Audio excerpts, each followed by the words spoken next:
I was there when Betty Ann Mulvaney got snatched. Me and 23 other students in first period Latin at Clayton High, where the halls are packed with over 1,000 kids. While everyone else just watched, I at least tried to speak up, sort of. "Kurt, what are you doing?" I asked, though it came out more like a nervous squeak. He barely glanced at me, already smirking. "Chill, Jen. It's just a joke," he said, like that explained everything. But there was nothing funny about the way he yanked Betty Ann off Mrs. Mulvaney's desk and shoved her into his backpack, her yellow yarn hair tangling in the zipper. He didn't even hesitate, just kept pulling until she disappeared inside. I should have demanded he put her back, but I didn't. And yeah, I'll get to why later. Honestly, I knew it was pointless. Kurt was already celebrating with his buddies, the same guys who only took Latin because they bombed the SAT verbal section last year. They weren't here for the culture, or because Mrs. Mulvaney's legendary. Just another shot at a decent score. When she walked in, coffee in hand, they hid their grins behind their workbooks like they hadn't just committed a crime against classroom decor. Mrs. Mulvaney, oblivious as ever, launched into her usual morning chant, some Latin line about Dawn bringing another miserable day of work, then grabbed the chalk and ordered us to conjugate gaudio. She didn't even realize Betty Ann was missing until third period, when my best friend Trina, who insists her name isn't cat-related, but I've seen her pounce on free pizza, told me Mrs. Mulvaney froze mid-lesson, staring at the empty spot on her desk. "Betty Ann," she squeaked, voice cracking. By then, the whole school knew Kurt had stashed her in his locker. But nobody said a word, because Kurt, he's untouchable.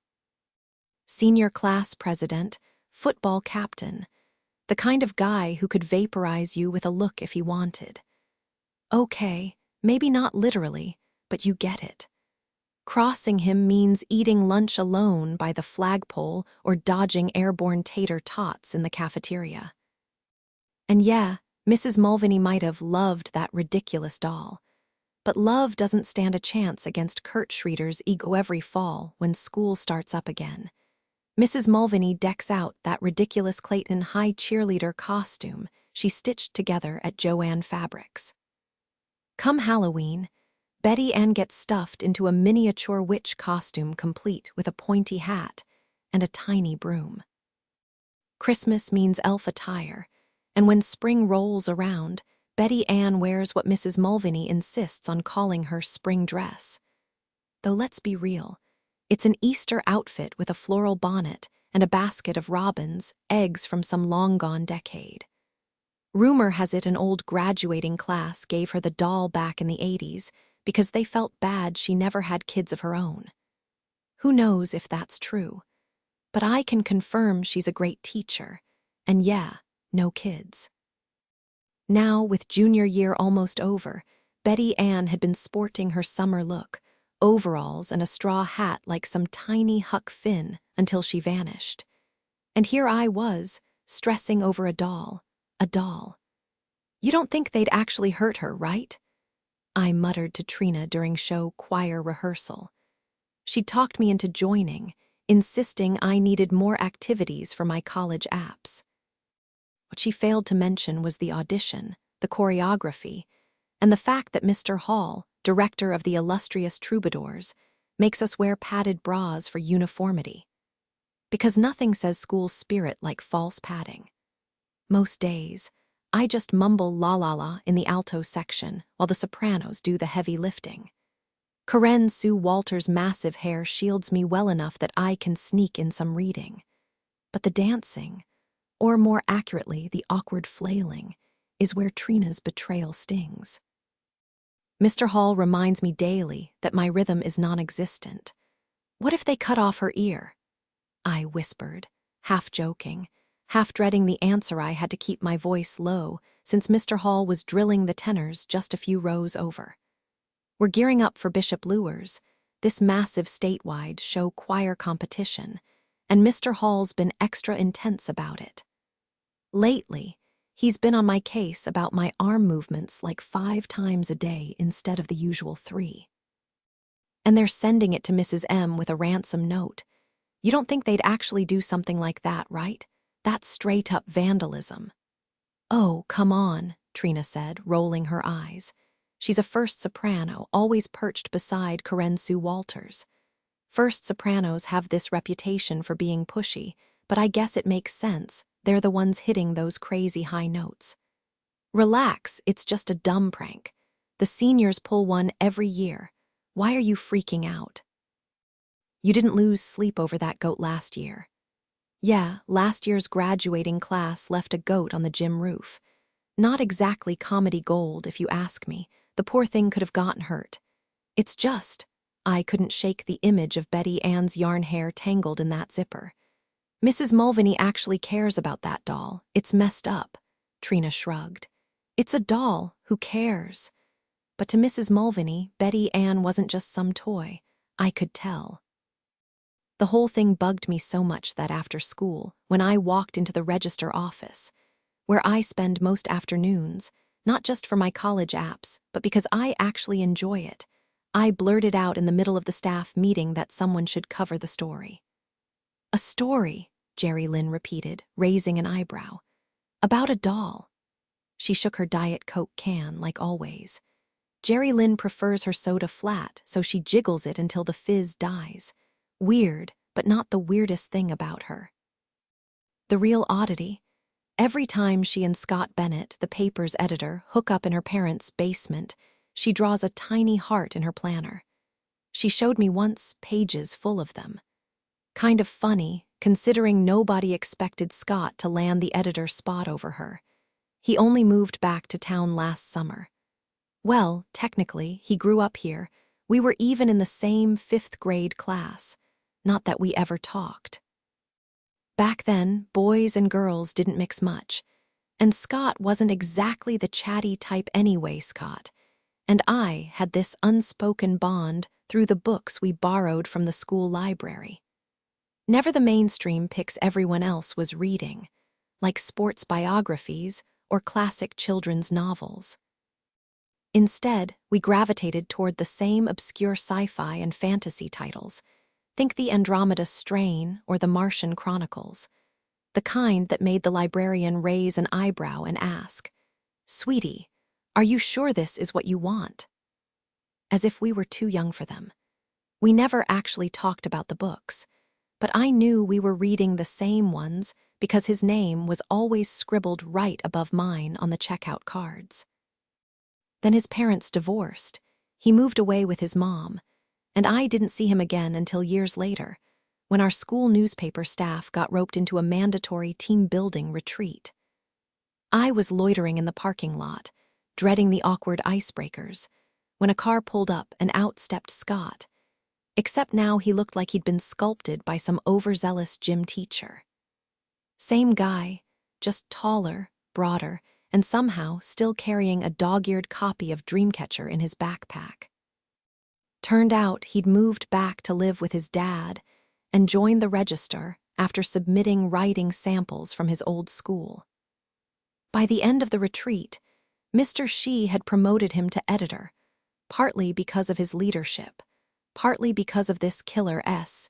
He wrote about a cooking class he'd taken after some run-ins with the law back in Milwaukee. Here's the twist.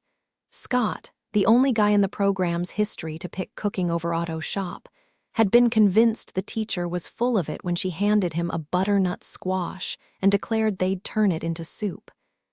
But by the time they finished, something clicked. He stopped acting out, started channeling his energy into recipes instead of rebellion. The downside, he couldn't stop cooking. And honestly, who would have guessed that a delinquent's redemption would come with a side of soup? Scott's essay was solid, but it might not have landed him the editor-in-chief spot if Jerry Lynn had been at the retreat. She would have definitely reminded Mr. Shee, loudly, that she was a senior who'd put in the work, while Scott was just a junior and new to Clayton High. But Jerry was off in California at some fancy broadcast journalism camp. Yes, that's a real thing, polishing her skills and schmoozing like a pro. She even scored a scholarship for it. So when Mr. Shee made the call, She took it surprisingly well. Maybe they teach grace under pressure at TV camp. Meanwhile, back at the retreat, we were stuck doing one of Mr. Shee's ridiculous trust exercises, something about getting the entire staff over a log suspended 7 feet in the air, with no ladder, while pretending a tidal wave of peanut butter was coming for us. Seriously, who comes up with this stuff? When we all just stared at him, he asked, "Too corny." Without missing a beat, Scott deadpanned, "Actually, Mr. Shee, it's nutty." That's when we knew he was the right pick for editor. Even Jerry Lynn seemed to agree once school started. By the second week, she'd already drawn a little heart next to Scott's name in her planner. No grudges there. But when Scott suggested running a missing poster for Betty Ann, the unofficial school mascot, with a fake reward, Jerry's soda can stopped rattling. "That's never a good sign. That's the dumbest idea I've ever heard," she snapped. "A reward for a doll," Scott just shrugged. "Betty Ann's more than a doll, she's basically our mascot." Which honestly is only because our actual mascot, the Clayton Roosters, is a joke. The costume looks like it was sewn together in the dark, and our teams lose at everything. But hey, at least we've got Betty Ann. For now, having a Cabbage Patch doll as a mascot would be way less humiliating than this. "Jen might be onto something here," Scott said, brushing off Jerry's glare. "Quang, why don't you draft something?" Quang tapped a note into his phone while I kept my eyes glued to my notebook, hoping Jerry Lynn wasn't upset with me. Sure, we're not best friends, but we eat lunch together every day, and let's face it, we're basically the only girls on the paper who matter. Sorry, freshmen. She's told me things, like the whole heartbreak saga, not to mention how Scott is, well, very skilled in the kissing department. Oh, and he bakes apple crumble on Sundays. The buttery, cinnamon-scented kind that makes the whole dorm smell like heaven. Jerry refuses to touch it, though she swears she can hear her arteries clogging just from the smell. Since Jerry was already ticked at Scott for greenlighting what she called a ridiculous story, handing it off to Quang just fueled her fire. "Seriously," she snapped. "Jen came up with it. Why not let her write it? Why do you keep passing her ideas to everyone else?" My stomach twisted, and I shot Scott a nervous glance, but he just leaned back unfazed. Jen S. swamped with layout. Jerry rolled her eyes so hard I thought they'd stick. "Did you even ask her?" "It's fine, Jerry," I cut in. "I'm good where I am." She let out a scoff. "Yeah, right." What I wanted to say, layout's just the tip of the iceberg. There's way more I do for the paper, stuff nobody knows about. Well, except Scott, Mr. Shee, and a few admins.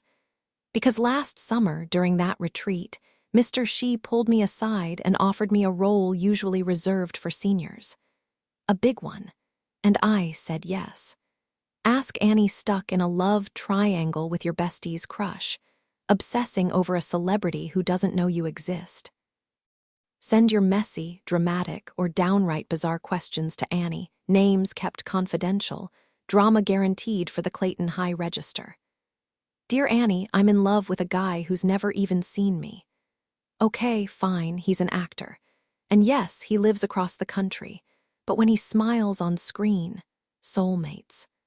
Problem: my piggy bank won't cover a ticket to LA, and I'd probably end up sleeping on a park bench. Help, I need to find a way to see the guy I'm crazy about before he takes off for New Zealand to shoot his new film. I'm completely heartbroken over this. Dear Heartbroken, there's a big difference between admiring a celebrity and crossing into stalker territory, and you're dangerously close. Let go of the fantasy and focus on what really matters, like graduating and getting into a good college. Besides, I'm pretty sure you're talking about Luke Stryker, and from what I hear, he's still hung up on Angelique Tremaine. Time to move on. Annie, too, honestly, I wasn't shocked when Mr. Shee offered me the Register's advice column. My whole life, people have dumped their problems on me, like I actually want to hear about Jerry Lynn's drama with Scott. Somehow, I've always been the person everyone confides in, even strangers. Once, a guy at the mall told me all about his rare coin collection while I was just trying to buy a smoothie. Trina figured it out first. On her 12th birthday, she threw a party at Zoom Flume, this massive water park in Ellis County. But I had to bail because, well, my period showed up. 12-year-old me was terrified of tampons. Those regular ones were like trying to shove a pencil up there. No thanks. Trina was furious. I don't care if your pad floats away, she yelled. You have to come. You're the mayonnaise. I had no clue what she meant until she explained. You hold everything together. Without you, it's chaos. And she wasn't wrong. That party was a disaster. Elizabeth and Kim got into a fight over matching swimsuits, and someone ended up with a chipped tooth. If I'd been there, I would have stopped it before things got out of hand. So yeah, when Mr. She handed me the Ask Annie gig, it made sense. The job isn't just about giving advice. It's about saying what Ms. Kellogg, the school counselor, would actually approve of. And trust me, that's not easy. The woman's a total nightmare. She's obsessed with yoga, energy flow, and feng shui, constantly nagging me to tell readers that rearranging their bedroom mirrors will fix their karmic leaks. Seriously, this is the woman who's supposed to guide me toward an Ivy League future. Terrifying. Still, Ms. Kellogg and I get along. I nod through her lectures on seaweed smoothies, and she hooks me up with excuse notes to skip gym class. The whole Ask Annie gig comes with one major rule. Nobody can know who's behind the advice column.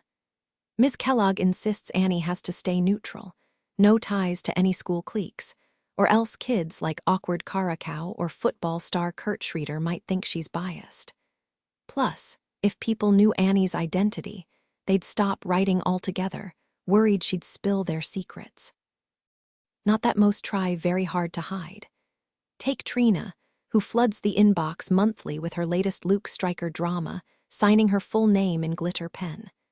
The worst part? I can't brag about this gig to anyone, not even my mom or Trina, who'd blab it across Indiana in seconds.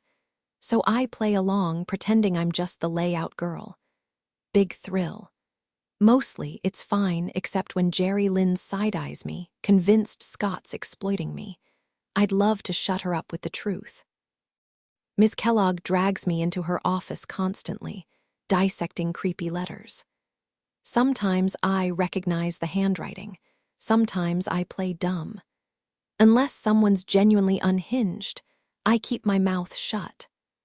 Luckily, there's always a Kara Schlossberg, pouring her drama into the inbox like it's a public diary.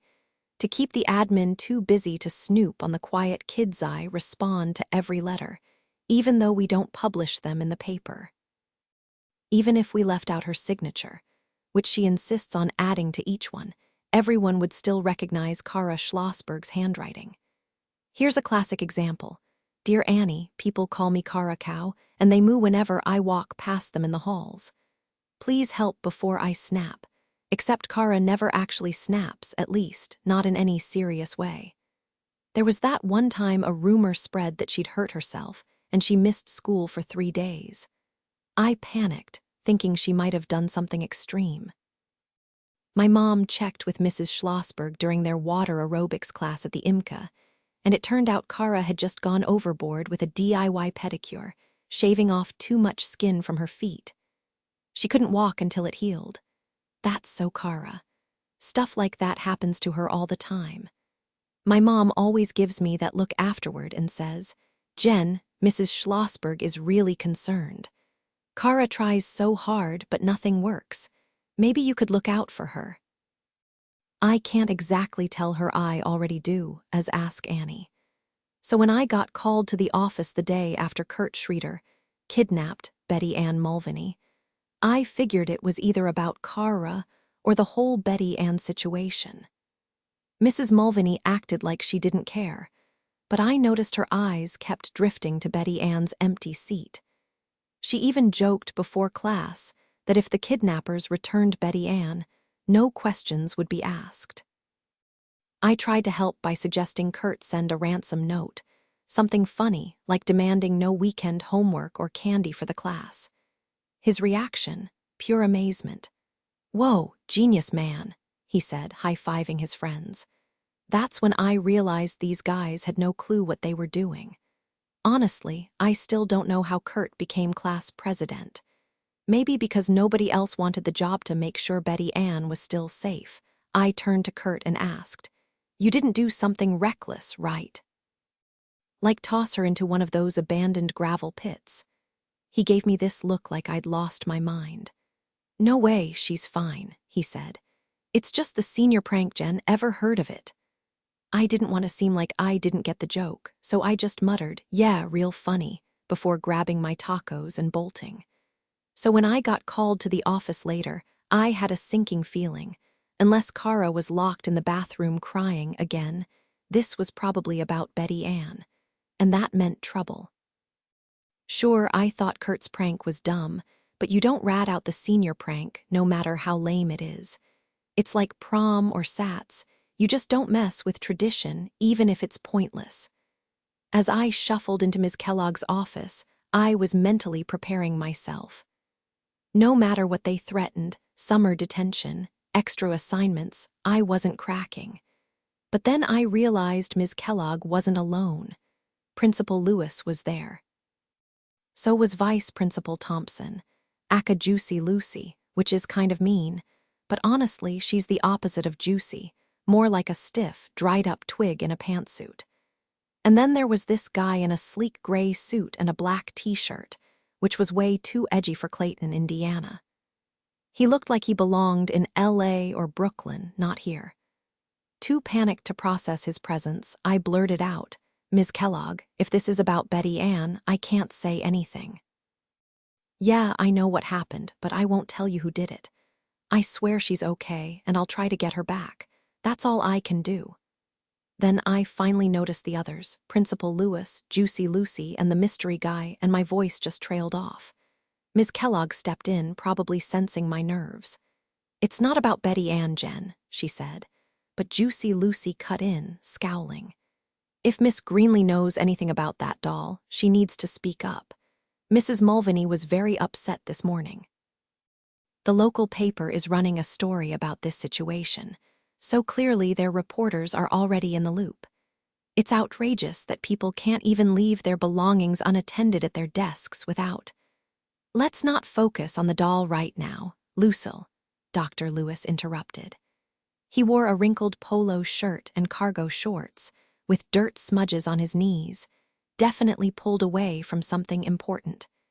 If they dragged him off the golf course, this had to be major. "Jane," he continued, "we'd like to introduce you to—" "Jen," Ms. Kellogg corrected sharply. Nobody ever corrected Dr. Lewis, so he just blinked, momentarily thrown. "Jane," he repeated, unfazed. "This is John Mitchell. John, meet Jane Greenley." "Pleasure to meet you, Jane," Mr. Mitchell said, extending his hand. I shook it, keeping my voice steady even though my mind was racing like a carnival ride. What was this about? Who was this guy? Was I in trouble? Did it have anything to do with me joking on that state test about wanting to operate heavy machinery? Trina had done the same thing. It wasn't just me. And please, please let this be over before lunch. 25 minutes wasn't enough time to scarf down a sandwich as it was. "Jane," Dr. Lewis continued, "Mr. Mitchell has just secured a tremendous opportunity for Clayton High. A truly exceptional honor." "Some honor," Juicy Lucy muttered under her breath. Dr. Lewis shot her a glare, but Miss Thompson doubled down. "I won't sugarcoat it, Richard," she snapped. "This is absurd. We're expected to upend everything, disrupt every student for what?" "We're aiming for minimal disruption, Miss Thompson," Mr. Mitchell said smoothly. "And if there's any sign of—" "There won't be any issues, Lucille," Ms. Kellogg cut in. I'd accidentally let slip Miss Thompson's nickname once, and now Ms. Kellogg couldn't resist using it. That's the whole idea. They want this to run seamlessly. "Well, good luck with that," Miss Thompson scoffed, her lips pressed into a thin line. "The second he steps on campus, those girls will lose their minds. Have you seen Courtney Deckard today? A crop top. In school, I had to call her mother to bring her a proper shirt." Dr. Lewis and Mr. Mitchell exchanged a look, as if she just sucked all the air out of the room. Honestly, I felt a little dizzy myself. "I can promise you," Mr. Mitchell said firmly, "that won't be an issue. Mr. Stryker plans to stay under the radar and he'll be in disguise." "A disguise?" Miss Thompson scoffed. "Oh, that'll throw everyone off." "You'd be surprised," Mr. Mitchell said with a shrug. "Sometimes just swapping out contacts for glasses does the trick." Juicy Lucy threw her hands up. "Oh, glasses, why didn't you say so? That's foolproof." I raised my hand, genuinely confused. None of this seemed connected to Kara or Betty Ann. In fact, unless I was way off, it sounded like, "Wait, are you talking about Luke Stryker?" Ms. Kellogg's grin widened, her head bobbing like an overexcited bobblehead. "Yes, exactly. Luke Stryker is coming here to Clayton High." I stared at her like she'd lost it. Honestly, that's my default expression around Ms. Kellogg. "Luke Stryker," I repeated. "As in, the guy from Heaven Help Us." That show used to be huge before reality TV took over. I'd watched it religiously. Luke had played a preacher's son, growing up on screen and getting more ridiculously good-looking every season. So much so that he ditched TV for movies, first as Tarzan with a minimal wardrobe, and then as Lancelot. And according to my friend Trina, he'd crushed both roles. Of course, Trina was more obsessed with his personal drama. Last winter, she wouldn't shut up about Luke's whirlwind romance with Angelique Tremaine, his Camelot co-star. Rumor had it they'd gotten matching tattoos at some secret commitment ceremony, until Angelique blindsided him by marrying some French director twice her age. Trina was thrilled, though, heartbroken for Luke. Now he was single, brooding, and apparently headed to Indiana. "He's playing a Midwest high schooler in his next film," Mr. Mitchell explained. "A gritty drama about love and betrayal in small-town America. Since Luke grew up in LA, he wants to experience real Hoosier life for authenticity." "Isn't that incredible?" Ms. Kellogg gushed. "Who knew he was such a method actor?" "Yeah, definitely not me you'd never guess from that flashy Doritos commercial he starred in during last year's Super Bowl." "Wait," I said, glancing between Mr. Mitchell and Ms. Kellogg. "Luke Stryker is actually coming to Clayton. Just for 2 weeks," Mr. Mitchell explained. "He's prepping for a role and wants to keep things low-key. The studio insisted his real identity stays under wraps. No fans, no chaos, just a normal high school experience." Ms. Kellogg jumped in, her eyes practically sparkling. "That's where you come in, Jen. We're enrolling him as Lucas Smith, a transfer student, and we need someone to show him the ropes. Someone discreet." I barely processed her words. My mind was still stuck on Missing Troubadour's rehearsal. Mr. Hall gets twitchy when I skip, not because I'm some choir prodigy, but because my jazz hands still look like I'm swatting flies. Ms. Kellogg kept talking. "You'd be perfect. You're great at keeping secrets, and we know you won't freak out over this. Just take him to classes, answer questions, keep things smooth. Easy, right? Easy. More like ridiculous. Did they honestly think slapping a fake name on Luke Stryker would fool anyone? Especially Trina, who has his posters plastered all over her locker. But what was I supposed to say? "No thanks, I'd rather not babysit a celebrity." "Sure," I muttered. "Fine, whatever." Ms. Kellogg beamed and shot a smug look at Miss Thompson, aka Juicy Lucy. "Told you," she said. "Jen never makes a scene." And she wasn't wrong. Ask anyone. Or better yet, ask Annie, our school's advice columnist, who somehow thinks airing everyone's drama in the Clayton High Register is helping your personal information stays private. Names and emails are always confidential. "Dear Annie, I share everything with my best friend, even the weird dreams I have at night. But she never opens up to me, not even about the big stuff, like who she likes or what's really on her mind. It makes me feel like our friendship isn't as deep as I want it to be. How do I show her she can trust me? Left out, dear, left out. Maybe your friend just doesn't have much to share. Not everyone finds their dreams as fascinating as you do. She might be sparing you the boredom. Ever thought about giving her the same courtesy?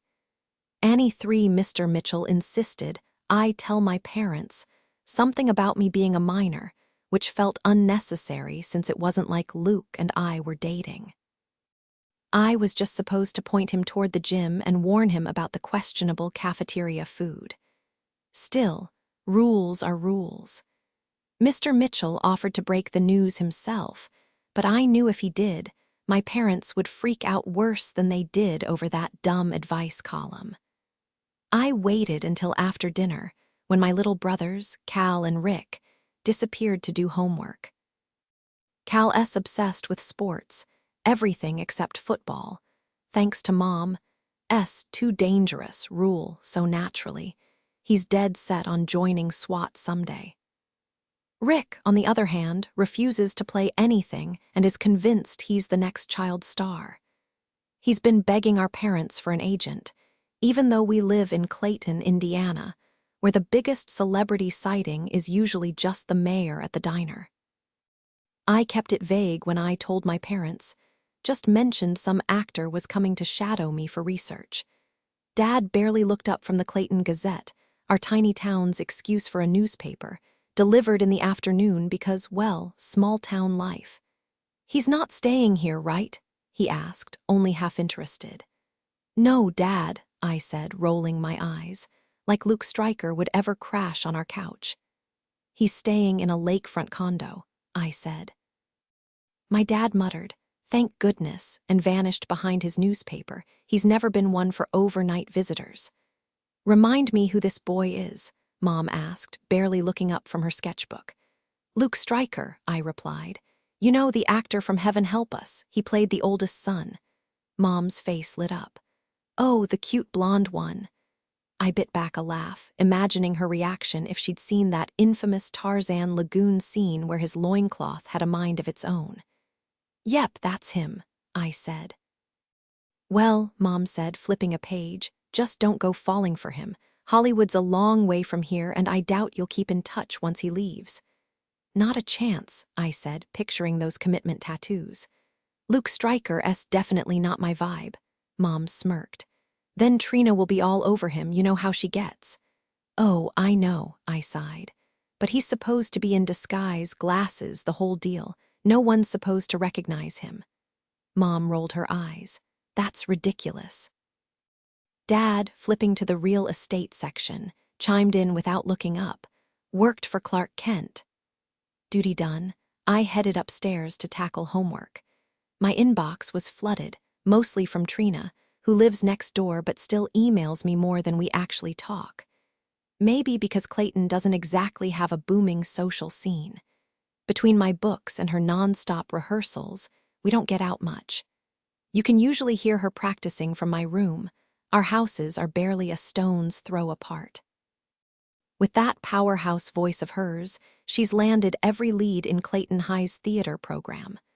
Her grand plan: Yale drama, then Broadway. Movies, not her thing. She says live theater is her drug. "Where'd you vanish during choir?" Trina's latest email read. Her screen name, of course, was Drama Queen. "La Hall nearly lost it when you disappeared." I've gotten good at dodging her suspicions about Ask Annie. Once, after the register printed a letter from some kid surviving on Diet Coke and sleeping pills, she straight up accused me. Classic Trina, my comeback. Maybe lay off the soda then, was apparently peak Jen, at least according to Trina, and it almost gave me away. Not that I cared much when I fired back. "Jenny G. Oh great, Kara's freaking out again. What'd I skip this time? Drama Queen, that girl must be desperate for attention. Why else would she pull stunts like that in class?" "Anyway, you missed La Hall unveiling the nightmare we're supposed to wear at Lures. Brace yourself, it's fire engine red with a bedazzled lightning bolt right down the middle. I swear, it looks like something a superhero would reject." "Jenny G, no way. Drama Queen, oh, but yes. And get this, it's 100% synthetic, guaranteed to make you sweat like crazy and costs a cool $180. "Jenny G, Fortuna really hates us, huh? Drama queen, no kidding. Meanwhile, the guys just need red bow ties and cummerbunds. We're hosting a car wash Saturday to fund these fashion disasters. Signed you up for noon to 2. Figured we could at least work on our tans between scrubbing bumpers, assuming the weather cooperates. Jenny G, you failed to mention this class would slowly devour my free time like some kind of soul-sucking vampire. Drama queen, please, like you had plans. Jenny G, fair. But still, $180 for a dress I'll wear once. That's criminal. Drama queen, welcome to show business, sweetheart. Jenny G, and I thought the push-up bras were bad. Drama queen. Right. Oh, and guess what Steve asked me to the spring fling? Steve McKnight, Trina's on-again, off-again guy, is a baritone in the Troubadours and played opposite her in every drama club production. Henry Roman II to her Aline, Romeo to her Juliet. Trina's not serious about him. She's holding out for Luke Stryker. But since he's tall, smitten, and pays for movies, she keeps him around. It's kind of messed up, but I can't help liking her anyway. What does bug me is when she dumps him, which happens every time someone better comes along, and he shows up at my door, begging for answers. So yeah, I was relieved to hear they were going together. At least Steve would be happy. And Trina could give me the play-by-play, since it's not like I'll be going. Jenny G, lucky you. Drama queen, find a date and we'll make it a double. Jenny G, oh sure, let me just, checks inbox, nope, still tragically single. Drama queen, that's because you're too nice. Guys want drama. Jenny G, right, because nothing says romance like emotional whiplash. Drama queen, I'm serious. You're way too nice to everyone. Guys can't tell if you're just being friendly or actually into them. That's probably why no one ever asked you out. And don't get me wrong, you're not unattractive or anything. Jenny G, wow, thanks, that's super reassuring. For the record, I know I'm not hideous. I might not be some runway model, but I've got that cute, approachable vibe, brown hair, hazel eyes, freckles, the whole package. Honestly, it's almost too wholesome. I've been growing out my bangs just to shake things up a little. Drama queen, no, listen. You could have had Scott Bennett, but you totally missed your shot. Trina's convinced he's your soulmate just because I talked about him nonstop after that journalism retreat. We had fun, sure, staying up late by the campfire debating whether Total Recall butchered Philip K. Dick's story, or if Asimov was the real sci-fi legend. Then there was that time at Outback Steakhouse on the way home, where Scott kept using the waitress's name like they were old friends. What's good today, Rhonda? We'll take the bloomin' onion, Rhonda. I lost it, laughed so hard Quang had to whack me on the back. But the real kicker, the log challenge, you know, the one where we had to swing across before the imaginary peanut butter avalanche got us. Scott and I were the last ones, and he just picked me up like I weighed nothing. I might have mentioned to Trina how his arms looked in that t-shirt, or how he smelled like pine and sunscreen, or how his hands were, well, you get it. Big mistake. Now she's obsessed with us being meant to be and won't stop nagging me to ask him out. Like, hello. He and Jerry Lynn were basically a thing by the second day of school. Destiny. Please, Jerry's little heart-filled date book might as well be a comedy of errors. Good thing Trina's aiming for Broadway because her matchmaking skills are a train wreck. I've told her this a dozen times, but she's relentless. Drama queen. Look, Scott was a bust, but that doesn't mean you swear off guys forever. You're adorable. I bet Steve could hook you up with one of the baritones. Or a tenor if you're feeling adventurous, Jenny G. No, just no. Drama queen, fine, fine. But there's gotta be someone who catches your eye. Jenny G, oh, like you have a love life. Why's it my job to be into someone when you're not? Drama queen, because, sweetheart, I'm holding out for Luke Stryker. Swoon. And that's when it hit me. If Luke's secret got out, my best friend might just beat me to, well, you know. If Luke was even into her, which, let's be real, was a big if. Guilt prickled at me, keeping Trina in the dark about Luke's visit. She'd lose it when she found out. Then again, she never stays mad at me for long. We were swapping Latin homework answers, totally not cheating, just double-checking, when an email popped up from someone unexpected. The username, Otempora. Latin for what times we live in, as if ancient Rome had to deal with terrorism and celebrity divorces. Turns out Otempora was Scott Bennett. I opened it fast, assuming it was newspaper business. Nope. Oh, tempora, hey Jen. You're not pissed I handed Quang your Betty Ann kidnapping story, right? Jerry S. been on his case about it. Lately, Jerry's been riding Scott harder than usual.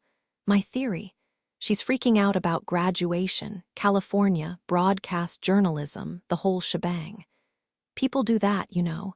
Pick fights before they leave, like anger makes goodbyes easier. Trina pulls the same stunt every summer before she bolts for Lake Wawasee. Not that I could tell Scott his girlfriend was just preemptively breaking up with him. Not my circus, not my monkeys. So I typed back, Jenny G, mad, please, why would I care? Oh, tempora, cool, Jerry thought you were salty. Then again, she has no clue how much you're juggling right now. Yeah, she really doesn't. The world has no clue who I really am, Annie. You'd think by now she'd realize I'm not the kind of person who gets worked up over trivial things. And she'd be right. I brushed it off, told him not to stress, and dove into my trigonometry homework. Because even girls who don't sweat the small stuff still have responsibilities. Even girls who, without anyone knowing, are about to become tight with a superstar like Luke Stryker. Got a messy relationship dilemma. Send it to Annie, no judgment, just honest advice. All submissions might end up in the Clayton High Register, but don't worry, we keep names and emails under wraps. Dear Annie, I only crush on guys who are already taken. The second they break up with their girlfriends for me, I lose interest. What's wrong with me? How do I stop this cycle? Almost their girlfriend, until I'm not, dear almost, you're either afraid of commitment or addicted to the chase. Recognizing the issue is half the battle. Hands off your friends' relationships, unless you want to end up with 0 friends, period. Annie I figured Luke Stryker would roll into town in a week or 2. Definitely not the very next day.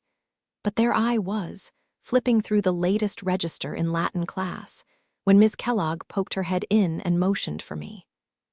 I stepped into the hallway, where she stood next to a guy who looked like he'd just rolled out of bed, messy hair, rumpled clothes.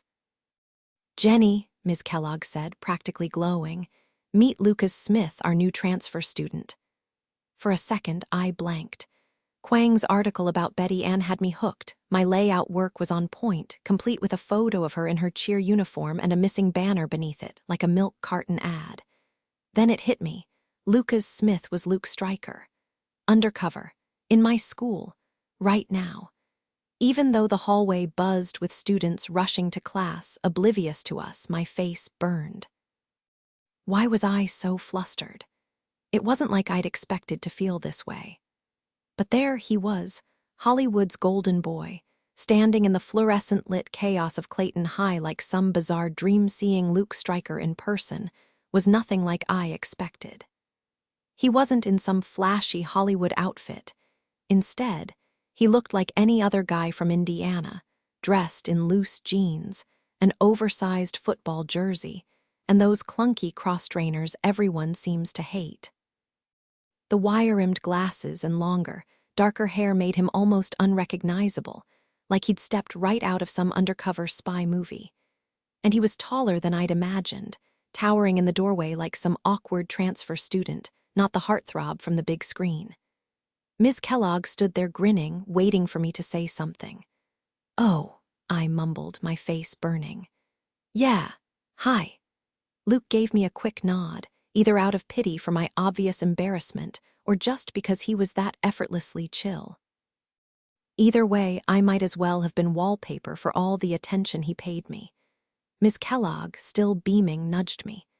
Jen, you'll help Lucas find a seat and show him around, right?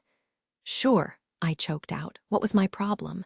I don't even care about celebrities. Give me a good book by Stephen King or Tolkien any day.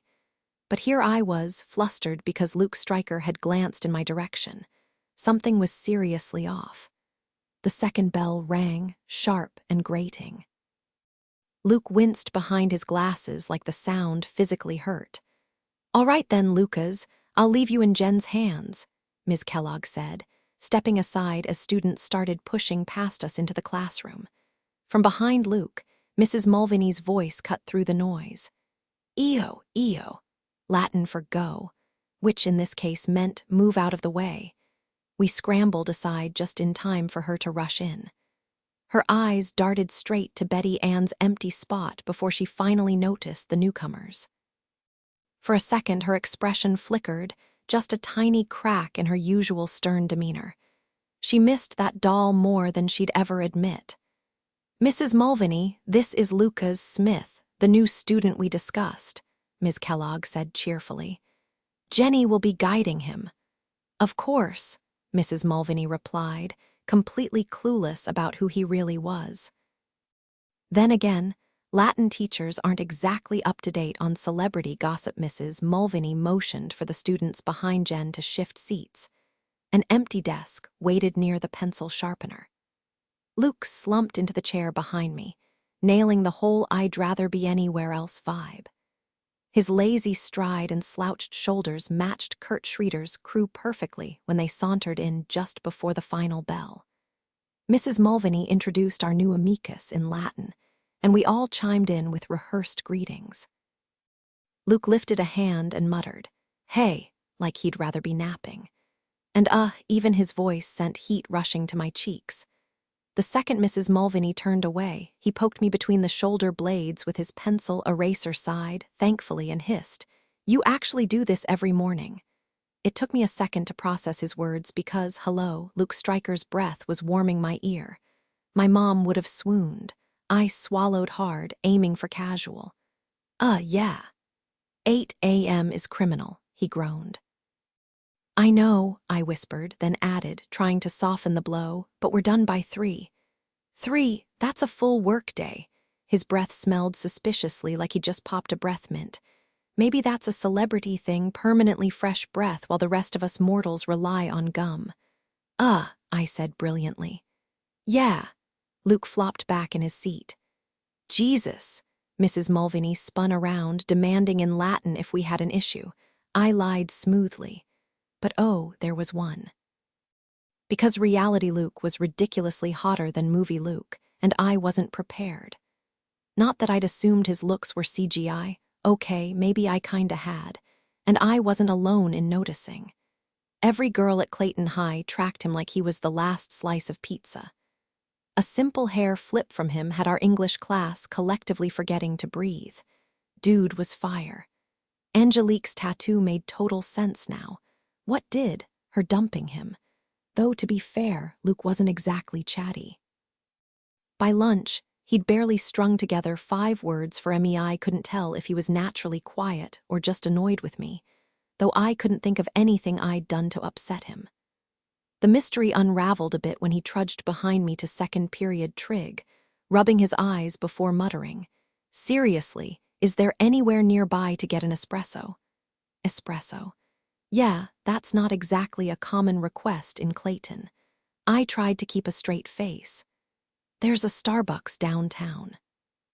His eyes, those ridiculously blue ones that looked even more striking in person, narrowed behind his glasses. "You're telling me I have to drive just for coffee? What kind of town is this?" I shrugged. "It's just high school." Luke dozed through trig and French, only snapping to life by 4th period, just in time for troubadours. And that was a problem because if anyone could see through his whole incognito act, it was Trina. I gave him a heads up as we walked to the music wing. The more time I spent with him, the easier it got to talk, but that didn't mean I was totally comfortable. He was still a puzzle, and I usually pride myself on reading people. "If you're serious about staying under the radar," I warned, "you'd better be careful around Trina. She's obsessed with theater and has practically memorized every episode of Heaven Help Us." But Luke wasn't listening. His attention locked onto the soda machine like a lifeline. Caffeine. He blurted, lunging for it, only to freeze. "I don't have any cash." I dug a crumpled dollar from my pocket. "I'm not kidding, Luke," I said as students filed past us into the band room. "Trina's sharp. She'll figure you out." Somehow, he downed the entire Coke in one go, no pauses, no breaths. He let out a tiny burp, then, without looking, tossed the can backward over his shoulder. It clinked perfectly into the trash. "Piece of cake," he said, suddenly full of energy. And when he grinned, my stomach did this weird flip. Not great.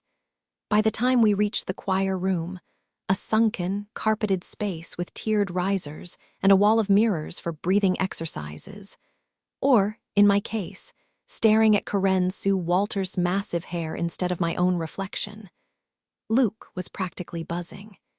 He even perked up at his own reflection.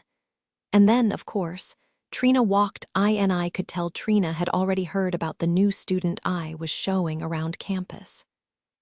Her eyes darted across the room before locking onto me and Luke, her expression shifting to something sharp and purposeful as she marched down the steps toward us. "So, Jen," she said, flashing a smile, "aren't you going to introduce me to your new friend?" "Trina, hey," I said, cutting in before she could say anything else. "This is Lucas Smith. Lucas, meet Trina." Luke turned, giving her an easy grin. "Hey, you're the one who does theater, right?" Trina tilted her head up. Luke had a good 6 inches on her, and her whole demeanor softened instantly.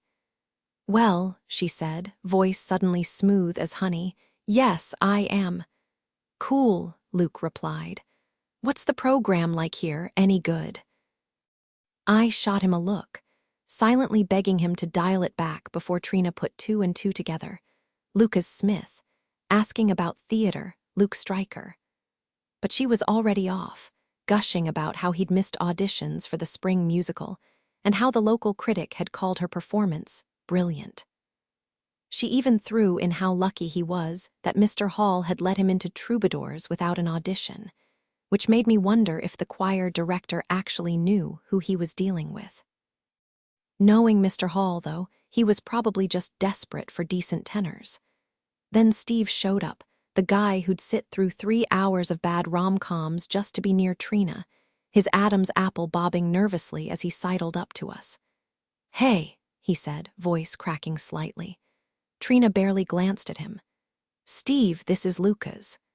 "Hey, man," Luke said, effortlessly cooler in 2 words than Steve could ever hope to be. Before things could get more awkward, Mr. Hall strode out of his office, clapping his hands.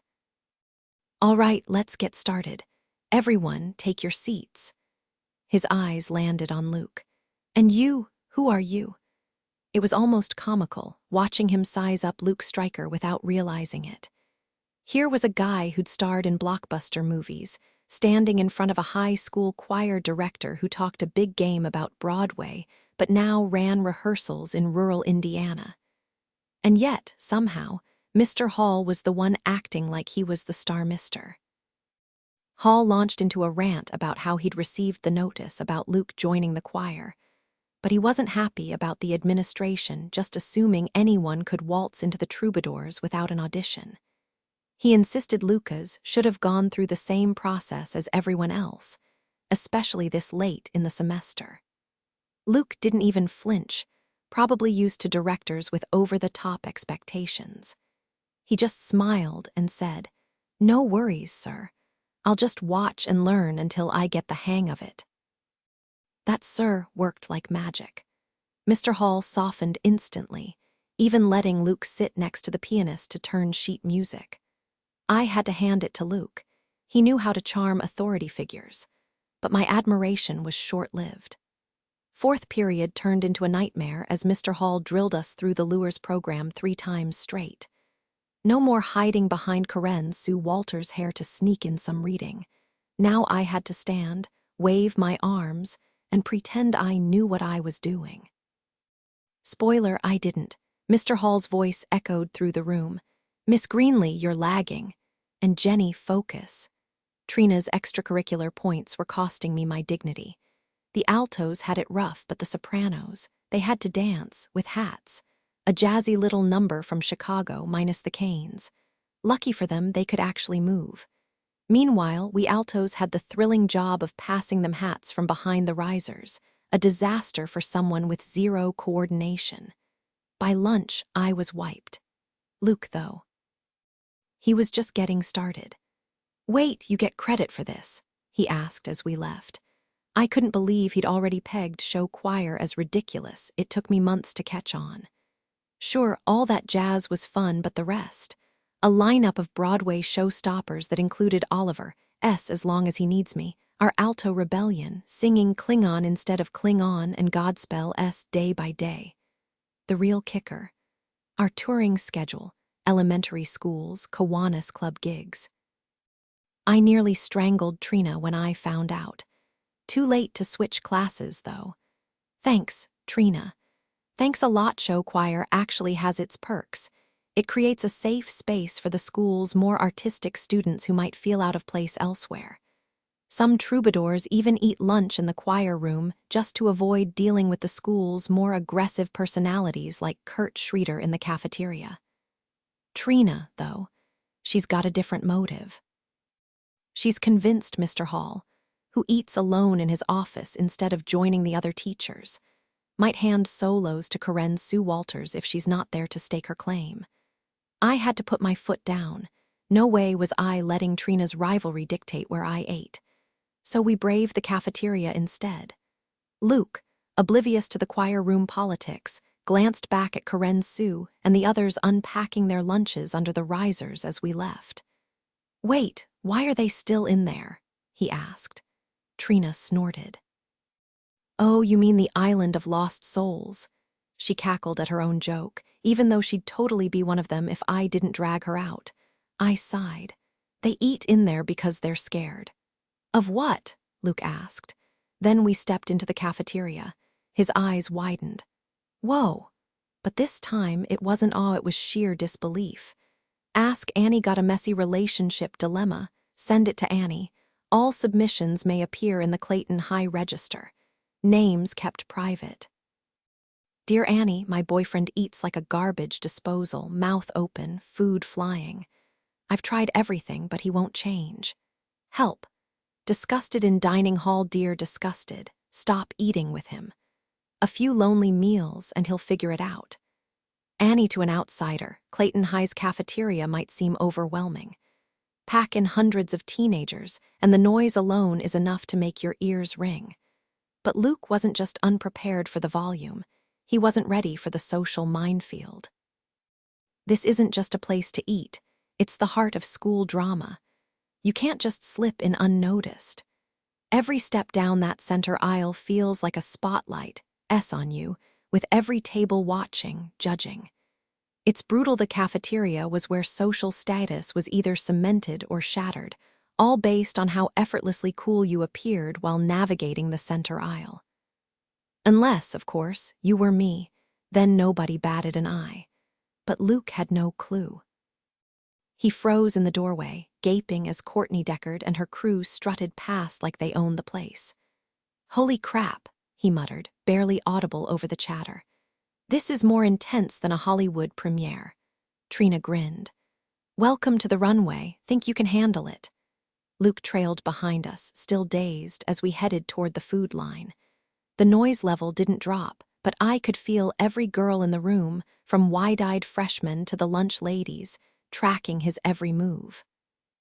He barely noticed, too busy staring at the trays like they were alien artifacts. When I passed him one, he took it without a word. The lunch lady asked if he wanted corn or green beans, and he just blinked.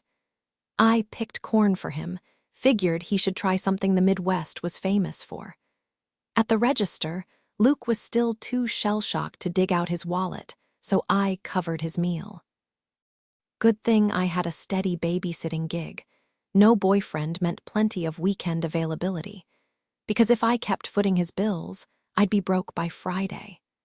We claimed our usual spot, the neutral zone between the trendsetters and the kids who weren't quite outcasts, but definitely weren't sitting with the athletes. Our table was a mix of overachievers, theater kids, tech nerds, and the school paper staff. Jerry Lynn nearly spat out her soda when Luke slumped into the seat beside her.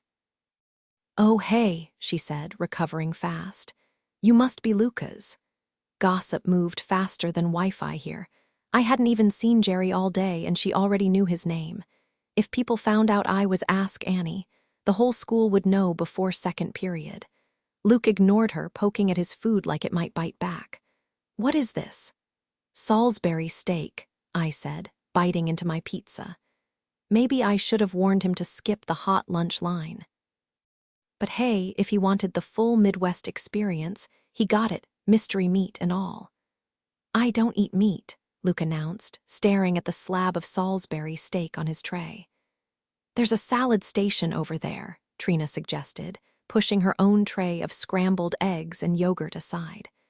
Scott unwrapped his usual lunch, last night's homemade spaghetti and garlic knots, still warm from the microwave.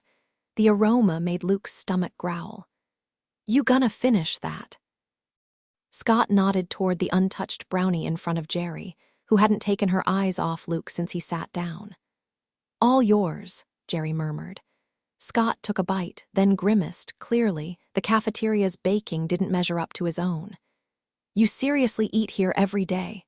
Luke asked, poking at the mystery meat with his fork. "Seniors can leave campus," I explained, "but the options are basically fast food or nothing. Everything else is too far to make it back in time." Luke sighed and finally gave up on the steak. Scott slid his container of leftovers across the table. "It's got some sausage in it, but..." Before he could finish, Luke was already digging in. Every girl at the table, Trina, Jerry, even Hissy, the exchange student, watched intently as he chewed. "Damn, this is good," Luke said after swallowing. "Your mom make this?" Scott just shrugged. "Nah, I cooked it. Help yourself, I'm grabbing another drink." Luke was halfway through the pasta when the cafeteria suddenly erupted in loud mooing. For a second, it sounded like a barnyard had invaded the school. Luke whipped around, confused, while the rest of us barely blinked. It was just Kara Schlossberg, walking toward her usual seat, enduring the same nonsense as always. She'd tried out for show choir last year, even nailed the audition. But rumor had it the director couldn't find costumes to accommodate her. Now she braved the cafeteria daily, though it never got easier. Tears welled in her eyes as the mooing grew louder, but she kept walking, chin up. Kara balanced her usual diet lunch tray, a sad little salad with dressing on the side, a couple of dry breadsticks, and a zero-calorie soda, while the cafeteria noise swirled around her. Kurt and his crew didn't even glance her way as they kept up their obnoxious mooing, like a pack of bored cows. Courtney Deckard let out a mocking moo mid-conversation with another cheerleader, barely breaking stride before diving back into gossip. "Knock it off," Kara shouted toward the popular table, where most of the noise was coming from. "It's not even funny," the worst part. Kara would have traded anything to sit at that table, to be one of them. She idolized those girls, even though their idea of deep conversation was arguing over French pedicures or debating whether some boutique sale was life-changing. Not that my table was discussing quantum physics, but at least we didn't measure our worth by who wore what to whose party. Kara was convinced she was missing out, so she copied everything. The clothes, the salon-fresh honey blonde hair, even the way they laughed. But it never fit. Those capris that looked effortless on Courtney just made Kara look like she was trying too hard. And the mooing, the more she begged them to stop, the louder it got. If she just walked away, ignored them, maybe they'd have gotten bored. But no, she spun in circles, shrieking, while they smirked and kept right on going. Funny how the only person who ever got this kind of grief at Clayton was the one who cared the most. I'd told her 1,000,000 times, well, Ask Annie had, but Kara never listened. She just kept chasing after people who'd never let her in, no matter how many salads she ate or how perfectly she matched their stupid trends. "Cut it out," I snapped. Of course, it was only a matter of time before something got launched at Kara's head, today's weapon of choice. A baked potato. It smacked her right between the eyes, sending her tray clattering to the floor. Lettuce and ranch dressing splattered everywhere as she bolted for the bathroom in tears. "Great," I muttered, knowing full well this was my signal to go after her. Luke just shook his head, scanning the room like he couldn't believe what he was seeing. "Seriously, what is wrong with these people?" Jerry Lynn waved a hand. "Don't stress. Jen'll patch her up before the bell." Luke blinked at me like I'd just beamed down from another planet. "This is a regular thing," Trina snorted. "Regular, try daily." I forced a polite smile and took off after Kara, only to find Mr. Steele, poor guy, stuck with lunch duty, hovering outside the girls' bathroom, calling through the door, "Kara, come on out. Let's talk about what's bothering you." The second he spotted me, relief washed over his face. "Jenny, thank goodness." "Could you check on her? Since I can't exactly waltz in there." "No problem, Mr. S," I said. "You're the best," he replied, then added, "You kids really are." I froze at the word kids, only realizing then that Luke had followed me out. Figuring he was taking this whole shadowing thing way too literally, I started to duck inside, but he grabbed my arm and pulled me aside, voice low. "What the hell was that back there?" I frowned. "What was what?" "That whole spectacle." He looked genuinely irritated, like this was some personal offense. "When I signed up for this, I didn't expect sunshine and rainbows, but I didn't think I'd be walking into a prison riot." "Okay, sure, Clayton High isn't exactly paradise, unless you count that performing arts school from Fame, where people randomly break into song on subway grates, but comparing it to jail, please. For starters, no bars on the windows, and inmates at least get time off for good behavior. Here. Best case scenario, you walk away with a diploma that qualifies you to manage a fast food joint." Sorry," I said, baffled. Why was he so worked up? "Yeah, the way they treat Kara sucks, but what exactly does he expect me to do about it? I really need to go." "No," Luke cut in, his sharp blue eyes intense behind his glasses. "I want an answer. Why didn't you step in when those kids were bullying that girl?" "Listen," I said, hearing Kara's cries growing louder down the hall. The bell was about to ring, and I could feel the pressure building. Maybe it was the exhaustion of having a celebrity shadowing me all day, or maybe it was the leftover frustration from Mr. Hall lecturing me for an hour about my over-the-top jazz hands. Whatever it was, something inside me snapped. How could Luke just ignore me most of the day, then suddenly act like I was responsible for Kurt Schrader's mess? "If you hate it here so much," I shot back, "why don't you just fly back to LA? Trust me, I've got better things to do than play babysitter to some entitled actor." I spun around and pushed into the girls' bathroom, my hands shaking. Sure, my words had sounded tough, but inside I was anything but. My pulse was racing, and my stomach churned like I might lose my lunch. I never yell at people ever. And here I was, screaming at a famous guy the principal had specifically told me to keep happy. If Luke complained to Dr. Lewis, I could kiss my diploma goodbye. Then what?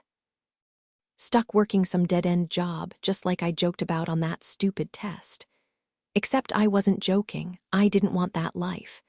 I'm good at fixing problems, at seeing how things fit together. That's why I'm Ask Annie, why I help design sets for drama club. I want to be a therapist or a designer, maybe both, but none of that happens without a diploma. Still, I couldn't dwell on Luke right then. Kara was still locked in a stall, sobbing.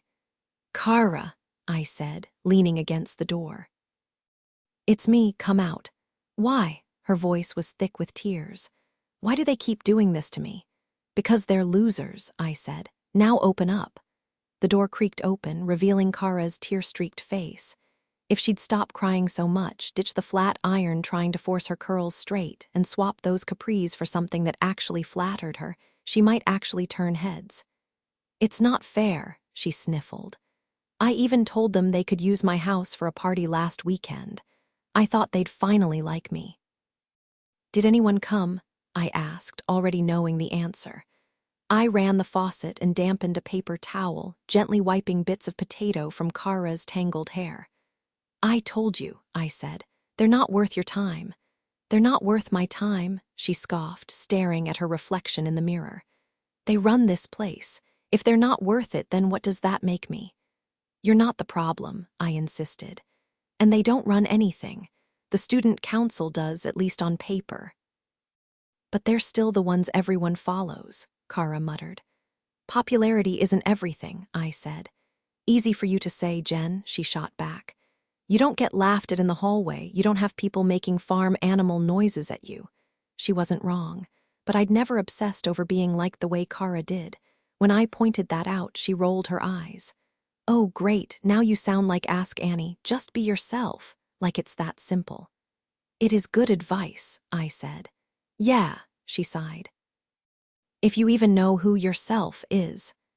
The bell blared, and suddenly the bathroom flooded with girls fixing their hair before class. Our conversation was over for now. See you later, I said. Kara just sniffed and rummaged through her bag for a tissue. Not surprising. She never thanked me for these little rescues. Honestly, it was probably why she struggled to keep friends. She just didn't get how to treat people. With everything going on, I'd almost forgotten about Luke Stryker, until I stepped out of the bathroom and there he was, leaning against the lockers like nothing had happened. My stomach twisted. Why was he still here? After my little explosion, I figured he'd be halfway to Hollywood by now. Instead, he shoved his hands in his pockets and asked, "So, what's next?" Like I hadn't just told him to leave. Like I hadn't completely lost it. What was his deal? Was he not going to report me? Was he just going to pretend I hadn't snapped? Who does that? I'm usually great at reading people. But Luke, no clue. The tension in my gut eased a little, but I still didn't trust it. I didn't know why he'd suddenly decided to stick around, or if he even had. But one thing was clear. Neither of us was going to live up to whatever he was expecting. Ask Annie got a messy relationship problem. Send it our way. All submissions may be printed in the Clayton High Register. Names kept confidential. Promise. Dear Annie, my girlfriend won't stop leaving hickeys. I get that she's into me, but seriously. It's gross, why can't she just quit? And how do I get her to stop? Tired of wearing turtlenecks, dear turtleneck. Your girlfriend's marking her territory with those hickeys. If she doesn't cut it out, maybe it's time to find someone who doesn't treat you like a billboard. Annie 6, of course, the entire school was going to lose it over Luke. Even as Lucas Smith, he was undeniably attractive. Let's be real, at Clayton High, any guy who doesn't spend his weekends at monster truck rallies or sporting a questionable haircut is basically a catch. Luke checked none of those boxes, stood over 6 feet tall, actually cared about how Kara was treated, and oh yeah, looked exactly like, well, Luke Stryker. Honestly, I was surprised I hadn't fallen for him myself. I couldn't even blame Trina. Crushing on the new guy. Totally predictable. She worships Luke Stryker more than Mr. Momo, her cat, since 2nd grade. But I didn't piece it together until I was stuck in Steve's car on the way home. Neither of us has a license. Our parents refuse to teach us. The school doesn't offer driver's ed, and let's face it, Clayton's not exactly a hotspot for joyrides. Plus, we've always got Steve, Trina's boyfriend, who somehow tolerates chauffeuring us around. Lucky for me, Trina and Steve stay late rehearsing for Spoon River Anthology, the drama club's latest snooze fest. Dead people chatting in a graveyard. Riveting. I promised I'd show up on opening night, but I'll be in the back row with a Dean Koontz thriller and a booklight. I could have hitched a ride with Scott. He never forgets to offer. But lately, car rides with him haven't been great. Jerry Lynn's mood swings turn every conversation into a minefield. 1 minute, Scott and I are debating whether the Ents in the 2 towers looked like Jar Jar Binks. He insists they didn't. And the next, Jerry Lynn cuts in with, "Scott, did you check if Ellis Floral has their Spring Fling Corsage coupon?" Suddenly, we're talking ad placements instead of Middle-earth. Scott, ever the responsible editor, sighs. "Jerry, that's Charlene's job." "Scott," she snaps, As editor-in-chief, you oversee everything. Charlene's just a freshman. She wasn't even around for last year's spring fling, so how would she know to check with Ellis Floral about their special? I cleared my throat. Actually, Jerry, I spotted the missing coupon when I was designing the ad layout, so I called them.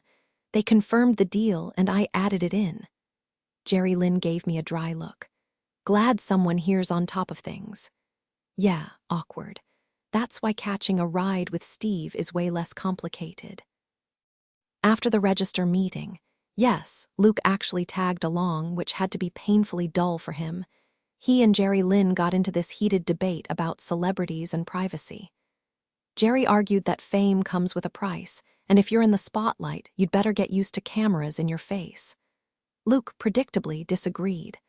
Once we stepped outside, he turned to me and asked, "So is that what your average day looks like?" "Pretty much," I said. "Weird, right?"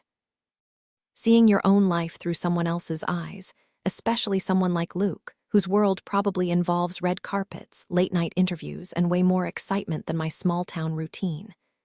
But he didn't act bored. He just nodded and said, "Okay then." Okay then, what was that supposed to mean? Why was this guy so hard to read? Figuring people out is usually my thing. Just then, Steve's Chevette rolled up and Trina stuck her head out. "Need a ride?" Obviously, I did, but Luke shook his head. "Can't, meeting someone. Seriously. Who could he possibly be meeting at the flagpole on his first day here?" Steve and Trina didn't even blink, just waved and drove off. If they'd glanced back, they would have seen a sleek black limo glide up seconds later. Luke slapped hands with whoever was inside before disappearing into the backseat. Where did a limo even come from? Clayton doesn't have a limo service, unless you count the one rented for prom. But Trina didn't care about that. The whole ride home, it was Luca's this, Luca's that. And then, as if that wasn't enough, she bombarded me with emails about him all night. Trina bombarded me with questions about Luca's. Did he enjoy his first day at Clayton High? Why did his family move so close to graduation? Wasn't he upset about leaving his old friends behind? Did he like living near the lake? And of course, the one I'd been avoiding all day. Didn't he look exactly like Luke Stryker? I dodged most of them, but some answers required outright lies. Honestly, guiding an undercover celebrity around school was way harder than I'd expected. Mr. Mitchell should have been paying me for this. Between Luke's sarcastic comments and the constant acting, it was exhausting.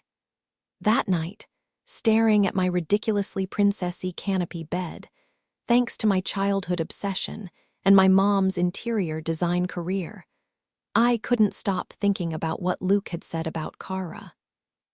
He had no idea what he was talking about. He didn't know how many times I'd chased her into the bathroom, wiped her tears, or given her advice she ignored. He didn't know about Ask Annie or how much worse things could have been for her without me. And he definitely didn't understand what it was like being me, juggling Kara's drama, Trina and Steve's mess, Troubadour's rehearsals, and now babysitting a movie star. Honestly, some days I wondered why I even bothered getting out of bed. I figured Luke wouldn't show up the next day. After the espresso disaster, the mystery meat lunch, and the whole Kara situation, who'd stick around, especially a millionaire actor. But then he strolled into Latin class like it was nothing, wearing some boho hipster outfit straight out of a beachside thrift store, suede pumas, a puka shell necklace, and a coffee cup the size of my head. "Hey, Jen," he said, sliding into the seat behind me. I nearly choked. What was he still doing here? I was certain he wouldn't return, absolutely positive. Yet here he was, standing in the doorway like nothing had changed. The room was still mostly empty, the second bell yet to chime, so I spun around and hissed, "What are you doing here?" Luke adjusted his wire-rimmed glasses, blinking at me like I'd asked the dumbest question in the world.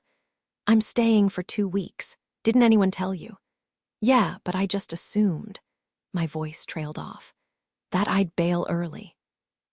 He flashed that infamous grin, the same one that had charmed audiences when he played opposite Angelique Tremaine. I'd be lying if I said it didn't make my stomach flip, but I wasn't about to let it distract me. Lucas, he corrected. Fine, Lucas, you clearly couldn't stand this place. I hesitated, then forced out the rest. Or me. His smile vanished. Jen, what? I don't hate you. But the whole Kara situation. Okay, yeah, he admitted, wincing. That was rough. But after you went off on me, I got interested. Interested in what? I backtracked quickly. And I didn't go off on you, I was just venting. I get it, still. He popped open his latte, the rich scent filling the air between us. I want to see how things play out. I gaped at him. How what plays out? The bell cut me off before he could answer. Things didn't magically improve after that, no fairy tale reconciliation, no sudden bond. Lucas still wore that perpetual scowl, especially when nothing warranted it. Like when Courtney Deckard and her squad passed us in the hall, their eyes dragging over him from shoes to face before offering their practiced smiles. Why did that bug him? That's just how the elite operate, silent approval through wardrobe inspection. Then there were the times he'd laugh at the most random things, like during show choir, when Mr. Hall barked at me to stop, slacking, and get Trina her hat faster for all that jazz. Lucas found it hysterical. Meanwhile, I was practically sprinting down the risers to avoid another lecture. Eventually, I figured out I could just toss the hat to Trina. She had the reflexes of a pro athlete, thank goodness. And Mr. Hall finally moved on to tormenting the baritones. Lucas, though, still chuckling. Go figure at first. Luke seemed genuinely stunned by the wildness of modern high school life, but he adjusted quickly. Even lunch didn't throw him off. By the second day, he'd packed his own meal, though that almost gave him away. The spread looked way too fancy for Clayton. Seriously, we don't even have a decent sandwich shop, let alone a sushi place. But Luke played it cool, claiming he'd rolled the sushi himself using tuna from Mr. D's grocery store. I nearly spit out my soda, but he said it with such a straight face that Scott bought it completely. They even launched into some nerdy debate about fish quality and freezing techniques. For a second, I forgot Luke wasn't just some random transfer student, until it hit me that this was the same guy who'd played a shirtless jungle hero and a doomed knight on TV. The fact that he could slip into the role of Lucas Smith so effortlessly was kind of terrifying. Then, after first period, he dropped the act just for a second. "Why Latin?" he asked as we walked to my locker. "It's not like anyone actually speaks it." I gave my usual excuse, sat prep, but he wasn't buying it. "Come on," he said, way too sure of himself for someone I'd just met. "You're on the paper, you don't need dead languages for grammar. What's the real reason?" Maybe it was because he was older or because he had that weird Hollywood confidence, but I caved. "I heard Mrs. Mulvaney was amazing," I muttered, glancing around for eavesdroppers. "So I signed up." Luke nodded like it made perfect sense. "Totally get it. Like when you take a bad role just to work with a great director." He paused. "No offense, but she doesn't seem that great." "Yeah, well, she's not herself lately," I admitted. "Because of Betty Ann." The second I said it, I knew I'd overshared. His expression shifted, sharp and curious, and suddenly I remembered this wasn't just some guy. This was Luke, who knew how to dig for the real story. Misses. Mulvaney never had children of her own, so in a way, Betty Ann became the closest thing she had to a daughter. That's why I couldn't shake the unease gnawing at me. What if Kurt and his buddies didn't realize how much Betty Ann meant to her? To Mrs. M, she wasn't just some doll or school mascot. She was practically family. But telling Luke about it backfired instantly. "Kidnapped her," he blurted in the middle of the hallway, loud enough to turn heads. "Seriously, what's the point?" I shrugged. "It's just their senior prank." "Yeah, hilarious," he shot back, voice dripping with sarcasm. "When do they plan on returning her?" "After graduation, I guess. At least, I hoped so, but Luke wasn't having it." "After graduation," his expression darkened. "Do you even know who took her?" I hesitated. "Yeah, I do." Then make them give her back, he insisted. Tell them to pick something else. This isn't funny. I agreed, but what power did I have? I was just a junior, invisible to guys like Kurt. Except Luke refused to accept that. That's bull, he said, locking eyes with me. You know you could stop this, Jen. So I told him about the day I caught Kurt shoving Betty Ann into his backpack, how I'd asked what he was doing, only for him to brush me off. Luke just shook his head, silent. But after that, he went out of his way to be extra kind to Mrs. Mulvaney, more than usual, and that was saying something. Every morning, he'd show up with a latte for her, hold doors open like some old-school gentleman, even attempt broken Spanish conjugations just to make her laugh. Honestly, Luke was the only thing keeping Mrs. M from completely falling apart. The newspaper article pleading for Betty Ann's return went ignored, and Kurt's so-called ransom note, demanding straight as for the seniors or else, was more mean-spirited than playful. But Luke. He had her smiling again, lighting up the second he walked into a room. Not that he noticed. Trina was practically throwing herself at him, shamelessly asking for his number right in front of Steve, who just stood there looking like a kicked puppy. And when she called Luke 11 times in a row only to get his voicemail, she griped to me for hours, but it only made her more obsessed. Jerry Lynn wasn't much better, hanging on his every word during lunch and newspaper meetings, even though half the time they were just arguing. The whole thing was ridiculous. And yet, nobody seemed to care that Betty Ann was still missing. Except, of course, for Mrs. Mulvaney. And me. Jerry Lynn never missed a chance to argue how journalists shape celebrity careers, while Luke openly dismissed them as opportunistic gossip-mongers. Their constant debates led Scott to assign them opposing columns, Jerry defending paparazzi, Luke tearing them down.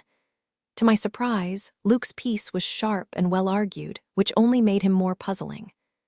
One minute he was slouched in class like he couldn't care less, and the next he'd dive into something, like the Kara situation, with unsettling intensity. The guy had brains, no question. Trina's crush on him. Fine. But Jerry Lynn. She bickered with him non-stop, yet couldn't look away when he walked in. And here's the kicker. She was dating Scott Bennett, who most people wrote off as the ultimate nerd. Editor of the school paper, obsessed with books and cooking.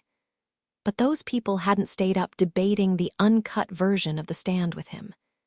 They hadn't tried his chilled cucumber soup on a sweltering afternoon, or heard him talk under the stars about bouncing between his parents after their messy divorce. They'd never noticed how his eyes shifted from green to gold, like the amber trapping bugs in Jurassic Park. And then there were his hands, steady on a keyboard fixing my Ask Annie drafts, or quick enough to catch a falling jar of peanut butter before it shattered.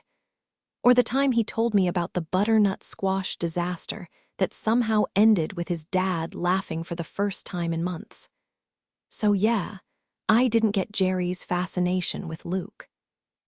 Even if he was secretly some Hollywood heartthrob, even if Entertainment Tonight camped outside our school, was that really worth ditching a guy who remembered you hated cilantro in your salsa? Ask Annie. Stuck in a relationship rut. Spill your drama here, names kept private, chaos guaranteed. Dear Annie, my boyfriend swears he's faithful, but his texts are suspiciously vague. How do I know if he's lying? Overthinking in Ohiot are dating. If he's being unfaithful, chances are he'll show some of these red flags. Suddenly, every weekend is guys' night out. He checks his phone when it rings but never picks up, especially when he's with you. Out of nowhere, he's obsessed with his appearance like he's prepping for a photo shoot. He flips the script and accuses you of cheating, classic guilt projection. He drops weirdly philosophical questions like, do you think someone can love two people at once? His work schedule becomes mysteriously packed, or he's always stuck at the office. He develops a sudden passion for a music genre he used to mock. His texts dry up, but somehow he's always online. He creates a brand new email account for work, of course. The physical spark fizzles out when he's the one who used to initiate it. Bottom line, if your gut says something's off, listen. Unless you're the type who constantly imagines betrayal where there is none. In that case, maybe work on trusting a little more. Annie, it began like these things always do, small, harmless, easy to brush off. That Saturday, we were at the Troubadour's car wash fundraiser, trying to scrape together cash for our ridiculous show choir costumes. Planning a car wash in Indiana during spring is a gamble. One day it's sunshine and honeysuckle, the next it's gray skies and a chill that sneaks into your bones. But that morning, summer arrived early. By 10, the heat was already pushing 80. Trina called, already in her swimsuit and cut-off shorts, insisting I do the same. I caved, but mostly to shut her up about Luke. She'd been nagging me since last night, wondering if he'd show. Truthfully, I needed a break. Sure, he's charming and unfairly good-looking, but even the sweetest guy can wear you down. By the time Steve and Trina dropped me off Friday, I was completely drained. When Steve, Trina, and I arrived for our noon to 2 shift at the car wash, the place was already buzzing. The Troubadours had 30 members, which meant a steady stream of cars from friends and family alone. But that wasn't all. Shishi's was packed for lunch. Employees were coming and going, and half the town seemed to have nothing better to do on a sunny Saturday than cruise the mall parking lot. Cars everywhere. Mr. Hall practically sprinted over the second we showed up, shoving buckets and sponges into our hands. "Move it," he barked. "We've already pulled in $200, but we've got a long way to go before we hit our goal." Now, don't get me wrong, Clayton's a decent town, aside from the occasional questionable moment. Hey, it's southern Indiana. But let's be real. Half the donations rolling in were thanks to Karen Sue and the other sopranos posted by the Shishi's sign in their barely there bikinis.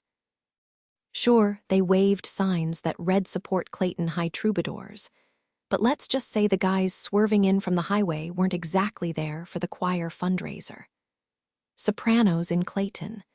Let's just say Mr. Hall's insistence on uniformity involved some very strategic padding.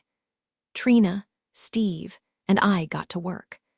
My fellow altos and I scrubbed minivans and flicked soap at each other until I spotted Scott Bennett's dented Audi rolling up. He and Jerry Lynn had been mall-bound but decided to stop when they saw us. Scott, always up for fun, tossed us $10 for a wash, then grabbed a sponge and started helping.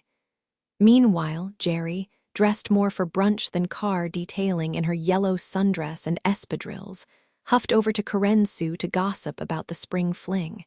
Because of course they were going. Scott, though. He stayed right beside me, scrubbing his hubcap like it was the most interesting thing in the world. Karen Sue was dating one of the tenors, which made sense since she and Jerry both had a thing for younger guys.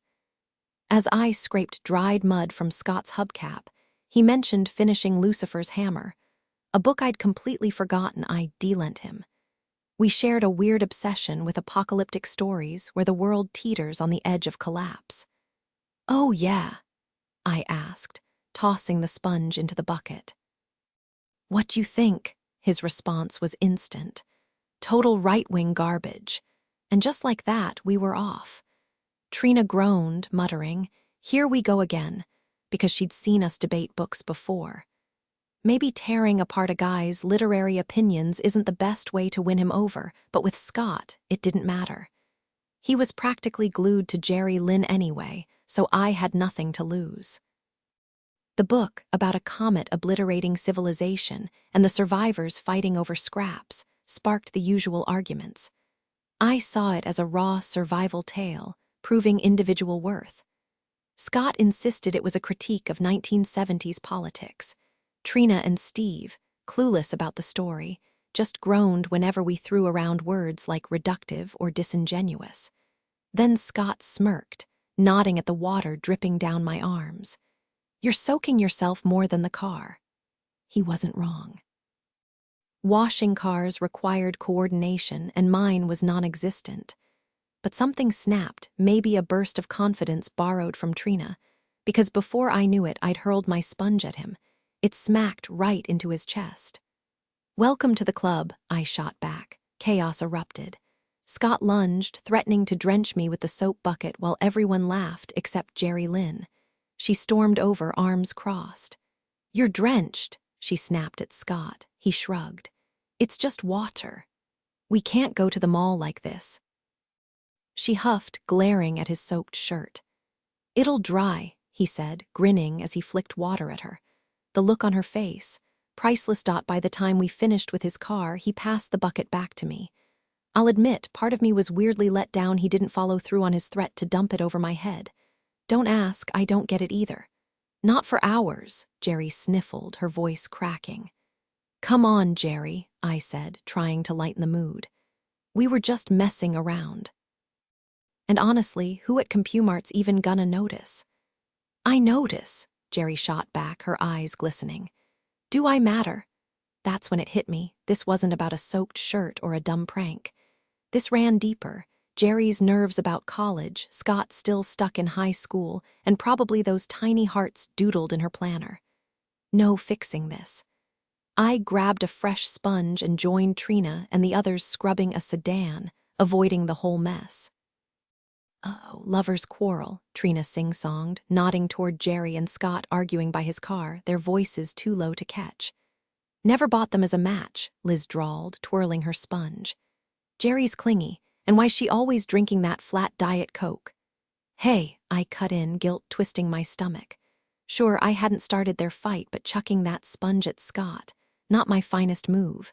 Lending your friend's boyfriend books is whatever, we're pals. Soaking him in public, less defensible. Jerry's sweet. "Sweet-'s not gonna save her," Brenda said bluntly. "Push a guy like that too hard and poof, he's gone." Trina leaned in, her whisper just for me. "But if they split, you can finally ask Scott out, like I've been saying since January." "Trina," I hissed, mortified. Poor Jerry, poor Scott. Mr. Hall clapped his hands, his goatee quivering. "Enough gossip, back to work." Then, like magic, Luke materialized, no limo in sight. "Luke," I blurted before correcting myself. "I mean Lucas." "Hey," he said with that crooked grin, sauntering over in jeans and flannel despite the heat. Guess he figured that's what guys wore to car washes. Traffic was brutal. "No way, you actually came," Trina squealed, darting to his side. "Jen totally thought you'd bail." Truth, we'd never talked about his weekend. I assumed he'd hole up at his lakeside condo, not choose to spend his free time with a bunch of high schoolers.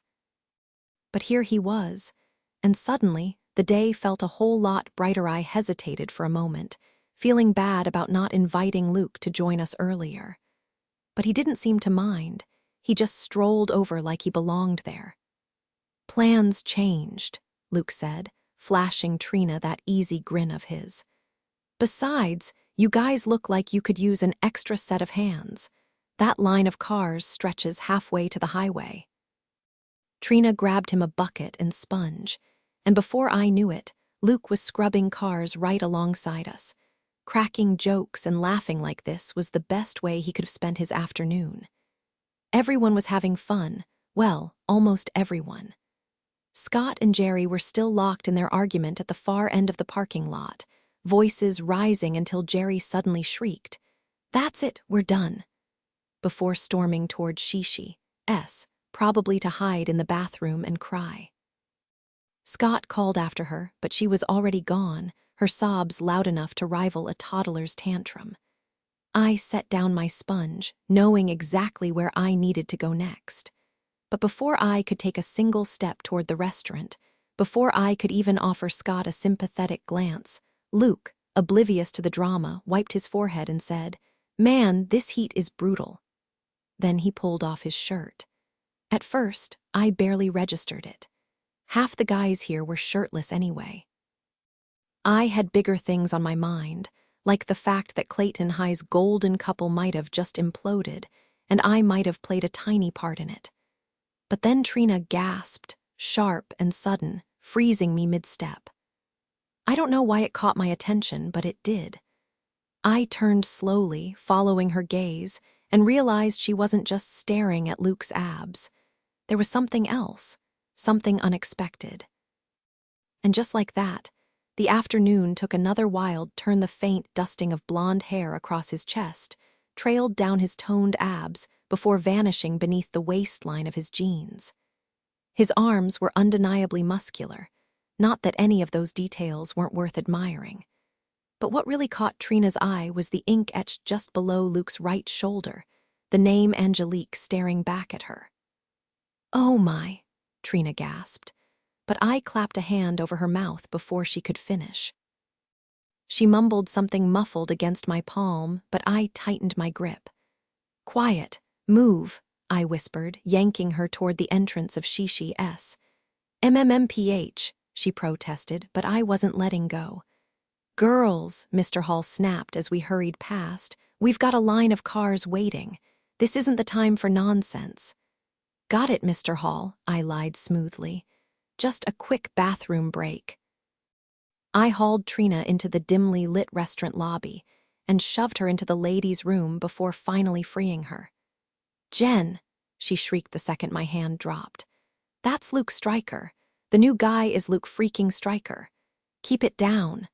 The sudden shift from bright sunlight to the restaurant's mood lighting left me blinking, but I didn't need clear vision to know we weren't alone. The sound of quiet sniffling from the last stall cut off abruptly at the mention of Luke's name. I knew it. Jerry burst out of the stall like a firework, eyes wide. "Luca's is Luke Stryker." I exhaled, glancing between them, Trina practically vibrating with excitement, Jerry's face still blotchy from tears but now lit up with disbelief. "Yes, it's him. He's here researching a role, and Dr. Lewis made me swear to keep it quiet, so you have to," but they weren't listening. Instead, they grabbed each other's arms and started bouncing, chanting in unison. "Luke Stryker, Luke Stryker." "Seriously, stop." I hissed, imagining half the diners storming in. "This is supposed to be a secret." Trina paused just long enough to gasp. "I knew it when he said he didn't eat meat. That interview in Teen People said he's been vegetarian since heaven help us." Jerry crossed her arms. "I figured it out last night at the register meeting. Remember when he went off about celebrity privacy? So obvious." The moment he said it, I couldn't help but think, wow, he looks exactly like Lancelot from that old movie. What if he really is Luke Stryker? "Hey," I snapped, using my no-nonsense babysitter voice, the one that shuts down juicebox fights and glitter explosions. It worked. Both Trina and Jerry froze mid-argument and turned to me. "Listen up," I said, keeping my tone steady. "Luke's identity is a secret. That's the whole point. He's here to study a role, and if word gets out that he's actually Luke Stryker, game over. Nobody's gonna act normal around him, and that ruins everything. Got it?" Trina pressed a hand to her chest like she was taking a solemn vow. "As an artist myself, I completely respect his process. I wouldn't dream of interfering." Jerry, not to be outdone, crossed her heart. "My lips are sealed." For the first time since this whole mess started, since Luke had casually tossed his shirt aside, since Jerry had gone full rage mode at Scott, I finally felt my shoulders relax. "Good," I said. "Then we're all agreed. No telling anyone that Luke is actually—" "Oh my gosh," Trina gasped, slapping her forehead. "Why did I say yes to Steve for the spring fling when I could have gone with Luke freaking Stryker?"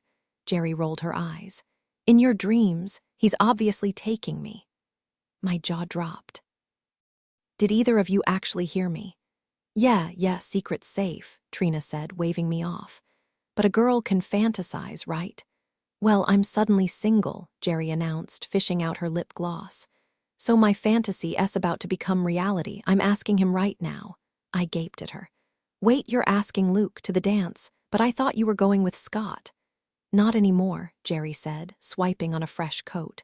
The casual way she said it hit me like a punch. "You guys actually broke up." "Just like that?" "Yep," She snapped the gloss shut and shot me a look. And don't even try to fix it, Jen.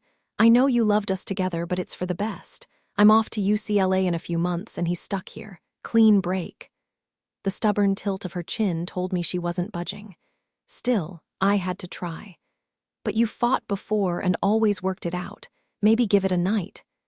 You might change your mind after you've had a chance to think it over, I said. Not this time, Jerry Lynn replied firmly.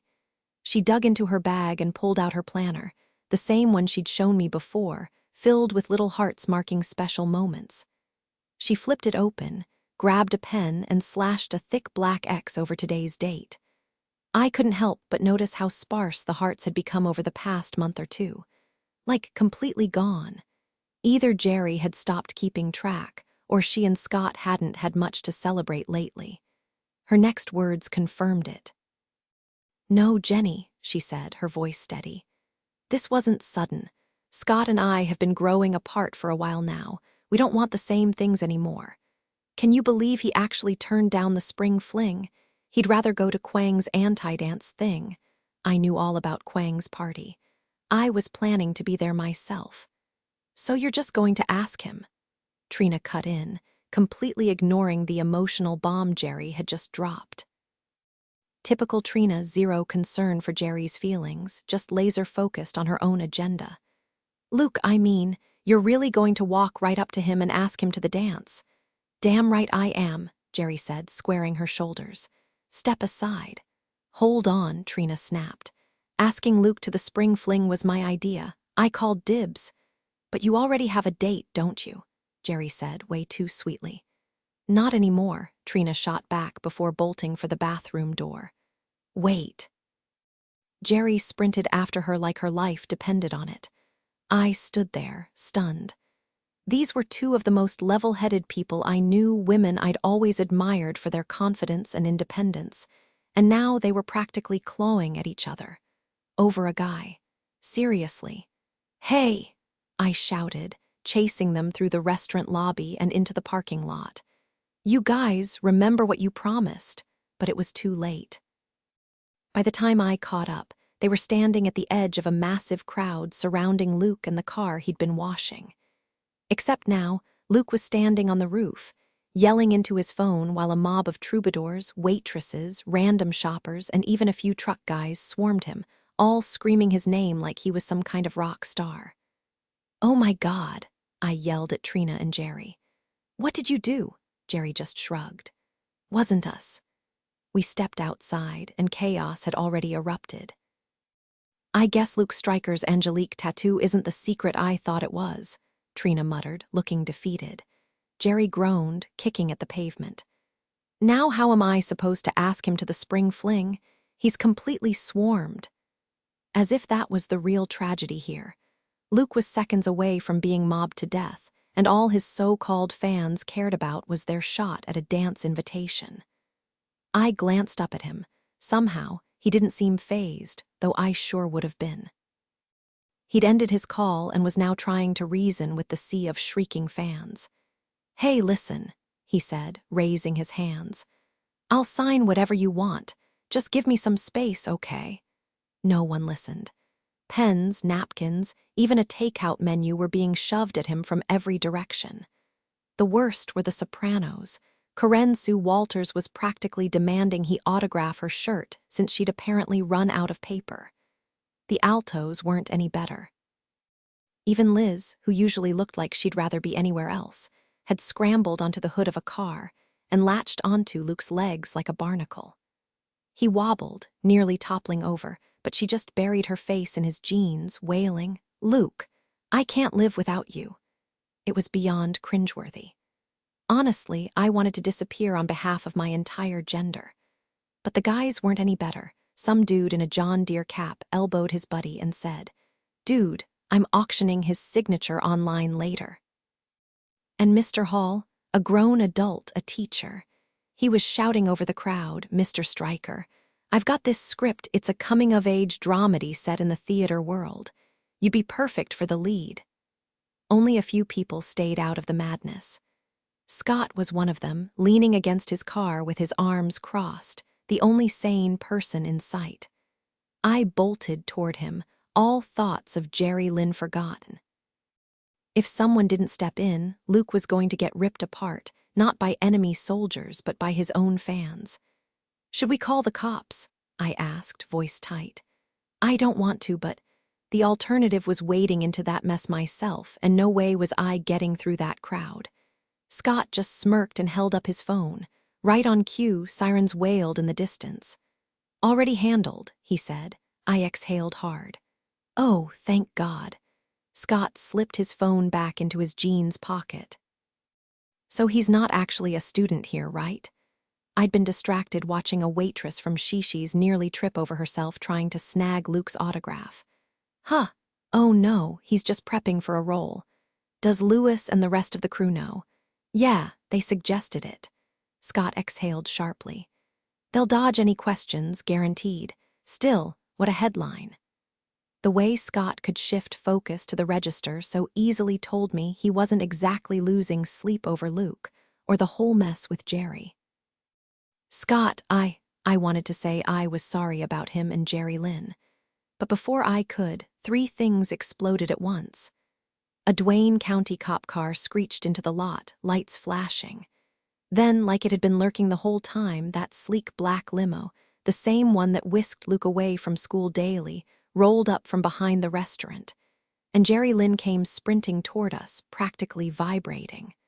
"Are you kidding me?" she gasped. "Of all days to forget my phone." This town finally does something interesting, and we've got 0 proof. No clue if she'd even asked Luke to the dance. The mob around him hadn't thinned much, though the cops' arrival sent a few people scattering. The officer, built like a linebacker, cut through the crowd like it was nothing. Luke flashed him a relieved grin, hopped off the car roof, and bolted for the limo while the cop blocked the stragglers still desperate for attention. Trina and half the soprano section, sadly, were leading that charge. "All right, folks," the cop announced as the limo peeled away. "Party S over, let's clear this gridlock." Because naturally every driver on Clayton Mall Road had decided this was prime rubbernecking material. Trina stormed over, cheeks flushed. "Did you see that?" she hissed. "He just vanished, after all I've done for him." "By done for him, you mean nearly trampling him?" "Not me," Trina snapped. "Karen Sue Walters was the one shoving her cleavage at him." Thank God her mom wasn't around to witness. Behind us, Scott and Jerry had drifted into another intense huddle. Whatever they were discussing, it looked heavy. And for once, I didn't have the energy to eavesdrop. I grabbed Trina's arm and pulled her aside, giving them a little space, or as much as you can get in a crowded parking lot. "Hey," she whispered, "if I wrote Luke a letter, could you pass it to him? You two must be close if he trusted you with his secret." I shook my head as the limo started rolling away. Just in time, too, a swarm of girls had already pressed themselves against the dark windows, desperate for one last glimpse of him. "Trina, I barely know the guy. He was just here, too." Then the moonroof slid open, and Luke's head popped out. The girls shrieked and lunged like they wanted to grab handfuls of his hair, because sure, that's the best way to impress someone. Not. I expected him to toss out some sarcastic goodbye, maybe shout later, losers, or thanks for the warm welcome, geniuses. But instead, he scanned the lot like he'd left something behind. His eyes landed on me. "Jen!" Every head swiveled in my direction. "Jen!" he yelled again, waving wildly. "Come on!" My face burned hotter than the neon sign above the diner. Luke wanted me in that limo. Luke Stryker was calling me to ride off with him, not exactly into the sunset since it was barely past noon, but still. "Oh my God," Trina gasped. "Right, you barely know him. That's why he's screaming your name, Jen, he wants you." I shook my head. No, it's not like that, because it was. The memory of his sharp words, that accusing glare outside the restroom, was seared into my brain. This wasn't some romantic gesture. "Jenny," Luke sounded desperate now. "He wants you," Trina insisted. "Why aren't you moving?" How could I? With all those girls glaring daggers at me and more cop cars screeching into the mall parking lot, apparently one officer wasn't enough. It felt impossible. "Seriously," Trina hissed. "Go." Then she shoved me hard. I stumbled, but a nearby officer caught my arm and steadied me. "You Jenny?" he asked. I nodded, and before I could react, he was steering me through the screaming crowd, wrenching open the limo door and practically tossing me inside. The door slammed shut behind me. Luke dropped back into his seat and hit the moonroof button.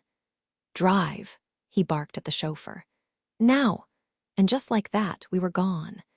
Ask Annie got a messy relationship drama. Send it to Annie. No problem too tangled. Just be ready to see it in the Clayton High Register. Your personal information is always kept private. "Dear Annie, there's this guy I like. Let's call him Jake. He says he likes me too, but here's the catch. Jake never reaches out first. I'm the one calling him multiple times a day, texting constantly, even sliding into his DMS, but he never picks up the phone to call me back. And now his mom sounds annoyed every time she answers. How am I supposed to keep this connection going if he won't put in any effort? Help me out here." Crushing on Jake, dear, crushing. The reason Jake isn't calling, texting, or messaging you. Because you're not giving him a second to breathe, let alone reach out first. Take a step back. Annie, when the officer escorted me into the limo with Luke Stryker, my brain short-circuited. Was this some kind of date? Did Luke actually have feelings for me? That seemed impossible. But then again, life is full of surprises. Except, from everything I'd heard, he was still reeling from Angelique Tremin's betrayal. How could he go from being obsessed with a Hollywood bombshell to suddenly paying attention to, well, me, Jenny Greenley? And couldn't he tell I wasn't interested? Apparently not, because he leaned forward and said, "Pete, head to the condo. And lose the tail if you can." I glanced behind us. A few determined drivers from the crowd outside the diner were following us. Pete swerved through traffic, running red lights like it was an action movie. But even the thrill of a high-speed chase couldn't distract me from the real issue. Luke Stryker, America's golden boy, was taking me to his place. I blurted out because silence felt unbearable. "Maybe you should have kept your shirt on." Yeah, not my smoothest moment. Luke barely reacted, just kept staring out the window as we sped toward the lake. The convoy was long gone. Pete knew his stuff. I wondered if the cops back at the diner were dealing with chaos. Knowing Scott, he was probably loving the mayhem, while Jerry was fuming over her impractical footwear. "I'm getting rid of it," Luke muttered suddenly. It took me a second to realize he meant the tattoo. "That must have hurt," I said from my side of the limo. "First time in one of these, and wow, they're way more spacious than I expected."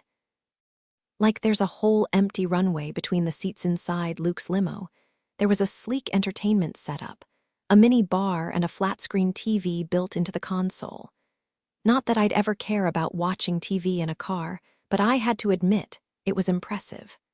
"So," I said, trying to sound casual, "that must have been rough when Angelique just, married someone else out of nowhere."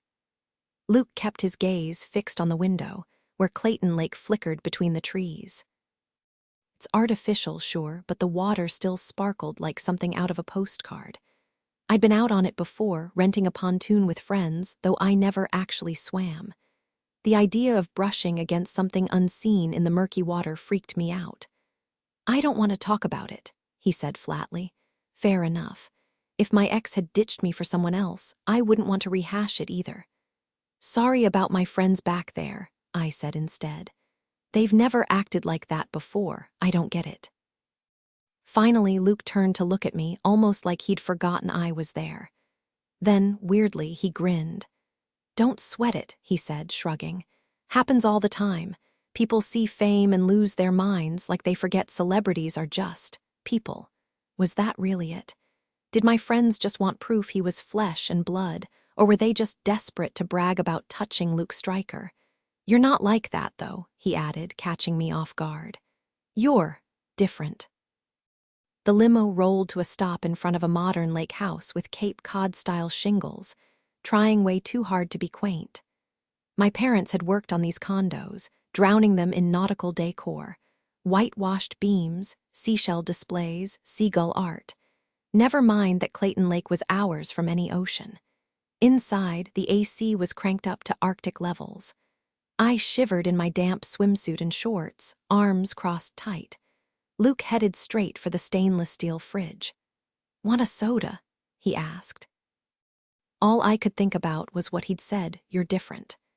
"Yeah, sure," I managed, uncrossing one arm to take the can he handed me. Luke didn't seem to pick up on whatever was happening inside, but he suddenly suggested, "Let's head out to the deck." Relief washed over me as he slid open the massive glass doors leading outside. The afternoon sun wrapped around us, and the view from the lakeside condo was breathtaking. My dad had chosen the perfect spot.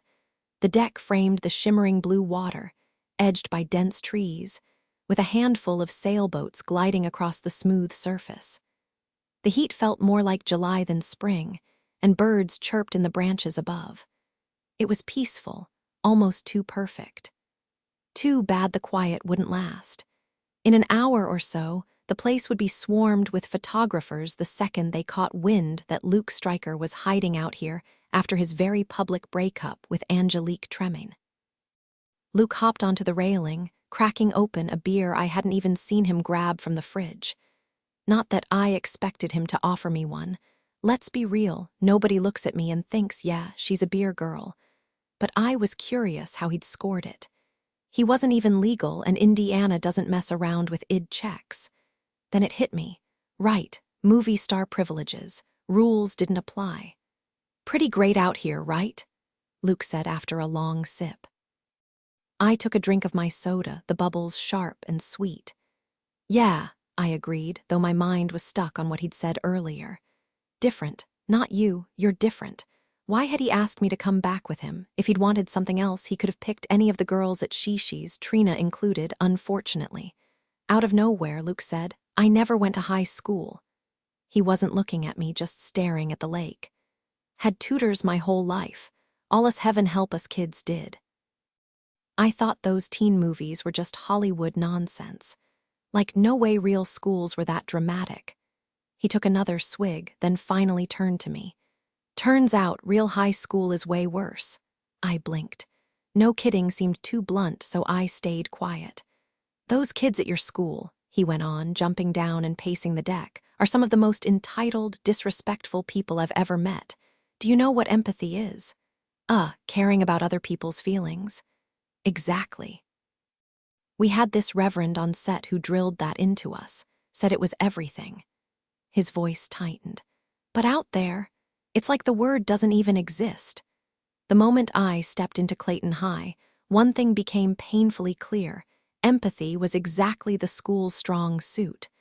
Most kids either ignored the struggles of others or actively enjoyed watching them suffer, while the worst offenders got treated like royalty. I couldn't stay quiet. "That's not fair," I cut in, because no way had I ever looked up to someone like Kurt Schrader. "Not everyone."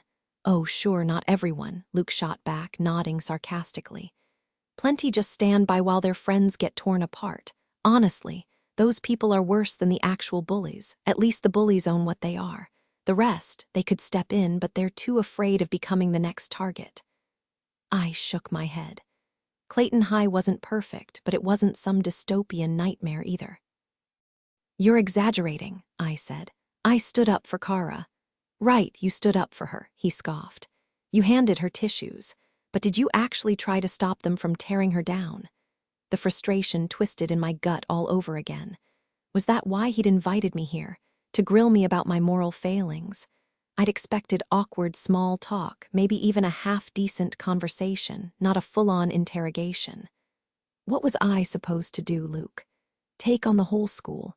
Nobody likes Kara. "Exactly," he said, leaning in. "Nobody likes Kara. And yeah, she doesn't make it easy. I heard you in the bathroom giving her solid advice she completely ignored.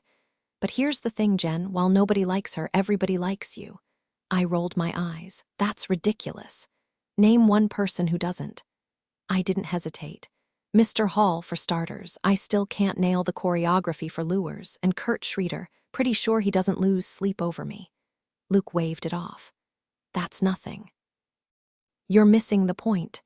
You've got influence, Jen. Real power. You could actually change things at that school and you don't even see it. Change things? Suddenly, it clicked. This wasn't just a casual hangout. Luke had an agenda, some kind of social justice crusade. Like those celebrities who suddenly decide they're activists, preaching about electric cars or saving lab rats. And somehow, he'd decided I was his ticket to fixing Clayton High. Luke had rolled into Clayton High on some celebrity empathy tour, and for reasons beyond me, he decided I should be part of it. I slumped onto one of the wooden benches lining the deck and groaned. Oh, come on. He wasn't having it. Don't brush me off, Jen, he said. You know I'm right. I've been watching you, really watching, and you're the only one in that entire place who actually gives a damn about anyone else. Not just yourself. Honestly, I'd bet you think about yourself the least, and that's amazing, Jen. But here's the thing, you could do even more. I felt my chest tighten. More, my voice cracked. I'm already running on fumes by the end of the day. You think being me is some kind of walk in the park. It's not. It's exhausting. Luke dropped onto the bench beside me, his expression unreadable. What do you mean? He pressed. I hesitated, then blurted it out, like some kind of confession I'd been holding in for years. I'm the glue, I muttered. When he just stared, I clarified, louder, the stuff that keeps everything from crumbling. I smooth things over, that's my job. His face lit up like I just handed him the answer to some cosmic riddle. Exactly, that's exactly what you do. I didn't get why he was so thrilled. Easy for him to say, he wasn't the one stuck in the middle of every mess. But that's all I am, Luke, I said. What you're asking, I can't, I just can't. Of course, he didn't back down. He was like one of those dogs with a chew toy, zero intention of letting go. But is that really all you want to be? He demanded. What do you actually want, Jen? Want? The question hit me like a slap. Was he serious? Maybe he'd lost it. Maybe this whole thing was just some bizarre celebrity breakdown. I half expected TMZ to pop out of the bushes any second. There were a million things I wanted. For Betty Ann to stop being the school's unofficial mascot. For people to quit making cow noises at Kara in the hallway. For Mr. Hall to finally shut up about my jazz hands in show choir. But before I could say any of it, Luke cut in. I don't buy that you're just glue, Jen. The way you fired back at me outside the girls' bathroom, I winced. That was one memory I didn't need reliving. Luke wouldn't drop it. I always knew there was more to you than just being Jenny Greenley, the girl everyone likes, he said, pushing his glasses up into his hair. No point hiding behind them now that the whole school knew his real identity. His eyes were as blue as the summer sky over the lake behind us. You're not just plain mayo, he added with a grin. You're the whole gourmet spread.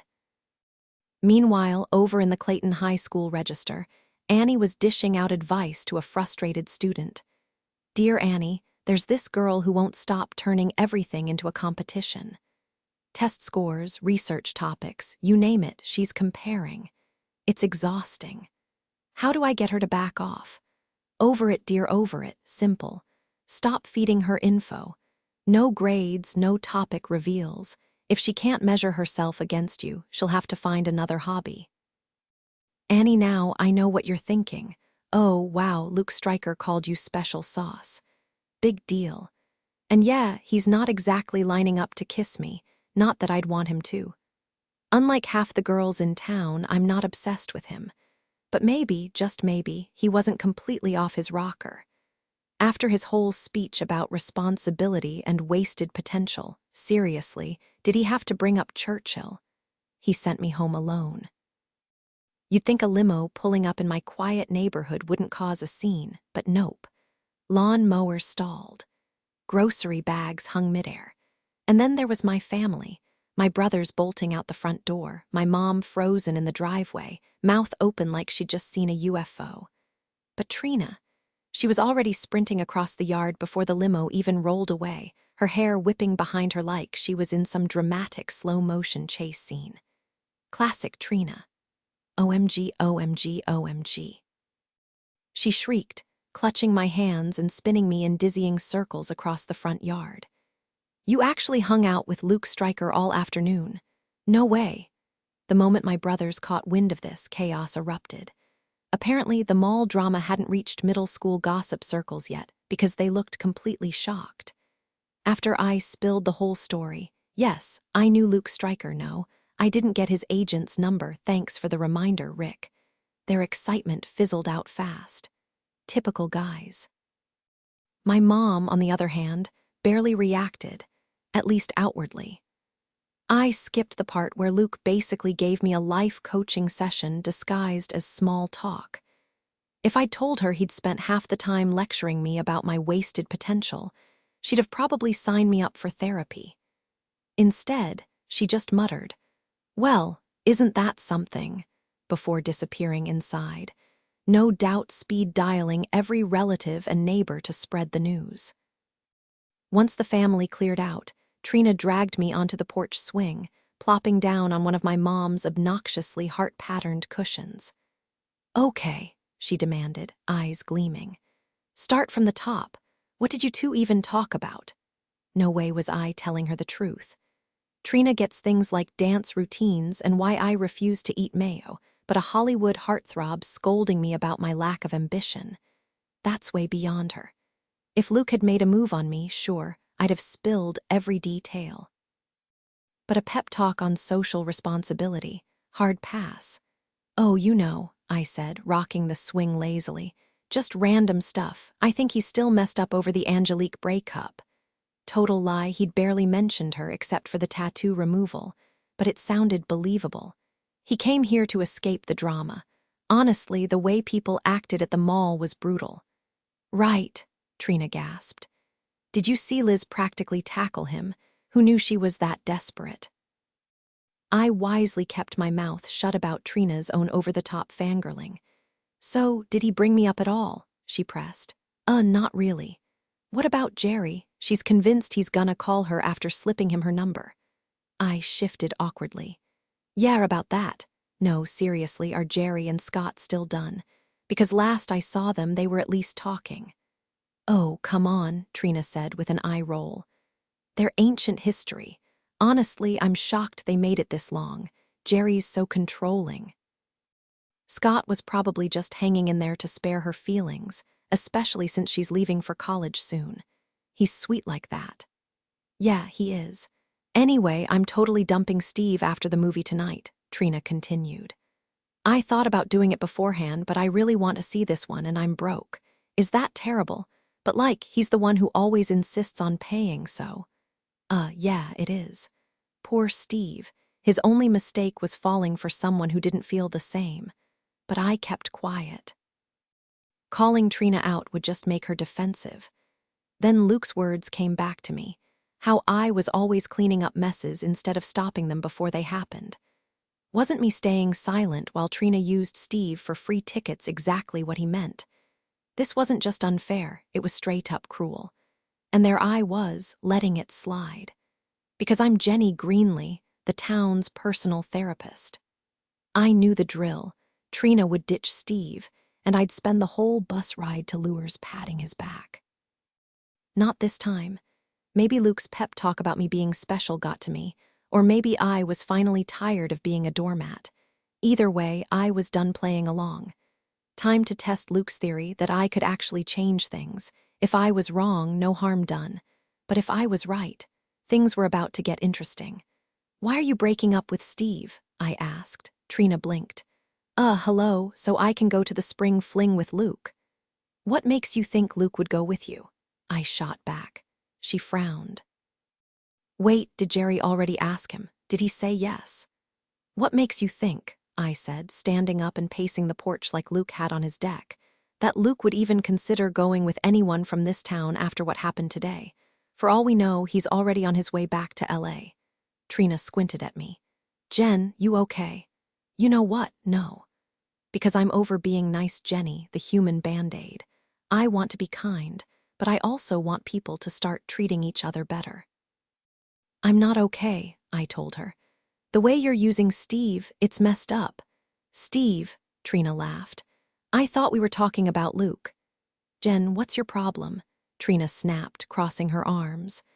I took a deep breath, my stomach twisting like it had when I faced Luke outside the bathroom, terrified but pushing forward anyway, because I had no choice. I've had enough of watching you walk all over Steve. He's not some disposable sidekick.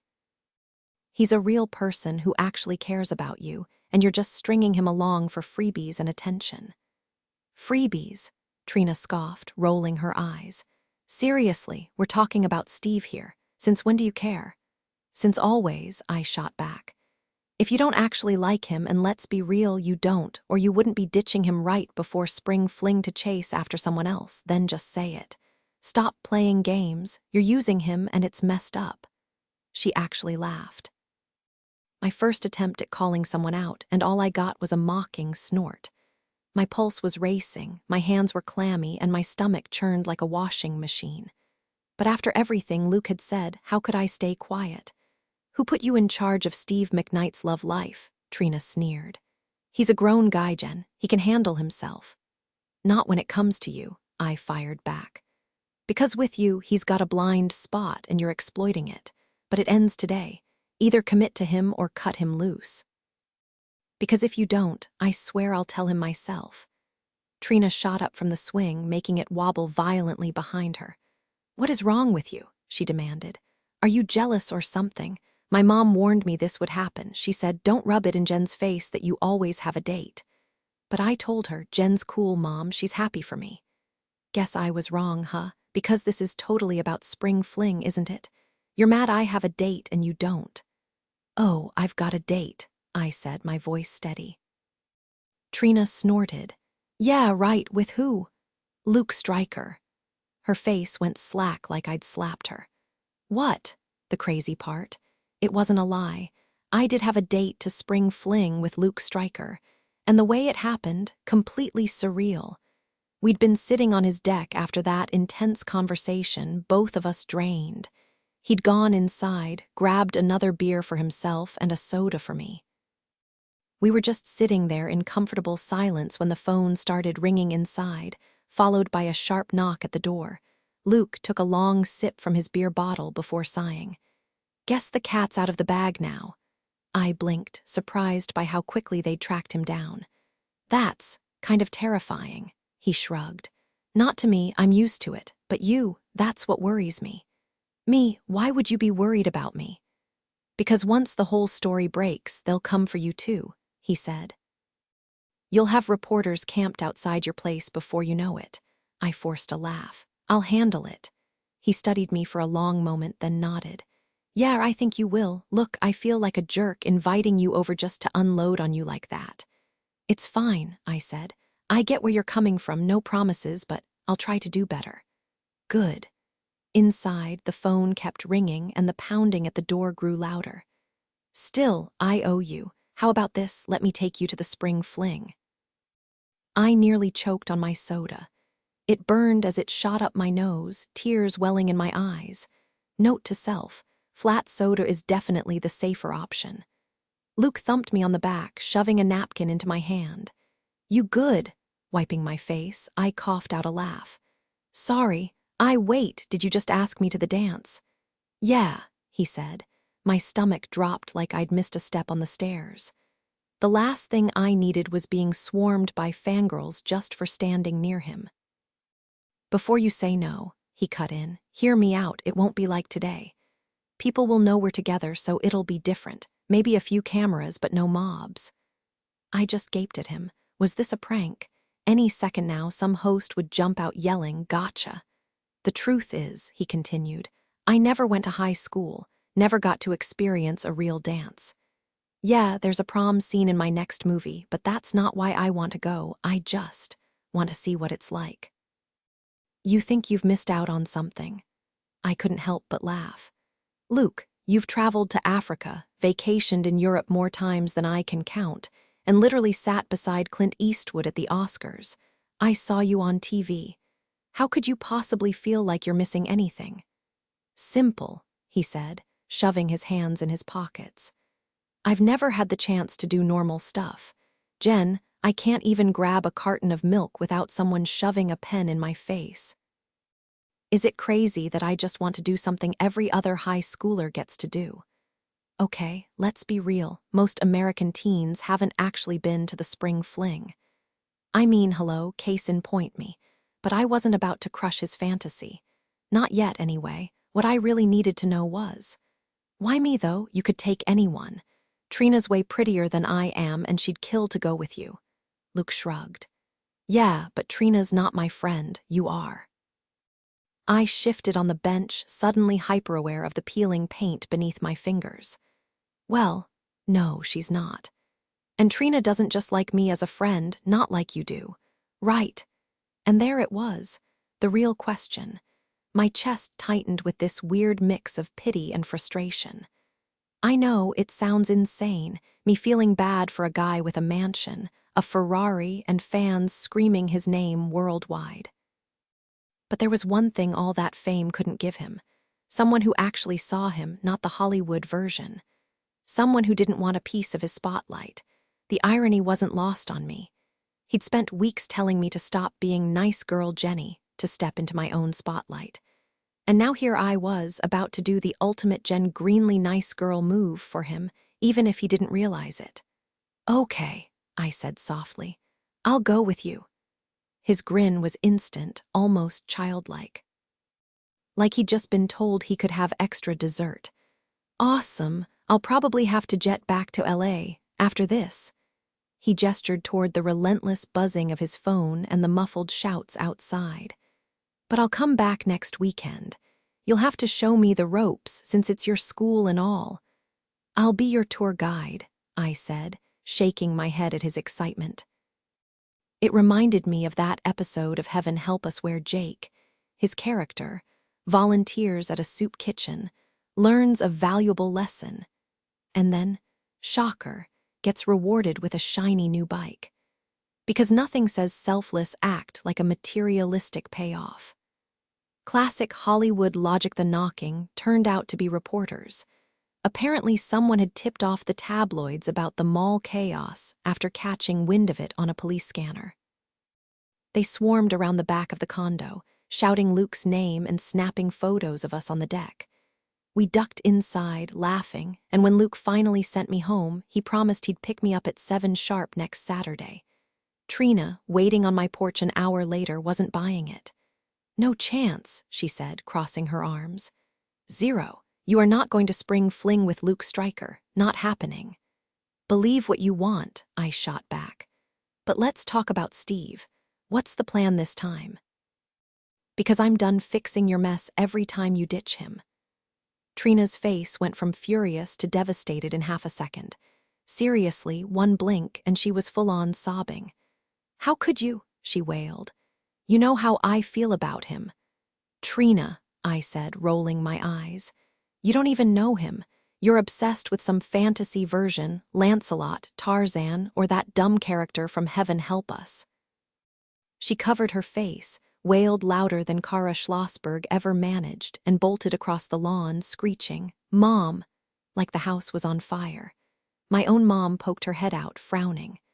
"Was that Trina? What did you say to her?" "The truth," I muttered. "Ask Annie got a messy relationship problem. Send it to Annie, no judgment, just real advice. All submissions might end up in the Clayton High Register, but names stay private. Dear Annie, my dad only cares about sports." When I was into ballet and art, radio silence. Now that I'm on a team, he's suddenly my biggest fan. Problem is, I despise every second of it. I only tried out to make him happy, never thought I'd actually make the cut. Stuck with it, hoping I'd change my mind. Nope. Practices are torture, games are worse. I want out, but Dad says quitting lets the team down. Honestly, I'd rather be in dance class. What do I do? Trapped in cleats, dear, trapped. Life. too short to waste time on something you hate. If your heart's not in it, you're not doing the team any favors. Quit. Let someone who actually wants to play take your spot. Let your father know you understand he wants to instill good values, but explain that exploring new opportunities is the only way to discover your true strengths. And sometimes that means letting go of what clearly isn't working. Brace yourself for the inevitable "I'm disappointed" lecture, but trust me, it won't last. The moment he watches you take the stage at your ballet debut, that frustration will melt away. 11. That artist with the white hair, the one famous for painting soup cans. Yeah, him. He claimed everyone gets 15 minutes of fame. Turns out, he underestimated. After the car wash incident, my spotlight lasted way longer than a quarter of an hour. News alone spent half their segment covering the story on day one. The tabloids went wild with headlines like, "Small-town girl catches Hollywood's eye undercover heartthrob." Luke's secret high school life from study hall to spotlight overnight, Clayton, Indiana. A dot on the map most people miss, became the center of attention. Reporters swarmed our quiet streets like paparazzi chasing a blockbuster premiere. Everywhere I turned, there was another camera crew or entertainment journalist shoving a mic in my face. At first, I'll admit, it was kind of thrilling. Everyone wanted the inside scoop on the girl who gave Luke Stryker a taste of real teenage life. Then the news broke that we were going to spring fling together. Thanks, Trina, for blabbing to the Style Network. And suddenly, interview requests flooded in so fast my dad finally unplugged the landline. Not that I was doing formal sit-downs anyway. Luke's my friend, and you don't exploit friends for TV ratings. Sure, if a reporter ambushed me outside school with, "Jenny Greenley, how hard was it keeping Luke's secret?" I'd toss out a polite "not really." Or when they asked, "What's your spring fling dress look like?" I'd shrug and say, "Just a dress." One my mom grabbed from the department store since I couldn't risk a mall trip without getting mobbed by starstruck tweens. Turns out, being Luke's date makes you semi-famous too. Then came the Teen People reporter, breathlessly asking, "Are you and Luke in love?" I just laughed. "We're friends, that's it." Because it was true. No way was I jetting off to New York to spill details on Live with Regis and Kelly, even if they begged. The real comedy. Watching my classmates react Heren, Sue Walters couldn't resist milking her non-existent connection to Luke during her Fox News interview, spinning some fantasy about him coaching her solo in Day by Day. Right. The only thing Luke ever said to her was, "Nice song." But suddenly, she was acting like he'd handed her a golden ticket to fame. Even Mr. Hall jumped on the bandwagon, ending every interview with his shameless plug for the Troubadours' upcoming performance at the Bishop Luers Show Choir Invitational. Because, sure, the entire country was dying to hear them belt out "As Long as He Needs Me" like a pack of over-enthusiastic theater kids. By day 3, I was beyond over it. The media circus, Trina's fake best friend act for the cameras while icing me out in person. She couldn't let go of two things, me calling her out about Steve and agreeing to go to spring fling with Luke. But the real kicker, Steve, steady, predictable Steve, had finally had enough of her Luke obsession and dumped her. And he had zero regrets. He even joined our lunch table while Trina sulked in the choir room, casually mentioning how thrilled he was to hit Kwang's anti-spring fling party solo. Meanwhile, Jerry Lynn was unraveling, not because she missed Scott, but because he wasn't falling apart over their breakup. Every time she cornered me, it was the same interrogation. Does he like someone else? Why wasn't he devastated? Pre-Luke, I might have fed her some comforting lie, but now, I shut it down. You dumped him. It's done. The shock on her face almost made me feel bad, almost. But at least she stopped dragging me into her post-breakup spiral. Small victories. The whole Kara situation is what really made me the center of attention. It started with Trina, of course, gossiping to anyone who'd listen about how I'd changed, since Luke Stryker asked me to the spring fling. Then Jerry jumped on board after that whole moving on comment, and suddenly everyone was whispering, "What's up with Jen? She's acting so weird." No one said it to my face, but I could tell. Conversations stopped when I walked into the bathroom, and at lunch, people avoided the one topic everyone was thinking about, Luke. The only person who still treated me like normal was Scott. Same old Scott, still arguing with me about the school paper's layout, mocking the books I lent him, and sharing bites of his ridiculously good homemade tortellini. Even my parents acted different, like I'd suddenly aged 10 years overnight. My dad brought up getting my learner's permit, something he'd avoided for years, probably terrified of being in a car with me driving. Then my mom hit me with the real shocker over breakfast. "Jenny, you should invite Kara Schlossberg to the movies. Her mom mentioned she's been really down, even asked about transferring to military school in Culver." Military school, Kara. I couldn't believe it. Sure, Clayton High had its issues, but military school, that was next-level misery. And suddenly it hit me I couldn't let that happen. No hesitation. That same day at lunch, I marched right up to her while she was picking at a sad-looking lettuce leaf, though I knew she had a stash of Little Debbie's hidden in her locker for later. "Hey," I said, "what are you doing after school?" She blinked up at me, pointing to herself with a hesitant finger. "Me." Her eyes darted behind her, checking if I might be talking to someone else entirely. Nothing's wrong. Why?" "Because there's something important I need to discuss with you," I said. "Mind if I stop by your place?"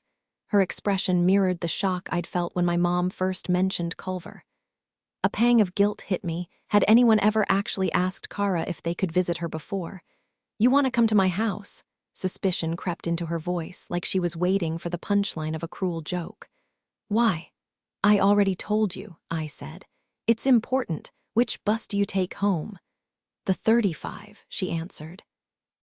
"Leaves at 3:10, but perfect, see you then."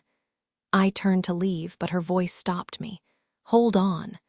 Her cheeks flushed pink as she finally noticed the curious stares from nearby students.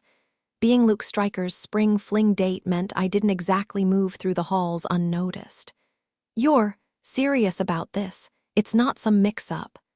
"Dead serious," I said, walking away before she could question me further. Skipping the register meeting wasn't ideal, but the paper would survive one day without me. Kara, on the other hand, needed me now. When I arrived at her place, any lingering doubts vanished. The rumors about her family were way off. No trailer, no moonshine, just a charming blue-gray split level with white trim and geraniums lining the walkway. Mrs. Schlossberg met us at the door with a plate of fresh-baked cookies. Kara must have warned her. Looking every bit the polished mom in her Talbot sweater. No missing teeth, no cigarette smell. She fussed over me, insisting I stay for dinner, her hospitality almost overwhelming. Typical parent behavior, they always love me. Little did she know, the girl next door act was just the beginning. The second Kara led me to her room, frilly and neat, not unlike mine. I yanked open her closet and started pulling out every pair of capris I could find. "What are you doing?" she asked, bewildered. "Remember when I told you to be yourself," I said. "And you said you didn't know how? Well, consider this your first lesson. Go wash your hair." She just stood there, gaping at me. "Wait, go shower now. Seriously, just do it." To my shock, Kara actually listened. I had to give Luke credit. Even though I couldn't read him to save my life, he'd somehow cracked my code. Leadership just came naturally to me, like breathing. While she was in the shower, I kept sorting through her closet, munching on the chocolate chip cookies Mrs. Schlossberg had left for me. When Kara finally stepped out, wrapped in a towel with damp curls framing her face, she froze at the sight of the growing mountain of clothes on her bed. "What's going on?" she asked. "These," I said, pointing to what remained in her closet, "are school appropriate. Mostly basics, button-downs, a denim skirt, a few sweaters, some dark wash flat front khakis, black jeans, Nikes, clogs, and a pair of cute platform sandals. Then I motioned to the towering pile of capris, miniskirts, and low-rise jeans, the kind of stuff my mom would call trying too hard. Donate these.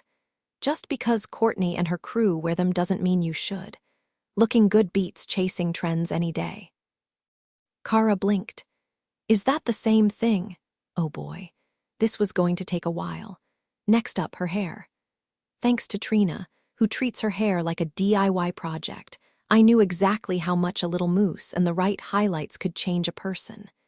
Since Kara had no preference, I decided on a rich auburn, not fire engine red, just something subtle yet striking, like Mary Jane from Spider-Man.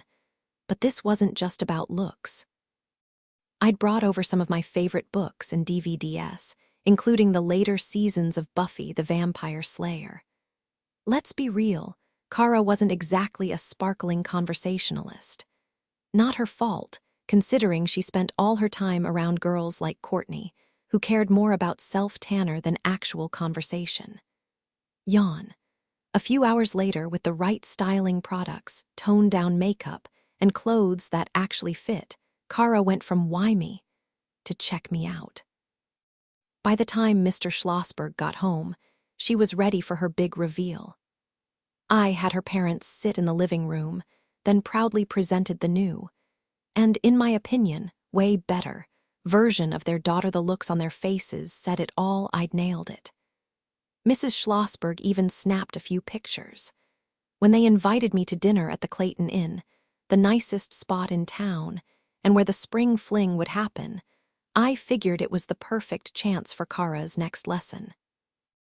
No more picking at sad, dressing-free salads just to binge on junk later. A real meal, like a juicy steak and loaded baked potato, would keep her full and satisfied.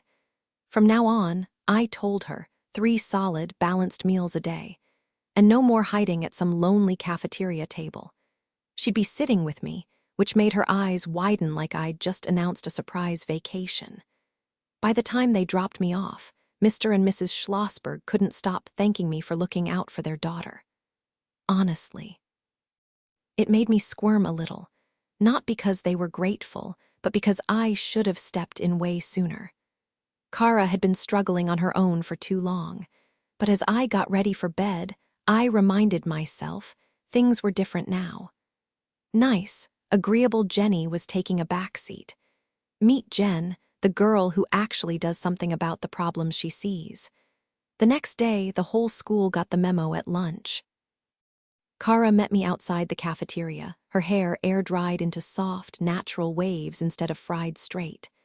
A touch of makeup, just enough to highlight, not hide, and a confidence in her walk I'd never noticed before. She fussed with her blouse sleeves and smoothed the hem of her knee-length skirt. No more micro-minis, some things are better left to the imagination. I tucked an auburn curl over her shoulder. Ready? I asked. She nodded, then hesitated. Can I ask you something first? Go for it. Her eyes locked onto mine. Why are you doing all this for me? I paused. I couldn't mention her mom's worried calls to mine or Luke's whole people like us help people like them speech. The truth was simpler. Because I like you, Kara. Maybe it took me a while to figure it out, but there it was. I shrugged like it was no big deal. But it was maybe I shouldn't have said anything because Kara's eyes welled up, threatening to ruin her perfectly applied eyeliner. Oh, come on, I groaned. Don't do this. I can't help it, Kara sniffed, wiping at her lashes. No one else ever said something that sweet to me before. I practically shoved the cafeteria doors open. Move, I ordered, nudging her forward. The noise hit us like a wave, mixed with the overpowering smell of today's lunch turkey chili. Kara flinched, hesitating at the threshold, but I grabbed her wrist and yanked her inside. We were in. Now came the real test. No hesitation, I'd warned her last night. If you pause, if you even look unsure, they'll pounce. Just keep walking, shoulders back, eyes forward, and whatever you do, don't lock eyes with anyone. I kept my own gaze fixed ahead, pretending not to notice the whispers building around us. But I didn't need to look to know something was shifting. Conversations stuttered. The usual clatter of trays and silverware faded. For the first time ever, Clayton High's cafeteria fell completely silent. The only sounds were our footsteps, mine steady, hers clicking in those ridiculous platform sandals. I stole a glance at Kara. Her face flushed pink, matching her top, but she held her ground. No faltering, no hesitation. Good. We grabbed trays, loaded them with identical meals, turkey chili, salad, dressing on the side, because why not? Cornbread, a diet soda, and an apple, and moved toward the register. The lunch ladies stared, baffled by the unnatural quiet. Then came the moment of truth. We paid, picked up our trays, and headed for our usual table. If anything was going to go down, it would be now. We were almost there, trays on the table, chairs scraping back, when it happened. A loud, mocking moo. Kara stiffened. I drilled it into her. Don't react. Don't cry. Don't run. Pretend you didn't hear it. But would she?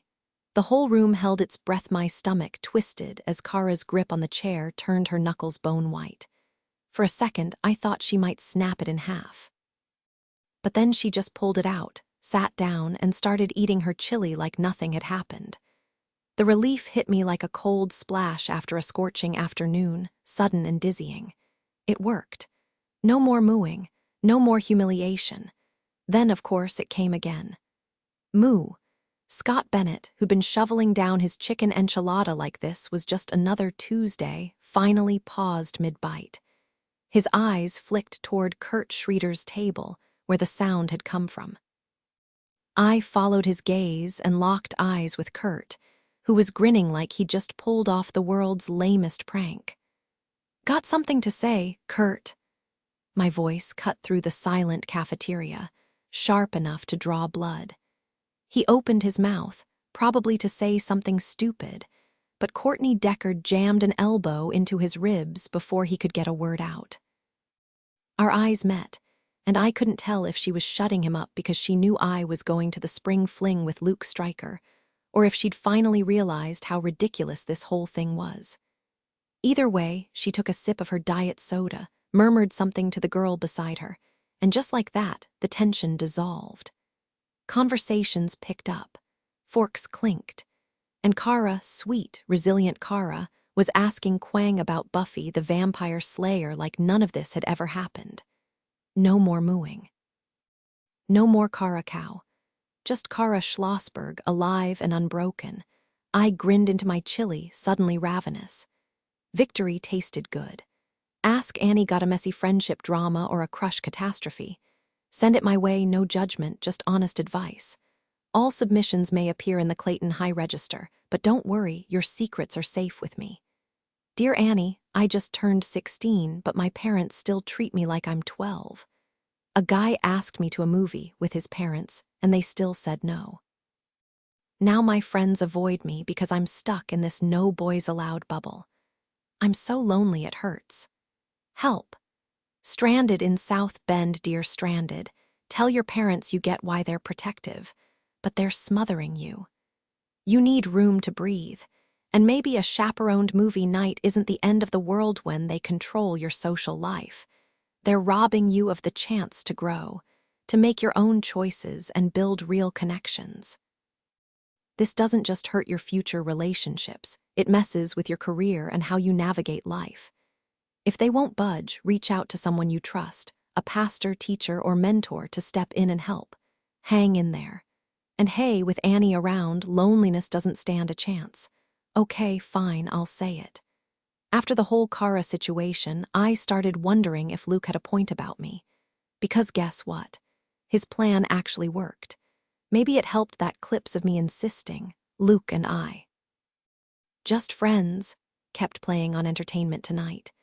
But still mission accomplished. The mooing stopped, even if people whispered behind my back, including Trina, my former bestie. Not that I cared, as long as Kara didn't hear it. Then Mom dropped some news. Kara told Mrs. Schlossberg she was joining student council next year. So much for her transferring to Culver. Funny how I helped turn her life around while mine felt stuck. Trina still wouldn't speak to me, and yeah, it sucked. Latin homework wasn't the same without our late-night messages. I didn't take back what I'd said.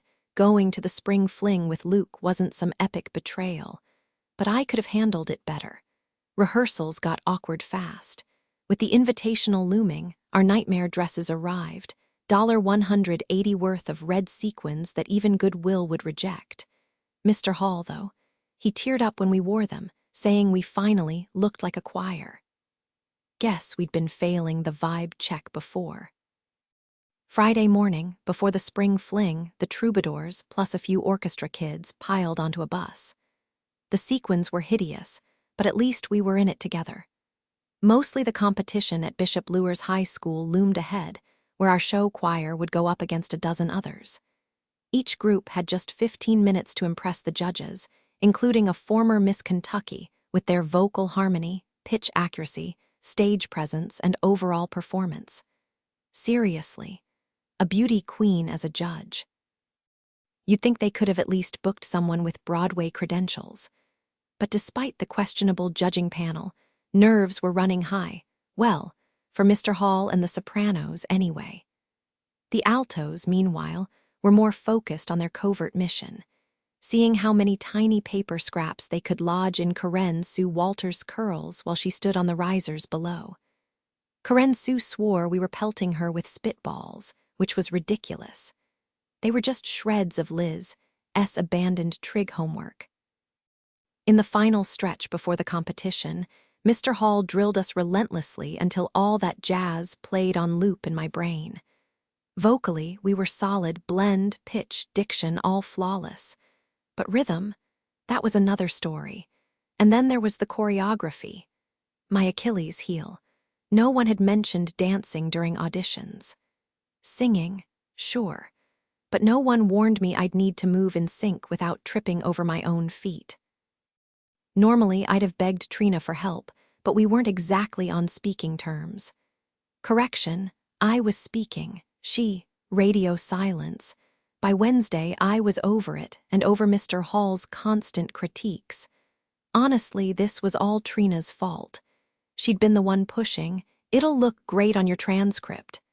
Sure, but what good's a stellar transcript if I drop dead from stress? The slow numbers were manageable. As long as he needs me was just swaying, and day by day required nothing more than staring dreamily into a spotlight.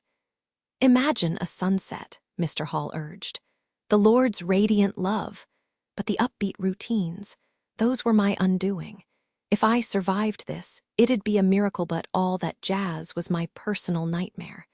Nailing the step ball change during, I bought some aspirin down at United Drug. No problem. Even the jazz hands routine in Start the Car, I know a whoopee spot was manageable. But when it came to getting Trina her stupid hat for the big kick line, I kept failing spectacularly. And let's be honest, this was totally Trina's fault. The week before, when we were still on speaking terms, I'd toss the hat, she'd catch it, and boom, she'd be ready for the can-can. But suddenly, even though my throws were identical, she kept missing. I won't accuse her of doing it deliberately. Okay, fine. She was absolutely doing it on purpose. At first, Mr. Hall didn't notice because the hat just hit the floor, and Trina would scoop it up like nothing happened. But then came Wednesday's rehearsal, already a disaster because some tenor forgot his cummerbund, and Mr. Hall looked ready to explode. That's when my toss sent Trina's hat sailing straight into Jake Mancini's tuba. She could have caught it. She could have just reached out. But nope. Instead, it landed right in the bell of that tuba, which honestly was hilarious. The odds, astronomical. If this had happened during Luers, Miss Kentucky probably would have awarded us bonus points for sheer audacity. Jake, ever the gentleman, fished the hat out and handed it to Trina, who slipped it on without missing a beat. Tough Brenda nearly lost it laughing. She swore later she almost peed her tap pants, which, by the way, came with the dress because of its ridiculously full skirt. But Mr. Hall, not amused at all. His face turned the same shade as my dress, and when the number ended, he hurled his baton down and snapped, "Sit." We all dropped onto the risers like puppets with cut strings. Then he jabbed a finger at me. "You," he snarled, yes, actually snarled, "stand." I stood, my pulse racing, but only from the jazz hands, not fear. It was an accident. Surely he got that. Except nope. Mr. Hall's glare was locked onto me, his underarms soaked with sweat, his face still betrayed. "Miss Greenley," he said, voice tight. He didn't even seem to notice his own discomfort. All that rage was reserved for me. "Are you trying," he demanded, his voice sharp as a knife, "to single-handedly destroy this choir's chances when we perform at Bishop Luer's?" My eyes darted to tough Brenda, searching for some kind of cue. Normally, I'd have looked to Trina, but she was too busy pretending the wall was the most fascinating thing in the room. I stammered, since tough Brenda's only response was a barely-there shrug, her way of saying, "Good luck, you're on your own." "No." "Then explain," Mr. Hall bellowed, loud enough to make the cymbal player flinch, "why Katrina Larson's hat ended up in the orchestra pit during the final number." I shot Steve a desperate look, but the baritone section offered zero support. His throat worked like he was swallowing a golf ball, but no words came out. "It was an accident," I finally managed. "An accident," Mr. Hall's voice could have shattered glass. "Do you have any idea what that accident would have cost us at Luer's? Do you?" Since I had no clue, I muttered, "No." 10 points, he roared. "That's the difference between winning and going home empty-handed. Is that what you want, Jen? To be the reason this choir fails?" I glanced at Trina again. If we were still talking, she'd have jumped in by now, "Mr. Hall, it was my fault, not Jen's." But if we were still talking, the hat wouldn't have taken a nosedive into the tuba in the first place. So really, this was all on her. Not that I could say that. Some things you just don't do. Instead, I mumbled, "I'm sorry. It won't happen again." Even though it totally would, because Trina wasn't about to start catching hats now. "Sorry doesn't fix this," Mr. Hall snapped. "You've been coasting all year, acting like choir is some kind of joke." "Well, let me remind you, the Clayton High troubadours don't lose. We've taken first at Luer's for 5 years straight, and I won't let you ruin that streak. Maybe you think dating Luke Stryker makes you special, but newsflash, he's the talent here. Not you, so either step up or walk out, your call." With that, he smacked his baton against the stand. "From the top, people, and Jen, try not to sabotage us this time." Here's the kicker. A week ago, I might have swallowed my pride. For Trina. Because choir was her thing, not mine. She was the one with the solo, the one who dragged me into this mess. But now I was just tired of taking the blame. A week ago, I would have swallowed my pride and played along. "Yes, Mr. Hall. Sorry, Mr. Hall. I'll do better next time, Mr. Hall, just to keep the peace." But today, peace was the last thing on my mind. I wanted justice. So I climbed off the risers, grabbed my jeans and hoodie from the pile by the wall, and headed for the door. "Miss Greenley," Mr. Hall snapped, "where exactly do you think you're going?"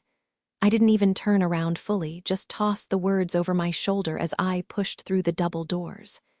"You gave me a choice, work with you or walk, so I'm walking." My pulse hammered so loud I could hear it. I'd never talked back to a teacher before, not once. But right then, consequences didn't scare me, or at least, that's what I kept telling myself. "Enough with the theatrics," he scoffed, shooting a glare at Larson before turning back to me. "This isn't like you, get back in line, let's start over, everyone." I didn't move. "You said I could choose." "This is a class, Miss Greenley," he said, voice tight. "You don't just walk out." And he wasn't wrong. Leaving mid-class meant trouble, detention, suspension, maybe even expulsion. Not that I'd know. I'd always been the rule follower, the reliable one, the girl who stayed put. Mr. Hall knew that. Maybe that's why he added, low and sharp, "You can't leave." Which, of course, was all the reason I needed to say, "Try and stop me." And then I was gone. Behind me, his shouts echoed down the hall, "Miss Greenley, get back here." But I didn't slow down. I ducked into the bathroom, my hands shaking as I yanked off the stupid choir dress. And the worst part, no one followed, not a single person, not even Trina, who'd started this whole mess. Funny, huh? The only one who ever chased after anyone to make sure they were okay was me. So I crumpled that ugly, overpriced dress, sequins and all, and chucked it straight into the trash. Got a messy friendship drama? Ask Annie. Submit your questions to the Clayton High Register, names kept anonymous, secret safe. Maybe, dear Annie, there's this guy I've been crushing on hard, but he treats me like just another friend. He comes to me for dating advice, then turns around and asks out every girl I know except me. It stings every time. Should I finally tell him how I feel? But what if it ruins everything and he bails? Losing him completely would wreck me. What do I do? Stuck in the friend zone, dear, stuck. Here's the truth. You're not really friends right now. You can't be when you're secretly hoping for more. You've got two choices. Either accept that romance isn't in the cards, or straight up ask him why he's dated everyone but you. If he stumbles over his words, you'll know he's not into you. If he says he had no idea, maybe he'll finally ask you out. Either way, you'll get your answer. Annie, 13I, figured it'd take weeks before I could laugh about the choir disaster. I mean, basically staged a one-woman rebellion, defied a teacher, abandoned my team, and probably torched my closest friendship. But shockingly, it only took 3 hours for the absurdity to hit me. The register staff, especially Scott Bennett, had a lot to do with that. "No way," Scott said when I admitted I'd trashed my dress. "Oh, I definitely did," I confirmed. Their reactions actually made me feel better about my impulsive exit. All afternoon, I braced for Juicy Lucy to drag me into her office, call my parents, or slap me with suspension. But nothing happened. No summons from the vice principal, Dr. Lewis, or even Ms. Kellogg. Maybe Mr. Hall hadn't reported me, or more likely, nobody cared. Because let's be real, when has Jen Greenley ever caused trouble? The register crew helped me see the humor in it. Quang groaned about losing his bus buddy for the Troubadour's performance. "Now who's gonna keep me sane?" he complained. "There's always Trina," I offered. Drama kids," he muttered. Scott, meanwhile, couldn't get over the dress. "You actually threw it away." "Like yesterday's news," I said, grinning. For the first time all day, I didn't regret a thing. He just couldn't get past this one detail, that I'd actually tossed the dress. Okay, maybe it was a little strange, especially since it hadn't been cheap. But that was the whole idea. I'd bought that ridiculous thing with my own cash, money I'd earned babysitting, money I could have blown on literally anything else. What was I supposed to do with it? I shrugged. "It's not like I was planning a repeat performance." Jerry smirked. "Yeah, Scott, where exactly do you see her rocking a red dress with a lightning bolt again? Prom, graduation," Quang jumped in. "Or maybe she should save it for the spring fling with Luke Stryker." That got everyone cracking up. Jerry suggested we dig it out of the bathroom trash and have some dramatic farewell, burn it, bury it, whatever. Scott, though, had a more explosive idea: douse it in darkroom chemicals and see if it would blow up. The thought of going near the choir room so soon made my stomach twist. No way was I risking running into Mr. Hall or Trina, so I skipped the retrieval mission. Jerry and a couple freshmen went instead, but they came back empty-handed. The janitors had already cleared the trash, which sparked a whole new round of jokes about one of them secretly modeling it under their uniform. I know, it was ridiculous. But I was laughing so hard I could barely breathe, so hard that when Scott offered me a ride home afterward, it took a second to register. He said it so casually, like always, but this time it actually mattered. With Trina icing me out and Steve out of the picture, I wasn't exactly drowning in ride options. "Oh, sweet. Thanks," I said, grabbing my backpack. We walked through the quiet halls toward the parking lot, talking about nothing important. Scott brought up how Avril Lavigne couldn't actually skateboard, calling her a fraud. I argued back. She never claimed to be a pro, just that she vibed with skaters. The conversation was easy, almost normal, And for a minute, everything else faded away. The conversation shifted to skateboarding, and whether it would have a place in a rebuilt society after some apocalyptic event, like in those doomsday novels. Scott was adamant, no way. He argued it wasn't a practical skill. I countered that skateboarders actually grasp physics pretty well, considering how they design ramps and calculate trajectories. It felt effortless, walking through the halls with him, chatting like we'd done it forever. Except we hadn't, not really. There had always been someone else there, a presence I hadn't even registered until now. Outside, the sky stretched overhead like a vast, upside-down bowl, impossibly blue. It was strange to think of the universe spinning beyond it. Back in ancient times, people believed the sky was a solid dome, pierced by tiny holes letting heaven's light through. They feared it might shatter, unleashing divine radiance strong enough to wipe them out. I was halfway through explaining this when Scott unlocked his car, holding the passenger door open for me. That's when it hit me, Jerry Lynn wasn't here. She wasn't here because they'd broken up. This was just Scott and me. Alone. We talked all the time at school, sure, lunch breaks, newspaper meetings. But there were always other people nearby, even if they weren't part of the conversation. This was different. Sitting in the front seat for the first time, I noticed things I'd never seen before. His CD collection stacked in the console, Ms. Dynamite, Bree Sharp, Garbage, artists I loved too. The fuzzy dice dangling from the mirror with C. Ruby Falls printed on them. And his hand resting on the gear shift, close enough that I could see the faint scar across his knuckles. The same hand that had lifted me onto that stupid log. I might have been fine if, out of nowhere, Trina's voice hadn't echoed in my head, teasing me for never making a move. Trina's voice kept echoing in my mind, repeating the same annoying phrase.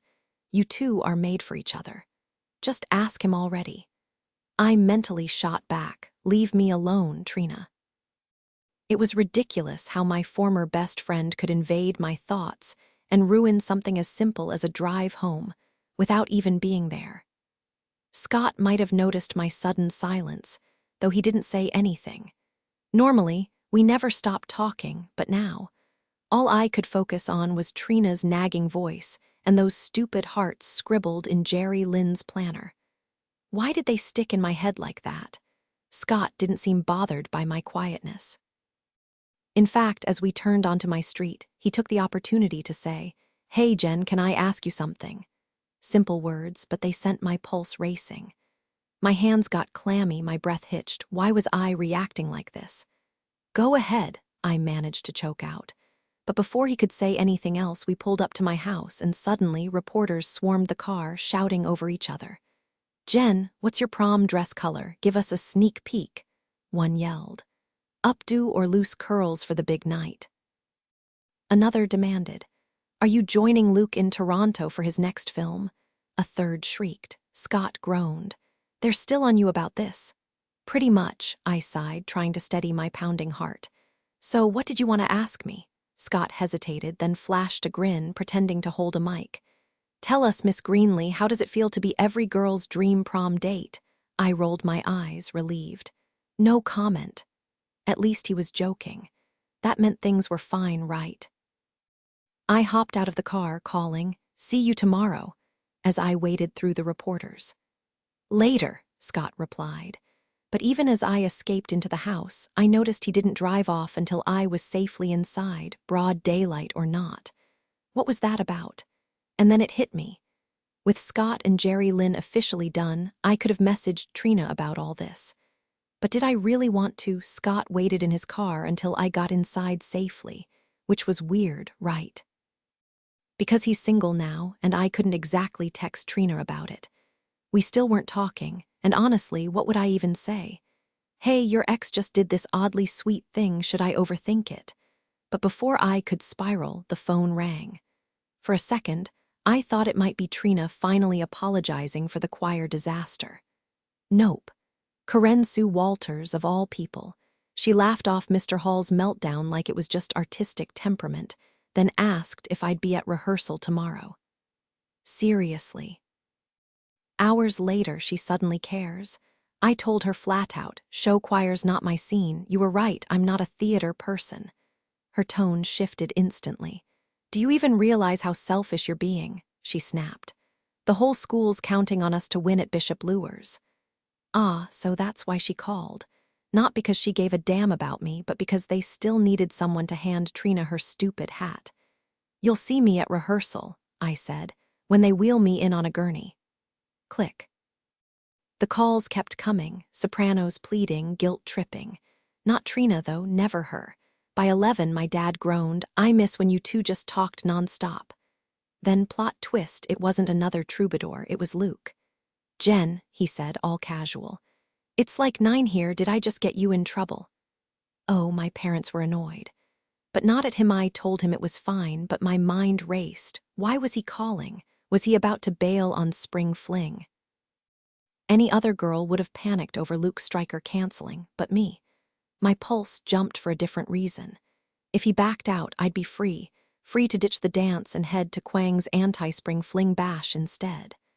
I didn't question why that idea sent a thrill through me or who exactly I hoped to see there. And I definitely ignored the nagging thought about that unanswered question from earlier. Please let him cancel, please, please. But number that wasn't it. I heard what went down today, he said.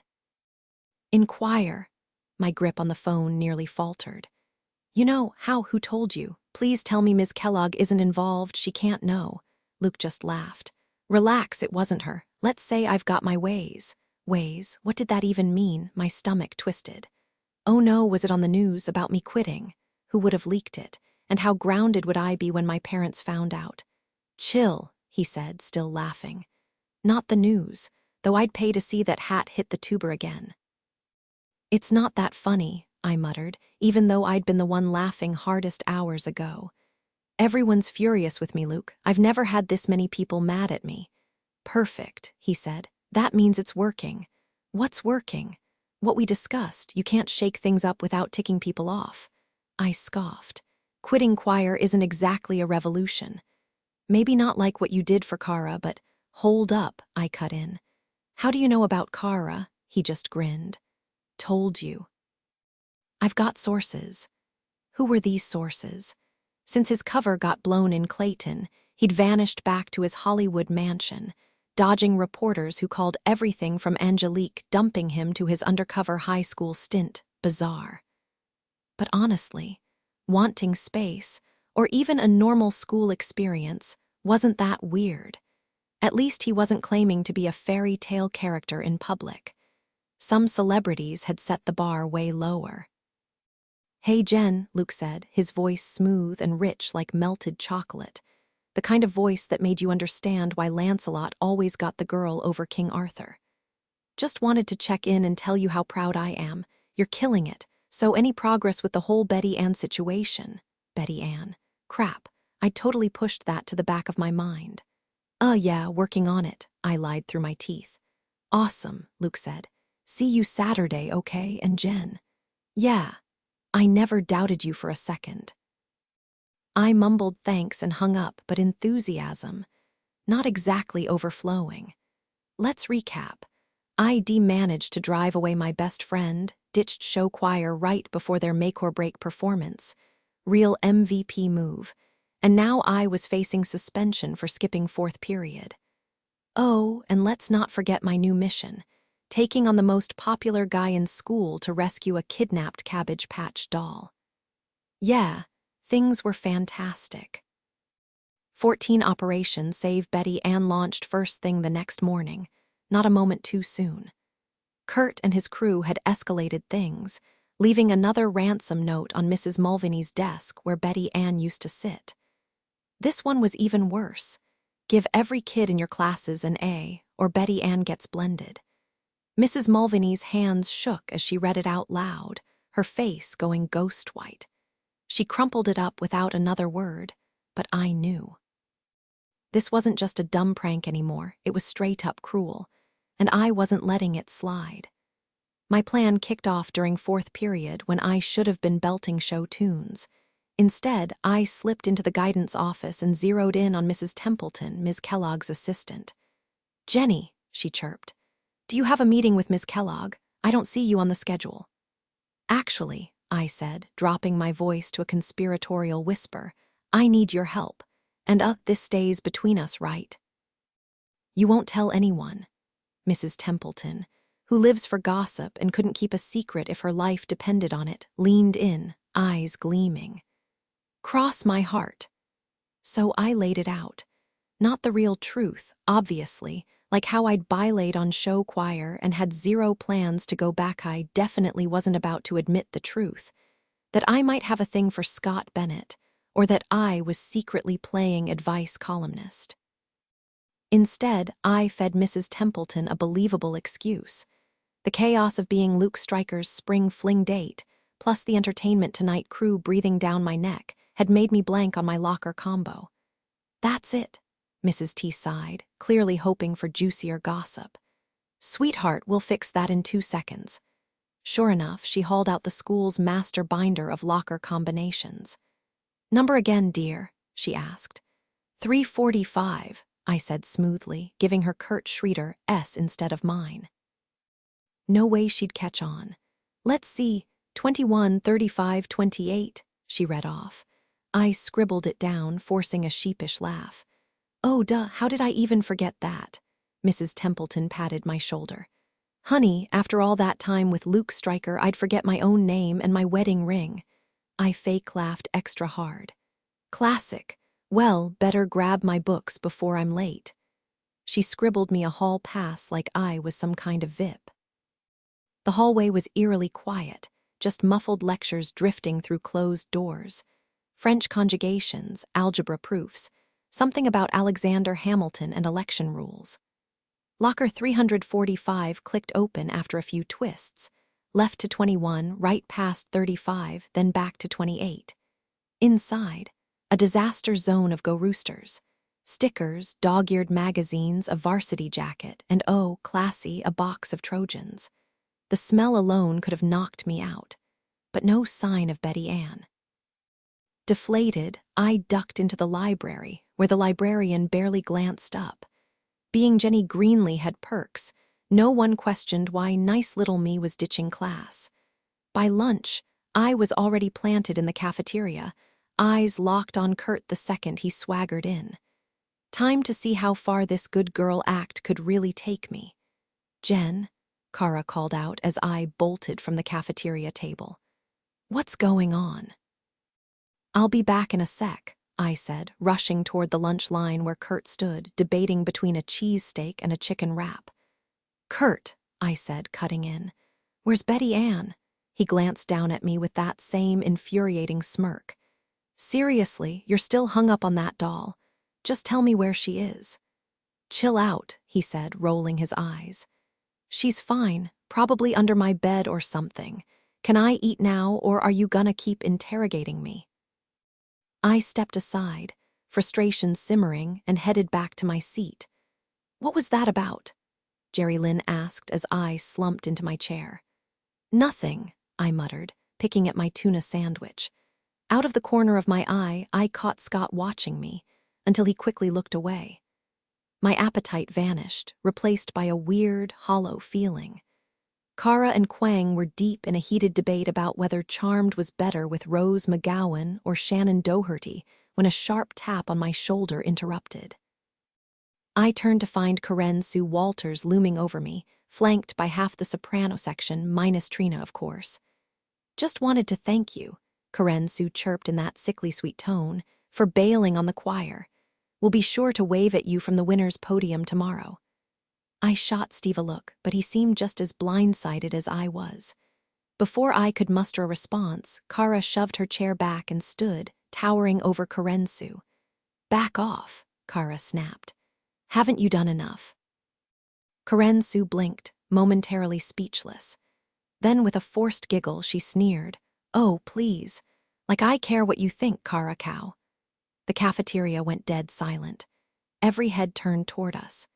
Even the lunch lady froze mid-scoop. The air crackled with tension, and for once, Karen-Su's smirk faltered for years. Our lunch table had been a quiet refuge from the chaos of high school drama. What exactly did they expect from me? To lunge at Karen-Su with claws out like some reality TV showdown? Please, if they were hoping for a spectacle, they were about to be seriously let down. I exhaled slowly, thinking back to Luke's earnest speech about being an agent of change. Easy for him to say. He'd never faced a pack of choir girls with a vendetta.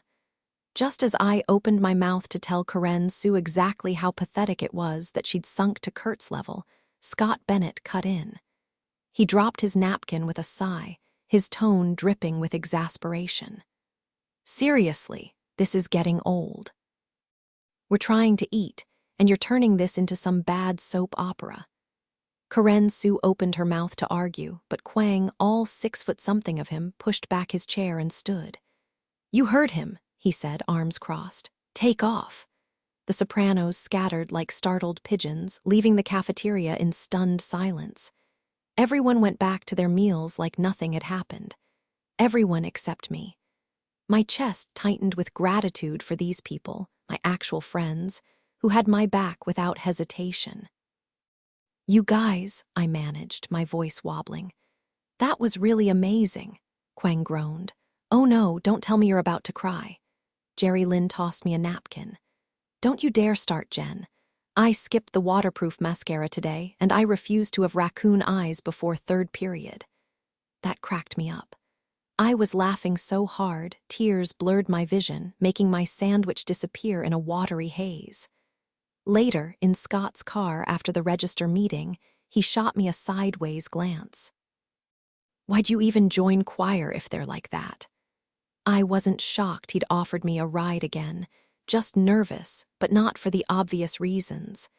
It wasn't like I expected some grand romantic confession in his Audi. The problem was simpler.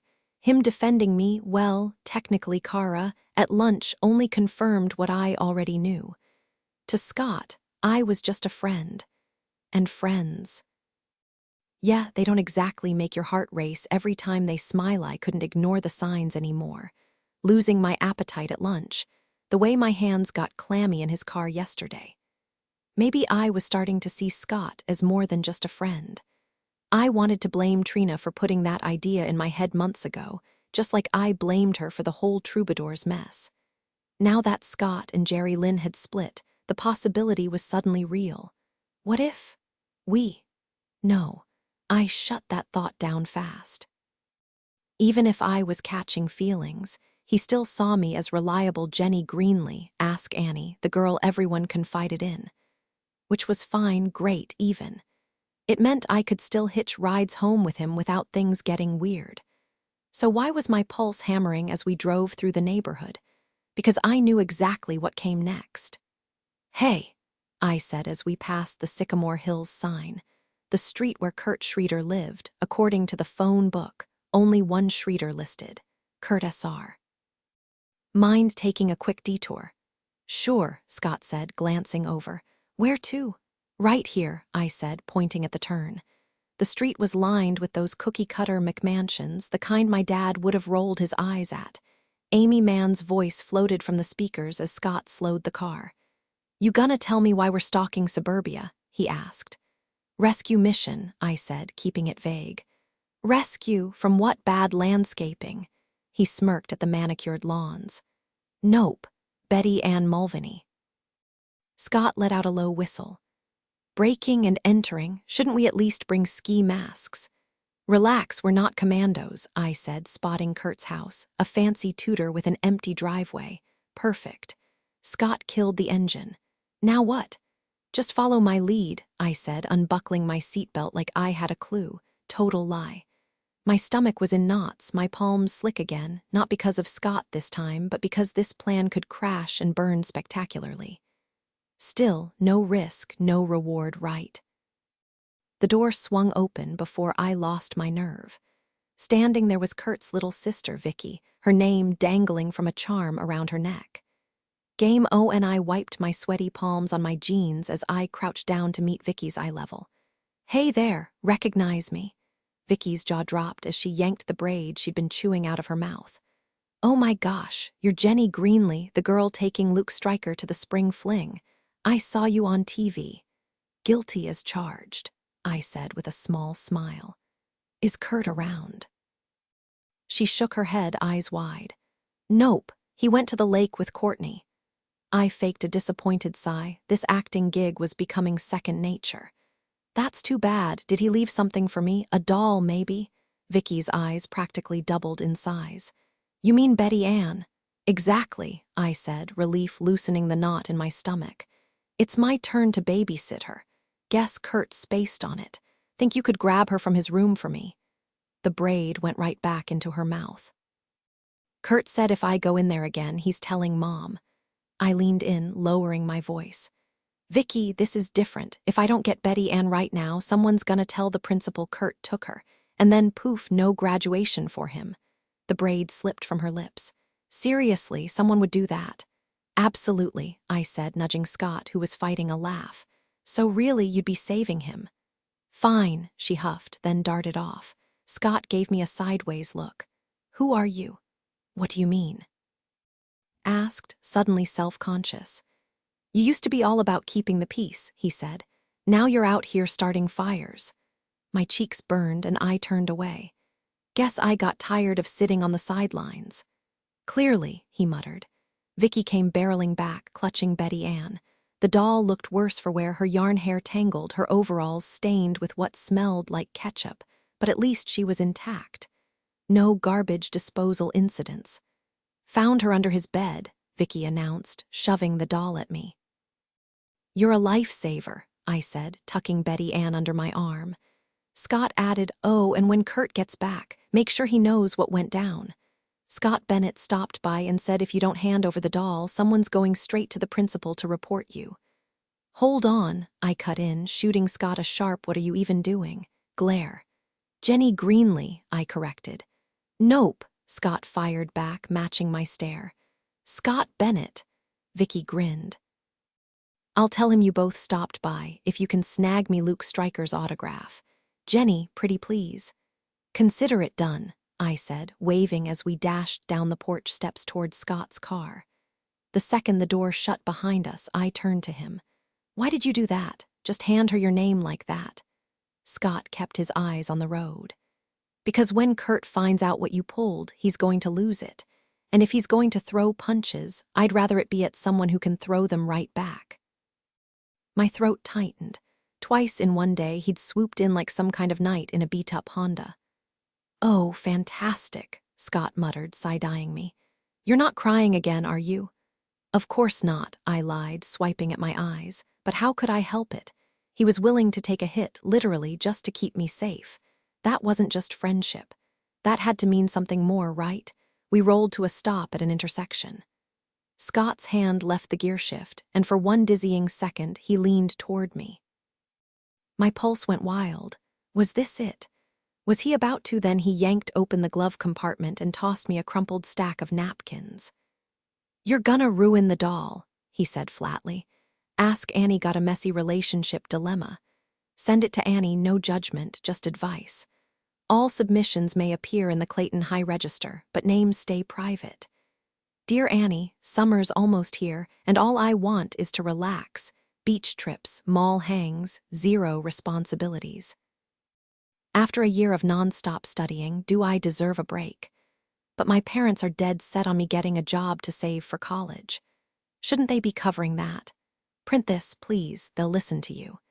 Everyone knows you're the best catching rays, dear rays. Let's be real, you're not getting 3 months off. Your parents, they work year-round just like you've been grinding through school. So take 2 weeks, then get a job. Hit the lake or the mall on weekends. The cash will help later, and so will the work experience. Trust me on this." Annie 15 Betty Ann Mulvaney was back on Mrs. Mulvaney's desk by morning, looking as good as we could manage. My mom scrubbed the barbecue sauce from her overalls, and we spent forever untangling her yarn hair before finally settling on 2 neat braids tied with leftover ribbon from one of Mom's kitchen projects. She wasn't perfect, but she was close enough. When Mrs. Mulvaney walked in and spotted her, She gasped like she'd just won the lottery. Betty Ann. She cried, completely ignoring me standing guard beside the doll. After everything I'd gone through to get her back, I wasn't taking any chances with Kurt. Turns out, Scott's fear of getting pummeled was way off. Vicky must have delivered my message loud and clear. Mess with Betty Ann again, and Kurt could kiss his diploma goodbye. He slunk into Latin class, glaring at me, but keeping his mouth shut. By the time he walked out without so much as a sideways glance, I knew Luke was right. I had way more power than I ever realized. And Mrs. Mulvaney, she was practically floating. No questions, no thanks, just back to cracking jokes and teaching us Latin phrases better suited for a wild party than any test. Bibet illa, basically, everybody drink now. Yeah, not exactly sat material. But honestly, that was the least surprising thing that happened that day. Friday had finally arrived. The school bus carrying the troubadours to their competition at Bishop Luer's had rolled out at dawn, and unless they made finals, it wouldn't return until well after sunset. Part of me was relieved, at least for one day. I wouldn't have to stress about running into Mr. Hall or Karen Sue. But another part gnawed at me. How much longer could I dodge consequences for skipping fourth period 3 days straight? It was only a matter of time before Ms. Kellogg called me in. Mr. Hall had definitely marked me absent yesterday. Maybe Ms. K assumed it was an error. Goody two-shoes Jenny Greenley would never ditch class. Yeah, well, reality would hit soon enough. When fourth period came around, I was holed up in the library. Where else was I supposed to go?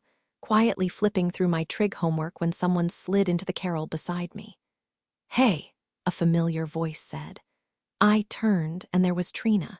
My brain short-circuited. She was supposed to be at Luer's. She was supposed to be ignoring me. What are you doing here? I finally sputtered. Did you miss the bus? Nope, she said, pulling out her own trig worksheet. I quit too. You quit. I stared at her like she just announced she was moving to Mars. Wait, you quit troubadours? Trina gave me a look like I was being painfully dense. Yeah, she said. I quit. What you get for number 7? My mind reeled. This was the same Trina who hadn't backed me up when Mr. Hall tore into me, who stayed silent when the sopranos ganged up on me in the cafeteria. And now she was here, casually doing homework when she should have been on stage belting out some ridiculous old-timey song. You quit troubadours. I hissed, loud enough that the librarian glanced up. I dropped my voice. Trina, what about your solo? Karen Sue can have it, she said with a shrug. But you love troubadours. Not anymore. She set her pencil down and sighed. Look, I'm sorry. I acted like a total jerk on your porch, and I should have stood up for you when Hall went off. I should have walked out with you, but I was still pissed at you until I realized I was way more pissed at myself. I messed up, not you. That whole hat in the tuba disaster was on me, and honestly, there's more. Trina exhaled hard. You were right about Steve. I stared at her. Seriously, this was the last thing I expected to hear. You're joking. Nope, Trina said, her voice cracking a little. Turns out he's actually amazing, which I only realized after he broke up with me. How messed up is that? She let out a shaky laugh. He dumped me, Jen, and now I miss him, almost as much as I miss you. You've always been a better friend than I've ever been. I dragged you into choir, didn't warn you about the dancing, didn't even try to help. I just left you flailing. It's fine, I said, keeping my voice steady even though I was practically bouncing inside. She was back. My best friend was back. No amount of prep would have saved me from looking like a disaster. True, Trina admitted with a weak smile. But I still should have tried. I was just jealous over Luke. I know you two are just friends, trust me. I've heard you say it 1,000,000 times on TV. But I kept thinking, why didn't he want to be friends with me? I shrugged. I couldn't tell her the real reason, that Luke avoided her because of her crush, while I was just some weird social project to him. Instead, I went with, who knows, guys are unpredictable. That's not it, Trina said firmly. It's because you're actually a good person. I snorted. Have you met me? Did you miss the part where I sassed Mr. Hall, or the chaos I've caused lately? Yeah, Trina shot back. And all of it was for the right reasons. I was ready to ditch my boyfriend for a shot at a celebrity. Meanwhile, you kept Luke's secret, tried to stop us from treating him like some trophy, and even helped Kara, who, by the way, I still don't like, stop being so insufferable. And now Betty Ann, you just marched into Kurt's place and rescued her. Okay, but so how could I go to Lures with those guys? Trina said, shaking her head. After everything you did. I bit my lip, debating whether to mention Scott. But the whole thing was too new, too tangled. And I already knew exactly what she'd say after you were gone. Everything just kept spiraling downhill. Hall kept pushing everyone to call and beg you to return, not because you were some amazing singer, Jen, no offense, but because he lost his bragging rights about having Luke Stryker's friend in his choir. Yeah, I know you two are just friends, but whatever. The whole thing was ridiculous, so I skipped the bus this morning. It's like Ask Annie always says. Hearing my secret pen name thrown out like that caught me off guard. Ask Annie, what does she have to do with this? You know her advice, life's too short to stick with things that don't work. If you never try something new, you'll never find what you're actually good at. Huh, I said, pretending I hadn't written those exact words myself. I guess that makes sense. Trina rolled her eyes. Guess, of course it makes sense. Annie's always right. Do you even read her column? Seriously, Jen, you should. It might help you figure things out. Having Trina back felt like a weight lifting off my shoulders. In a weird way, Mrs. Mulvaney and I weren't so different, except my best friend could actually talk. Just as we grabbed our books to head to lunch, the librarian stopped us. Excuse me, Jenny, she said, looking sheepish. She recognized me. I practically lived in the sci-fi section. Do either of you have a pass? Otherwise, I'll have to report you for skipping. Busted. But Trina, she grinned. Go ahead, write us up, she said, like this was the best thing to happen all day. Katrina Larson, double S, and you know Jen. We quit Troubadours, you know, the choir. If Hall tries to drag us back, my mom's calling the school board. He's been crushing Jen's spirit just because she can't nail jazz hands. Not her fault she's got 2 left feet. Her talents lie elsewhere. The librarian blinked, then sighed. Just go to lunch. We'll handle this Monday. Thanks. Trina beamed, flashing her stage smile, the kind that could light up an entire theater. I couldn't have been happier to have her back, especially when, after school, it wasn't just Scott and me trudging across the parking lot. Trina was right there with us. Trina came along with us after her play rehearsal since Scott had agreed when I asked if she could ride with us. With Steve away at Bishop Lures and their breakup still fresh, she didn't seem fazed at all when I mentioned Scott had been driving me home all week. To her, it was just normal, no big deal. But it was a big deal, a huge deal, because Scott and Jerry had split, which meant it was just the 2 of us in the car. Alone. I guess Trina assumed we were just friends, which we were, so it shouldn't have mattered. But why did I feel so relieved she was here? Relieved and weirdly disappointed. Honestly, I'd stopped trying to figure out my emotions. Lately, there were just too many to keep track of. The 3 of us walked toward Scott's car, chatting about summer plans, Trina excited for theater camp, Scott prepping for his newspaper internship, and me, as usual, stuck babysitting. Then, out of nowhere, this massive tour bus rolled into the parking lot. Not a school bus, not a Greyhound, just this random, glossy tour bus stopping right by the school. Trina froze, eyes locked on it. No way, she whispered. They're not supposed to be back yet. Unless. The bus door hissed open, and Mr. Hall's voice boomed, telling everyone to check for their stuff before getting off. They didn't make finals, Trina finished, her voice tight.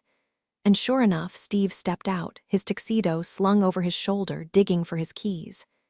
He hadn't spotted her yet, but Trina, who'd spent the last week alternating between swearing she'd never forgive him and crying about how he was her soulmate, did something completely unexpected. She called his name. just that. But with all the projection practice she'd been doing in her room, it cut across the parking lot like a spotlight. Steve jerked his head up, stunned, and when he saw her, his face twisted into pure annoyance. "Oh, fantastic," he muttered. Steve's voice carries impressively, no surprise, considering he's played every leading role in Clayton High's drama productions. The school's budget doesn't stretch to fancy sound systems, so natural projection is key. "There you are," someone muttered. "Steve," Trina repeated, but he cut her off with a sharp wave of his car keys as she moved toward him. "Oh no," he snapped. "You don't get to talk. Do you have any clue what my day has been like? 6 a.m. bus ride with the choir belting 99 bottles of beer in harmony at sunrise. And why? Because my ex begged me to join this disaster. So I did, and guess what? She didn't even show up." Scott and I exchanged glances as Steve jabbed a finger in Trina's direction. His Adam's apple practically danced with fury. 3 hours on that bus, he ranted, just to stand on stage in a rented tux, singing about buckle shoes in front of Miss Kentucky, who hated us, by the way. So you know what? I'm done. For emphasis, he hurled his tuxedo bag onto the pavement and stomped on it. Done with plays, done with musicals, done with show choir. No more sacrificing my sanity for you. Next year, baseball. The gathered troubadours, Quang clutching his Palm Pilot, Jake with his tuba, Karen Sue gaping in her wrinkled sequin dress, stared in shock. Even Mr. Hall looked horrified as his star baritone demolished the rental tux. Then Trina delivered her Oscar-worthy response. Tossing her hair, she spread her arms and purred. "Anything you want, baby. I love you." With a groan that was half exasperation, half affection, Steve yanked her into a kiss, much to the crowd's delight. Mr. Hall, however, spun on his heel and marched to his Jetta without a word. It was clear Trina wouldn't be riding back with Scott and me after what had just happened. Honestly, I was still reeling from the intensity of what I'd seen. I'd never witnessed anything like that before. Scott, on the other hand, seemed unfazed, probably used to Jerry Lynn's long list of admirers. He was even able to form coherent sentences as we turned onto my street. "So, Jen," he said, his tone casual but probing. "About you and Luke." "Just friends," I replied automatically. I'd said it so many times it felt rehearsed. "Yeah, I know that's the official line," Scott said, keeping his eyes on the road. "But come on, this is me you're talking to." I turned to face him, realizing this wasn't just small talk. He genuinely wanted an answer. "We are just friends," I repeated, but this time my voice wavered. Scott's jaw tightened, and for a second I thought I saw frustration flash in his eyes. Why would he be upset with me? What had I even done? "But it's true," I insisted, suddenly defensive. "Yeah," he muttered, his tone shifting. "I know." The moment we pulled up to my house, the usual swarm of reporters descended, microphones thrust toward my window. "Miss Greenley, rumor has it you're starring alongside Luke Stryker in his next project. Care to comment?" I shot Scott a worried glance. What was going on with him? But just as quickly, his expression softened and he smirked. "Better make a run for it before the crowd doubles." I forced a laugh, though it came out shaky. "Right, see you Monday." Monday. Because tomorrow was the spring fling and I'd be there with Luke. Scott wouldn't. The thought twisted in my chest like a knife. Later that night, Trina called, bubbling over with excitement about her last-minute spring fling plans and her newly approved black dress. I barely managed a response. Then, out of nowhere, she asked, "So what's the deal with Scott?" My breath caught. Had she figured it out, that I might actually like him? "What do you mean?" I asked, my pulse racing. "Jerry's convinced he's into some mystery girl. You've heard her going on about it, right?" My stomach dropped. I had heard Jerry's chatter, I'd just been ignoring it, because the idea of Scott liking someone else, that was the last thing I wanted to think about. "Wow," Trina said, her voice crackling through the phone. "Wouldn't it be crazy if Scott actually had a thing for you? I gripped the phone tighter, half expecting it to shatter in my palm. Yeah, right, I muttered. No, listen, Trina insisted. He drives you home every day. You both obsess over those dystopian novels. What if he's secretly head over heels for you? Not happening, I sighed. Trust me, guys don't say see you Monday when they're into you. Fair point, Trina said, brushing it off. Besides, you've got Luke. Luke and I aren't even. Oh, spare me, she cut in. But she didn't get it. Nobody did. And lately, I wasn't sure I did either. Ask Annie got a messy relationship problem. Send it to Annie, no judgment, well, maybe a little. Letters may appear in the Clayton High Register, but names stay private. Dear Annie, your advice is awful. Last week, you told that girl her stepmom was just saving her soul, and you called high school hell. Newsflash, it's supposed to be the best time of your life. If you avoid sin, that is.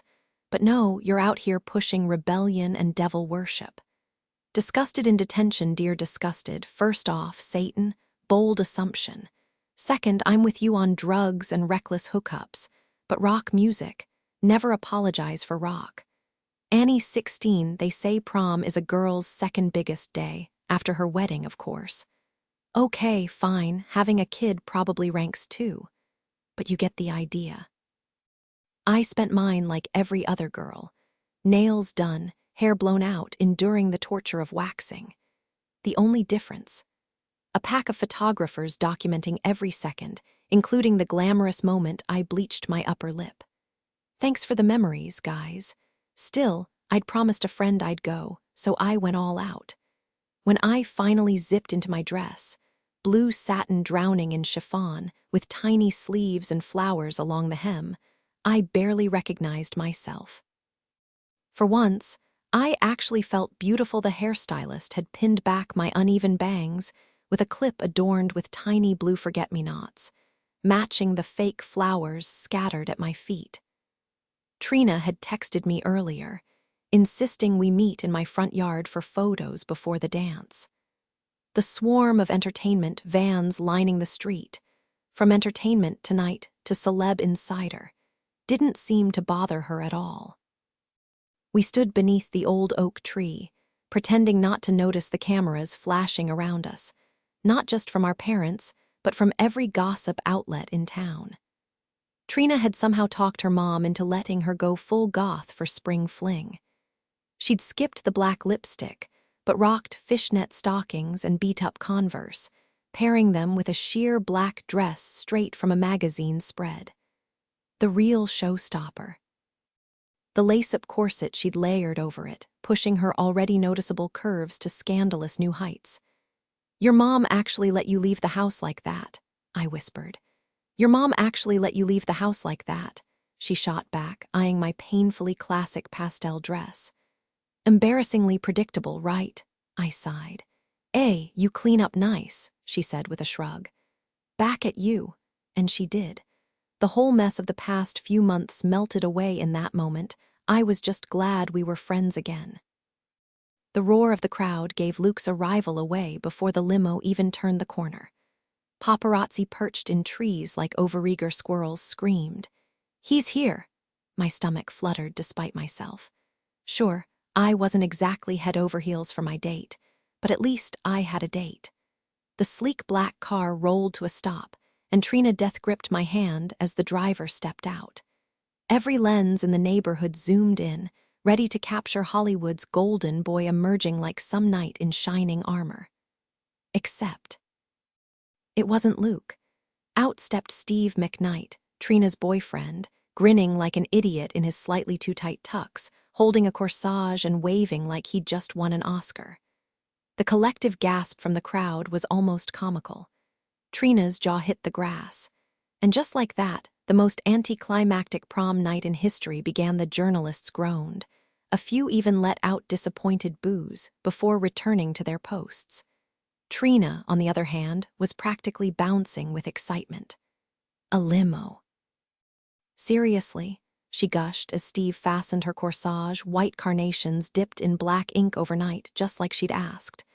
This must have cleaned out your bank account. Steve rubbed the back of his neck. Not exactly. Oh, so your parents covered it, Trina asked while her mom snapped photos, beaming. Actually, Steve admitted, Luke Stryker gave it to me. The air went still. Trina's eyes darted to me, wide with concern. Luke did. Why? Steve shrugged. Said he didn't need it anymore. Trina's expression softened with sympathy. She thought she understood before I did. Jen, don't even worry, you're coming with us. Right, Steve? Absolutely, he said, though his smile looked forced. I didn't get it. So Luke handed off his limo. That didn't mean he was ditching me.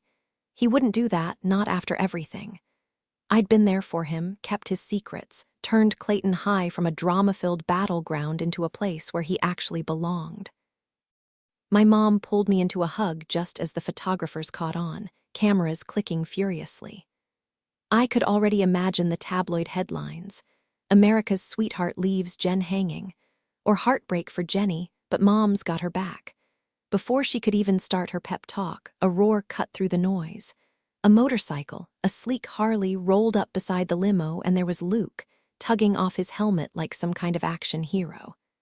Sorry, he said, grinning. Traffic was a nightmare. The yard exploded with camera flashes. Luke, over here, reporters shouted, but he ignored them, striding straight to my dad. Mr. Greenley, he said, extending a hand.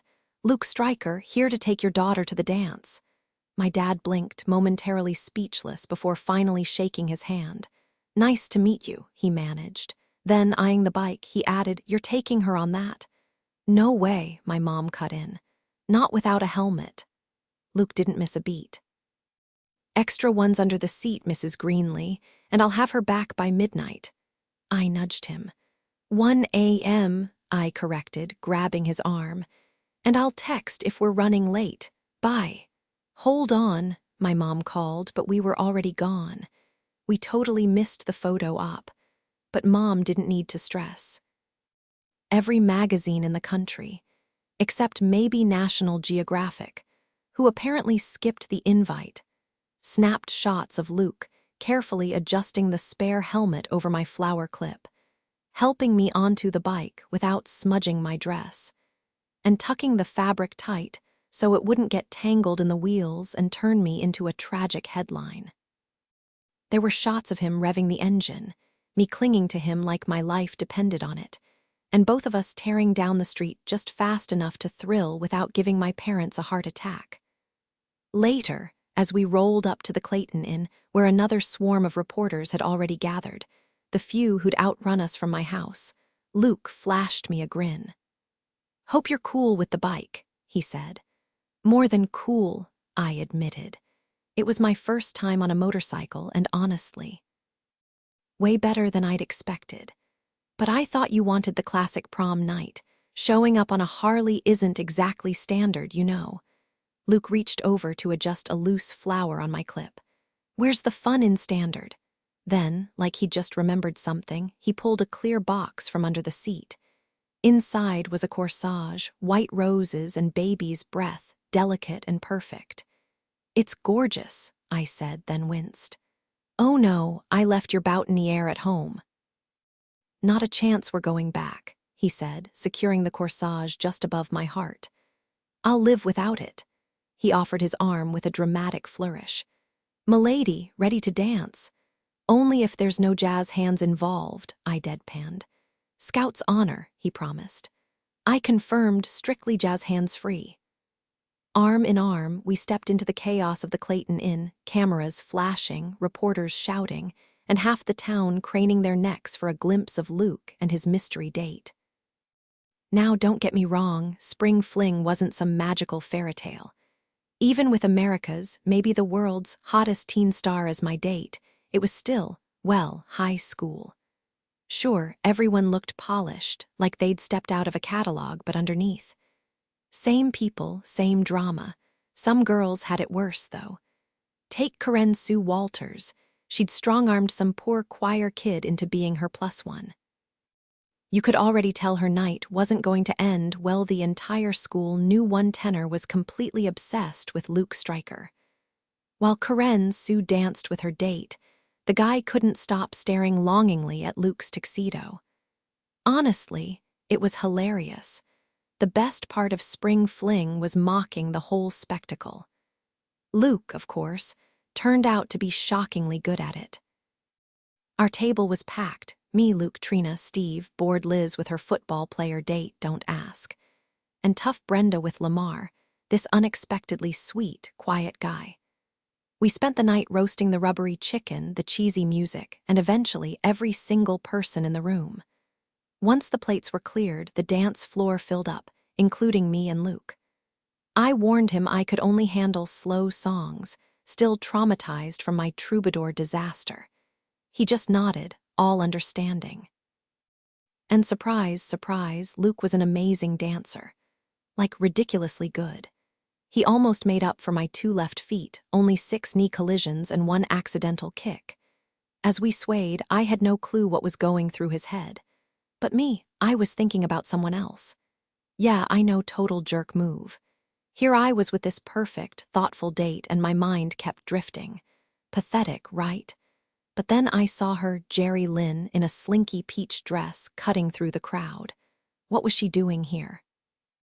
No way she'd already scored a new date after Scott. Unless, I stiffened, scanning the room, he had to be here. Luke's chest rumbled with a quiet laugh. "Relax, Jen," he murmured. "She came alone." I played dumb. "Who?" His grin was way too knowing. The dim, purple-lit room, courtesy of a disco ball and some questionable lighting choices, did nothing to dull how unfairly good he looked. His eyes locked onto mine, sharp and amused. "I'm on to you, Jen Greenley." I blinked. "Excuse me." He leaned in, voice low. "Oh, I've got you figured out. It wasn't just about that. I had you figured out completely. You're Annie, right?" I almost coughed up my drink. "Excuse me." "You're Ask Annie," Luke said, grinning, "from the school paper." I stared at him, stunned. The fact that he even knew about Ask Annie was surprising enough, but bringing it up now at the Spring Fling? "Seriously," he said when I pointed this out. "Everyone talks about her. Ask Annie says this, Ask Annie says that. You're basically the school's unofficial therapist." Hearing that sent a warm rush through me. Honestly, being the school therapist sounded amazing. First order of business, banning forced pep rally attendance. Who actually gets pumped about destroying another team? It felt cruel. Didn't the losing side deserve some dignity? That's why I avoided games. Seeing the defeated players' faces was too much. Second on my list, canceling the Spring Fling. "I don't get why it's a secret, though," Luke said. I sighed. No point pretending, he knew. "Simple," I said with a shrug. "If people knew who Ask Annie was, they wouldn't trust her to be unbiased." "And you think you are?" Luke raised an eyebrow. Unbiased? Was he joking? Had he missed the fact that I was, or at least used to be, the most impartial person alive? His expression said he wasn't kidding. "Because lately I haven't seen much neutrality from you," he continued. "Take Kara, for example. She needed help," I cut in. Wasn't that obvious? "And the troubadours thing. That wasn't about me," I said, obviously. "And Betty Ann, when you wrecked the senior prank, how unbiased was that?" "Okay, but," I pulled back, studying him closely. "Wait, how do you even know about Betty Ann?" I narrowed my eyes. "Did Steve tell you?" "Not Steve," Luke said, smirking. "But like I said, I've got sources." The music cut out just then. Dr. Lewis and Juicy Lucy, our unfortunate chaperones, stepped onto the stage. Dr. Lewis tapped the mic. "Testing," he said, blowing into it. 1, 2, 3. "Let me ask you something," Luke said, taking my hand. "And I don't want neutral Annie. I want Ask Annie, who's about as neutral as a lit firework. I need to know what you really think." "Hello, everyone. Welcome to Clayton High's Spring Fling," Dr. Lewis announced, squinting at his note card. "Great timing," I muttered. "Okay," Luke said, undeterred. "Imagine there's this guy. He's crazy about this girl." "I won't keep you from the fun," Dr. Lewis boomed. "Let's get started. The results are in for this year's Spring Fling royalty." Luke kept talking, his voice casual. "Let's say, for whatever reason, doesn't matter why a girl breaks up with a guy. How long should he wait before moving on to someone new? You know, so he doesn't look like he's just rebounding." I frowned. No clue. What was he getting at? Who was he even talking about? Nobody I knew had been dumped recently. Then my palms, including the one Luke was still holding, got clammy. Across the room, Jerry Lynn spotted us and waved, grinning. Scott wasn't with her. He could have been anywhere else in the gym, but he definitely wasn't by her side. Was that who Luke meant? Scott had just gone through a breakup. It had to be him. Scott Bennett. He must have asked Luke to sound me out, to figure out how long he should wait before asking out whoever he liked now. Of course he wouldn't go straight to Annie. She'd know it was him. So he sent Luke instead. Dr. Lewis's voice crackled over the mic. As you all know, ballots were collected in the cafeteria this week for Spring Fling King and Queen. The votes have been counted, and we're pleased to announce this year's winners. Juicy Lucy cut in. Honored representatives, Dr. Lewis, everyone here is already a winner. Right, yes, Dr. Lewis corrected. The Spring Fling King and Queen are, well, this is unexpected. One of them doesn't technically attend Clayton High. Jerry Lynn was heading straight for us, so I leaned closer to Luke. He should wait, a long time, no rushing. The right girl could be right under his nose. He needs to be absolutely sure before making a move. Luke grinned. That's exactly what I wanted to hear. Then he let go of my hand, spun around, and swept Jerry Lynn into his arms. Hey, gorgeous, he said before kissing her, full on, right in front of everyone. Dr. Lewis just sighed into the mic. Ah, what the heck. We'll make him an honorary rooster. This year's Spring Fling King and Queen are Luke Stryker and Jenny Greenley. Ask Annie got tangled in a messy love triangle, wondering why your crush won't text back. Send your questions to Annie, no judgment, just brutally honest advice. All submissions may appear in the Clayton High Register, but names stay private. Dear Annie, I'm crazy about him, but he doesn't even know I exist. Help. Invisible dear invisible, if you crack the code, let me know. I'm just as lost as you are. Annie 17, it's just. Luke spun me gently under the spotlight during our obligatory coronation dance, his voice softening as the music played. After Angelique walked out, I swore I'd never let myself fall for anyone again, he admitted. Then Jerry Lynn happened. It wasn't some instant spark, I promise. The feelings crept up on me when I wasn't looking.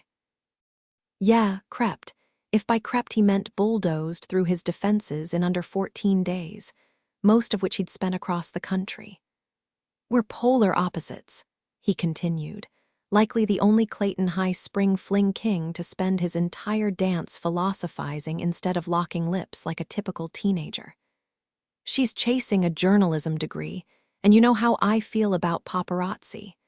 But that essay she wrote for Scott's class, it flipped something in my brain. She's different doesn't just nod along with the crowd. No kidding. Maybe celebrities and reporters do need each other, Luke mused. Jerry made me see it's not just parasitic, it's this weird, messy partnership. That's what hooks me. She doesn't let me coast on autopilot.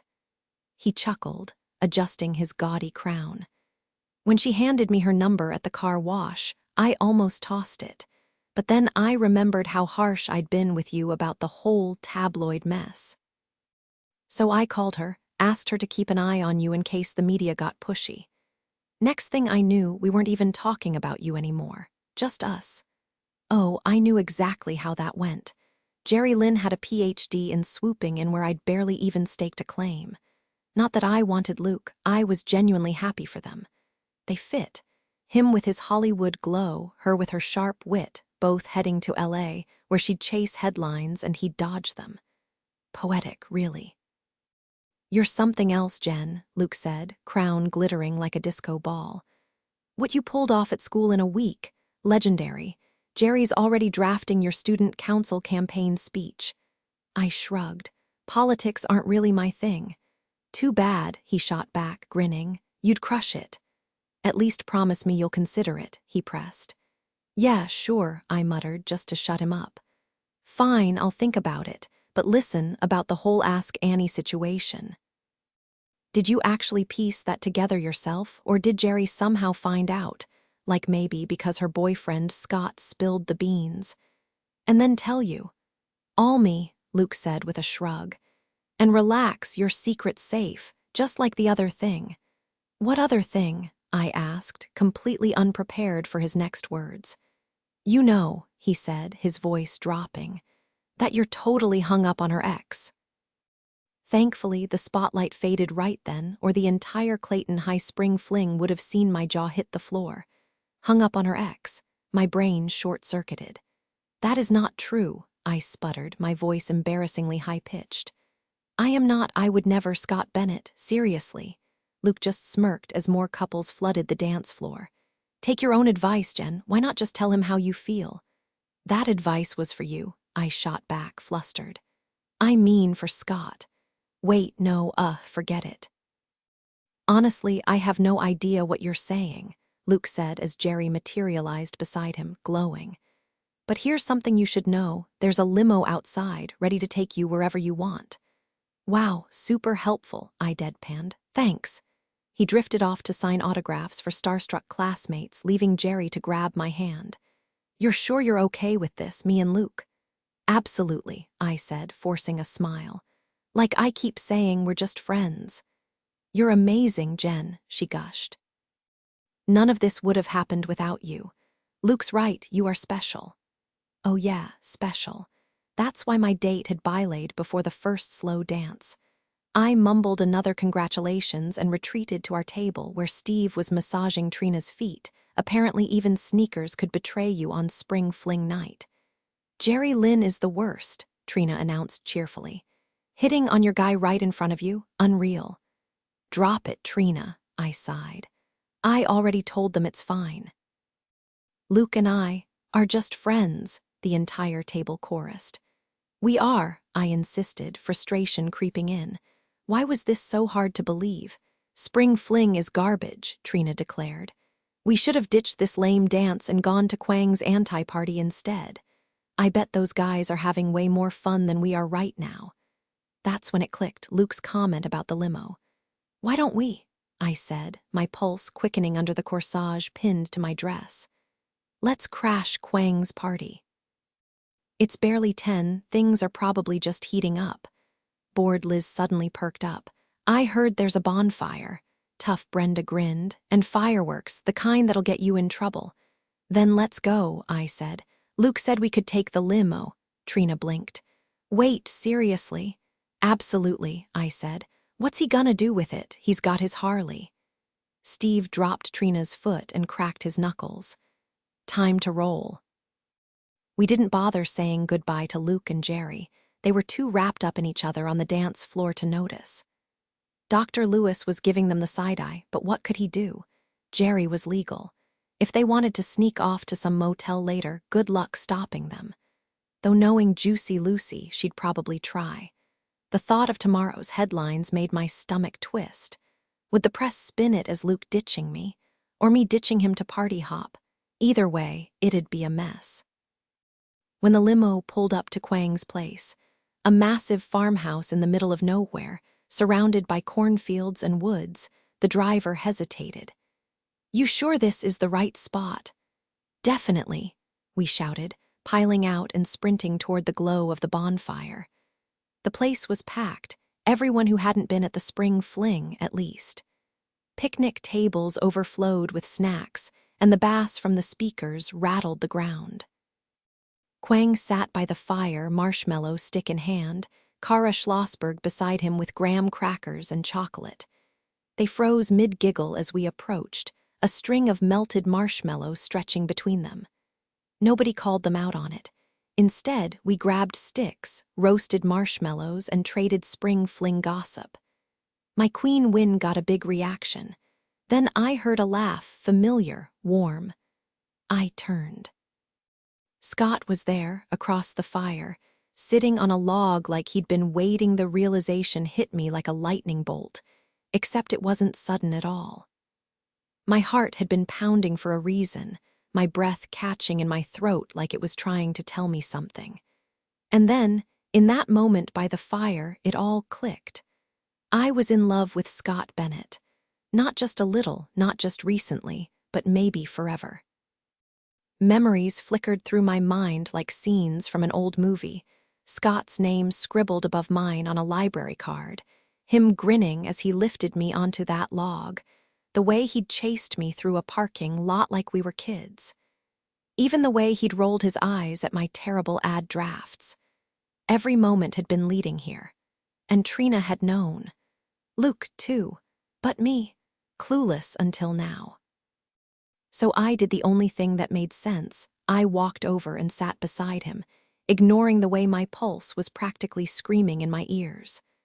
"Hi," I managed, my voice barely above a whisper. Scott glanced at me, his smirk familiar. "Hi, is that the Hope Diamond or just a really convincing fake?" I blinked. "What?" Then I realized the stupid crown was still on my head. I yanked it off and tossed it onto the log between us. "Sorry, forgot I was royalty."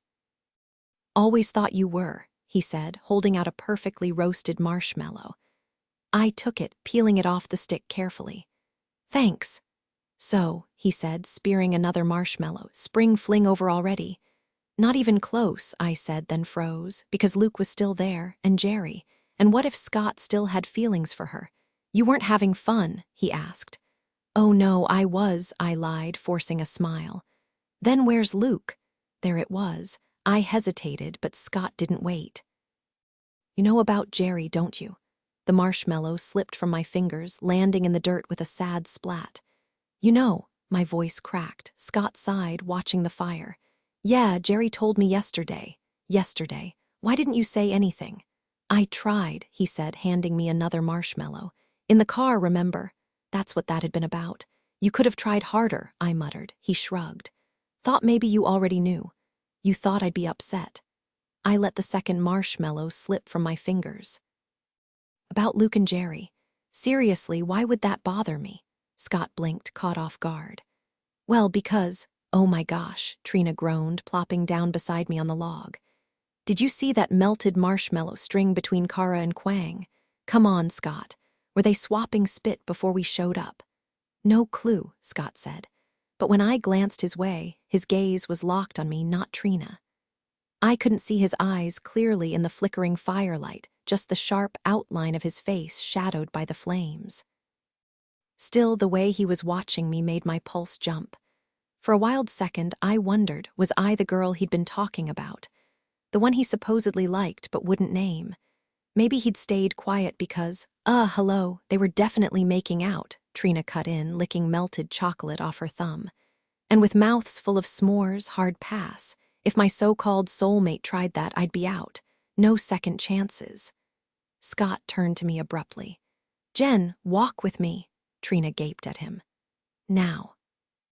The fireworks are literally about to start. As if I'd choose explosives over this. "Yeah," I said, cool as I could manage while my stomach did backflips. "Let's go." Ask Annie stuck in a love triangle, overthinking a text. Send your messy, dramatic, or downright confusing relationship questions to Annie. Disclaimer, all submissions may appear in the Clayton High Register. Names kept private mostly. Dear Annie, I'm losing it. He's perfect. If I don't make a move, someone else will. But what if I come on too strong? Help. Panicking in study hall, dear panicking, great question. Let me know when you figure it out. Annie, also clueless. Scott didn't lead us far, just beyond earshot of the group. The campfire music faded, replaced by crickets and the crunch of dry grass under our shoes. The others were still visible, but their faces blurred into orange smudges against the night. We drifted toward the patch of trees behind Kwang's barn, the same spot with the shallow creek. Funny how we kept winding up in the woods, almost like fate or really bad luck. If civilization collapsed and I had to start over, Scott said, bending to pluck a wild carrot flower from the grass, actors would be the first group banned from my new world. I couldn't help but laugh, even as my pulse raced. "Really?" I teased. "What about reporters?" "Oh, journalists get a pass," Scott said, twirling the delicate white bloom between his fingers like a miniature umbrella. "Someone's gotta document history so we don't repeat it." The campfire's glow caught the faint purple center of the flower, and suddenly I remembered Mr. Shee's lesson at nature camp, how picking out that dark spot supposedly killed the plant because it was its heart. Without thinking, I grabbed Scott's wrist. "Don't, you'll murder it." Then everything happened at once. The flower tumbled to the ground. His palms cradled my face. And then, oh God, his lips were on mine, hungry and insistent, tasting like burnt marshmallows and summer nights. His calloused fingers smelled like crushed stems and campfire smoke, rough yet tender against my skin. I melted into him, my arms looping around his neck as he pulled me closer, until the corsage pinned to my dress jabbed my ribs. "Ow!" I jerked back, laughing breathlessly as Scott blinked at me, his hair mussed from my fingers. Did I? "No," I said, because for once everything felt perfect. Absolutely, terrifyingly perfect. "Good," he murmured, not looking the least bit remorseful. "Because I'd do it again. This might be my only shot, Jen." I fumbled with the wilting corsage, letting it fall into the shadows. "What are you talking about?"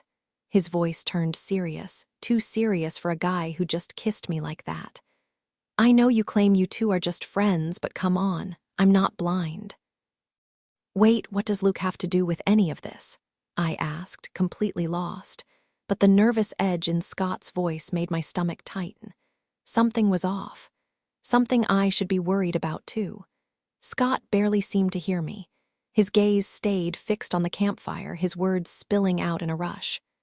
"When I saw you again at the retreat last summer, I thought you were amazing, but I couldn't tell if you felt the same. You were always so nice to everyone. Too nice." The words hit harder than a punch to the chest. Little Jenny Greenley, everyone's favorite friend.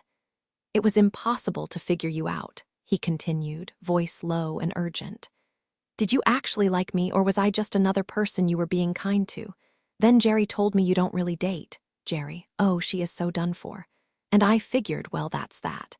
Jerry was there and she was, understanding. One thing led to another and she is beyond dead. You know how it goes. Oh, I knew. "I tried to move on," Scott said, running a hand through his hair in a way that reminded me painfully of Luke. "But I couldn't stop thinking about you. The more time we spent together, lunch, register meetings, the more I realized you were the one I wanted. Jerry and I, we just didn't fit. Fine, maybe Jerry gets to keep breathing, for now." Finally, Scott turned to me, his expression unreadable in the dim light. But then Luke showed up. "Right," I said, still not following. And, Jen. He's Luke Stryker. "So, me, you're the one who agreed to go to spring fling with him." "Yeah," I said slowly, and then finally it clicked. The Dairy Queen napkins, the hesitation in his car. Scott hadn't pulled away because he wasn't interested. He thought I was in love with Luke. The realization hit like sunlight breaking through clouds. Even in the chilly night air, warmth flooded through me. "I went to spring fling with Luke," I said, breathless under his gaze. "But not for the reason you think." It meant something that he asked me to come along. Not because I have feelings for him, Scott. Honestly, I might be the only girl in this whole town who doesn't have a crush on him. Never did. Scott took my hand, holding it gently but firmly, like he wasn't planning to let go. "So you're really okay with him and Jerry? You never?" I laughed, shaking my head. The whole moment felt unreal, sunlight streaming down, birds chirping nearby.